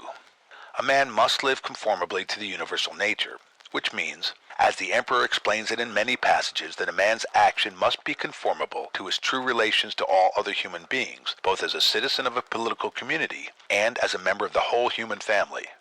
This implies, and he often expresses it in the most forcible language, that a man's words and actions, so far as they affect others, must be measured by a fixed rule, which is their consistency with the conservation and the interests of the particular society of which he is a member, and of the whole human race. To live conformably to such a rule, a man must use his rational faculties in order to discern clearly the consequences and full effect of all his actions, and of the actions of others. He must not live a life of contemplation and reflection only, though he must often retire within himself to calm and purify his soul by thought, but he must mingle in the work of man and be a fellow laborer for the general good. A man should have an object or purpose in life, that he may direct all his energies to it, of course a good object. He who has not one object or purpose of life cannot be one and the same all through his life. Bacon has a remark to the same effect on the best means of, quote, reducing of the mind unto virtue and good estate, which is the electing and propounding unto a man's self-good and virtuous ends of his life, such as may be in a reasonable sort within his compass to attain, end quote. He is a happy man who has been wise enough to do this when he was young and has had the opportunities. But the Emperor, seeing well that a man cannot always be so wise in his youth, encourages him to do it when he can, and not to let his life slip away before he has begun. He who can propose to himself good and virtuous ends of life, and be true to them, cannot fail to live conformably to his own interest and the universal interest, for in the nature of things they are one. If a thing is not good for the hive, it is not good for the bee. One passage may end this matter. Quote, if the gods have determined about me and about the things which must happen to me, they have determined well, for it is not easy even to imagine a deity without forethought. And as to doing me harm, why should they have any desire towards that? For what advantage would result to them for this or to the whole, which is the special object of their providence? But if they have not determined about me individually, they have certainly determined about the whole at least, and the things which happen by way of sequence in this general arrangement I ought to accept with pleasure, and to be content with them. But if they determine about nothing, which it is wicked to believe, or if we do believe it, let us neither sacrifice, nor pray, nor swear by them, nor do anything else which we do as if the gods were present and lived with us. But if, however, the gods determine about none of these things which concern us, I am able to determine about myself, and I can inquire about that which is useful, and that is useful to every man which is conformable to his own constitution and nature. But my nature is rational and social, and my city and country, so far as I am Antoninus, is Rome. But so far as I am a man, it is the world. The things then which are useful to these cities are alone useful to me. It would be tedious, and it is not necessary, to state that the Emperor's opinions on all the ways in which a man may profitably use his understanding towards perfecting himself in practical virtue, The passages to this purpose are in all parts of his book, but as they are in no order or connection, a man must use the book a long time before he will find out all that is in it. A few words may be added here. If we analyze all other things, we find how insufficient they are for human life, and how truly worthless many of them are. Virtue alone is indivisible, one and perfectly satisfying. The notion of virtue cannot be considered vague or unsettled, because a man may find it difficult to explain the notion fully to himself, or to expound it to others in such a way as to prevent confusion. Virtue is a whole, and no more consists of parts than man's intelligence does, and yet we speak of various intellectual faculties as a convenient way of expressing the various powers which man's intellect shows by his works. In the same way, we may speak of various virtues or parts of virtue in a practical sense, for the purpose of showing what particular virtues we ought to practice in order to exercise of the whole of virtue, that is, as much as man's nature is capable of. The prime principle in man's constitution is social. The next in orders is not to yield to the persuasions of the body when they are not conformable to the rational principle which must govern. The third is freedom from error and from deception. Quote, "Let then the ruling principle holding fast to these things go straight on, and it has what is its own." End quote. The emperor selects justice as the virtue which is the basis of all the rest, and this had been said long before his time. It is true that all people have some notion of what is meant by justice as a disposition of the mind, and some notion about acting in conformity to this disposition. But experience shows that men's notions about justice are as confused as their actions are inconsistent with the true notion of justice. The emperor's notion of justice is clear enough, but not practical enough for all mankind. Quote, "Let there be freedom from perturbations with respect to the things which come from the external cause, and let there be justice in the things done by virtue of the internal cause. That is, let there be a movement and action terminating in this, in social acts, for this is according to thy nature." End quote. In another place he says that, quote, "He who acts unjustly acts impiously," end quote, which follows of course from all that he says in various places. He insists on the practice of truth as a virtue and as a means to virtue, which it no doubt is, for lying even in indifferent things weakens the understanding, and lying maliciously is as great a moral offense as man can be guilty of, viewed both as showing an habitual disposition and viewed with respect to consequences. He couples the notion of justice with action. A man must not pride himself on having some fine notion of justice in his head, but he must exhibit his justice in act, like St. James' notion of faith. But this is enough.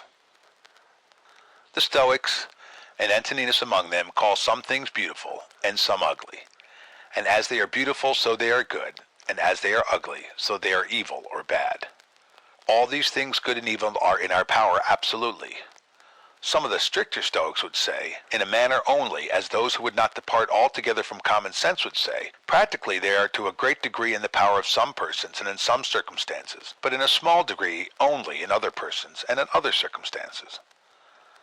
The Stoics maintain man's free will as to the things which are in his power, for as to the things which are out of his power, free will terminating in action is of course excluded by the very terms of the expression. I hardly know if we can discover exactly Antoninus' notion of the free will of man, nor is the question worth the inquiry. What he does mean and does say is intelligible. All the things which are not in our power are indifferent. They are neither good nor bad, morally. Such are life, health, wealth, power, disease, poverty, and death. Life and death are all men's portion. Health, wealth, power, disease, and poverty happen to men indifferently, to the good and to the bad, to those who live according to nature and to those who do not. Quote, "Life," says the emperor, "is a warfare and a stranger's sojourn, and after fame is oblivion." End quote. After speaking of those men who have disturbed the world and then died, and of the death of philosophers such as Heraclitus and Democritus, who was destroyed by lice, and of Socrates, whom other lice, his enemies, destroyed, he says, quote, "What means all this? Thou hast embarked, thou hast made the voyage, thou art come to shore, get out. If indeed to another life there is no want of gods, not even there. But if to a state without sensation, thou wilt cease to be held by pains and pleasures, and to be a slave to the vessel which is as much inferior to that which serves it as superior, for the one is intelligence and deity, the other is earth and corruption." End quote. It is not death that man should fear, but he should fear never beginning to live according to his nature. Every man should live in such a way as to discharge his duty, and to trouble himself about nothing else. He should live such a life that he shall always be ready for death, and shall depart content when the summons comes. For what is death? Quote, a cessation of the impressions through the senses, and of the pulling of the strings which move the appetites, and of the discursive movements of the thoughts, and of the service to the flesh. End quote. Death is such as generation is, a mystery of nature. In another passage, the exact meaning of which is perhaps doubtful, he speaks of the child which leaves the womb, and so he says the soul at death leaves its envelope. As the child is born or comes into life by leaving the womb, so the soul may, on leaving the body, pass into another existence which is perfect. I'm not sure if this is the emperor's meaning. Antoninus's opinion of a future life is nowhere clearly expressed. His doctrine of the nature of the soul of necessity implies that it does not perish absolutely, for a portion of divinity cannot perish. The opinion is at least as old as the time of Epicharmus and Euripides. What comes from the earth goes back to the earth, and what comes from heaven, the divinity, returns to him who gave it. But I find nothing clear in Antoninus as to the notion of the man existing after death, so as to be conscious of his sameness with the soul which occupied his vessel of clay. He seemed to be perplexed on this matter, and finally to have rested in this, that God or the gods will do whatever is best and consistent with the universality of things. Nor, I think, does he speak conclusively on another Stoic doctrine, which some Stoics practice, the anticipating the regular course of nature by man's own act. The reader will find some passages in which this is touched on, and he may make of them what he can. But there are passages in which the emperor encourages himself to wait for the end patiently and with tranquility, and certainly it is consistent with all his best teaching that a man should bear all that falls to his lot and do useful acts as long as he lives. He should not therefore abridge the time of his usefulness by his own act. Whether he contemplates any possible cases in which a man should die by his own hand, I cannot tell, and the matter is not worth a curious inquiry, for I believe it would not lead to any certain result as to his opinion on this point. I do not think that Antoninus, who never mentioned Seneca, though he must have known all about him, would have agreed with Seneca when he gives as a reason for suicide that the eternal law, whatever he means, has made nothing better for us than this, that it has given us only one way of entering life and many ways of going out of it. The ways of going out indeed are many, and that is a good reason for a man taking care of himself. Happiness was not the direct object of a Stoic's life. There is no rule of life contained in the precept that a man should pursue his own happiness. Many men think that they are seeking happiness when they are only seeking the gratification of some particular passion, the strongest that they have. The end of a man is, as already explained, to live conformably to nature, and he will thus obtain happiness, tranquility of mind, and contentment. As a means of living conformably to nature, he must study the four chief virtues, each of which has its proper sphere: wisdom, or the knowledge of good and evil; justice, or the giving to every man his due; fortitude, or the enduring of labor and pain; and temperance, which is moderation in all things. By thus living conformably to nature, the Stoic obtained all that he wished or expected. His reward was in his virtuous life, and he was satisfied with that. Some Greek poet long ago wrote, quote, "For virtue only of all human things takes reward not from the hands of others. Virtue herself rewards the toils of virtue." End quote. Some of the Stoics indeed expressed themselves in very arrogant, absurd terms about the wise man's self-sufficiency. They elevated him to the rank of a deity. But these were only talkers and lecturers, such as those in all ages who utter fine words, knowing little of human affairs, and caring only for notoriety. Epictetus and Antoninus, both by precept and example, labored to improve themselves and others. And if we discover imperfections in their teaching, we must still honor these great men who attempted to show that there is in a man's nature and in the constitution of things sufficient reason for living a virtuous life. It is difficult enough to live as we ought to live, difficult even for any man to live in such a way as to satisfy himself, if he exercises only in a moderate degree the power of reflecting upon and reviewing his own conduct. And if all men cannot be brought to the same opinions in morals and religion, it is at least worthwhile to give them good reasons for as much as they can be persuaded to accept. End Meditations of Marcus Aurelius Antoninus, Section 14, The Philosophy of Antoninus by George Long. End of Meditations of Marcus Aurelius. Thank you for listening to Narrated Books. If you enjoyed this audiobook, hit like and subscribe for more amazing stories. What book should we narrate next? Let us know in the comments.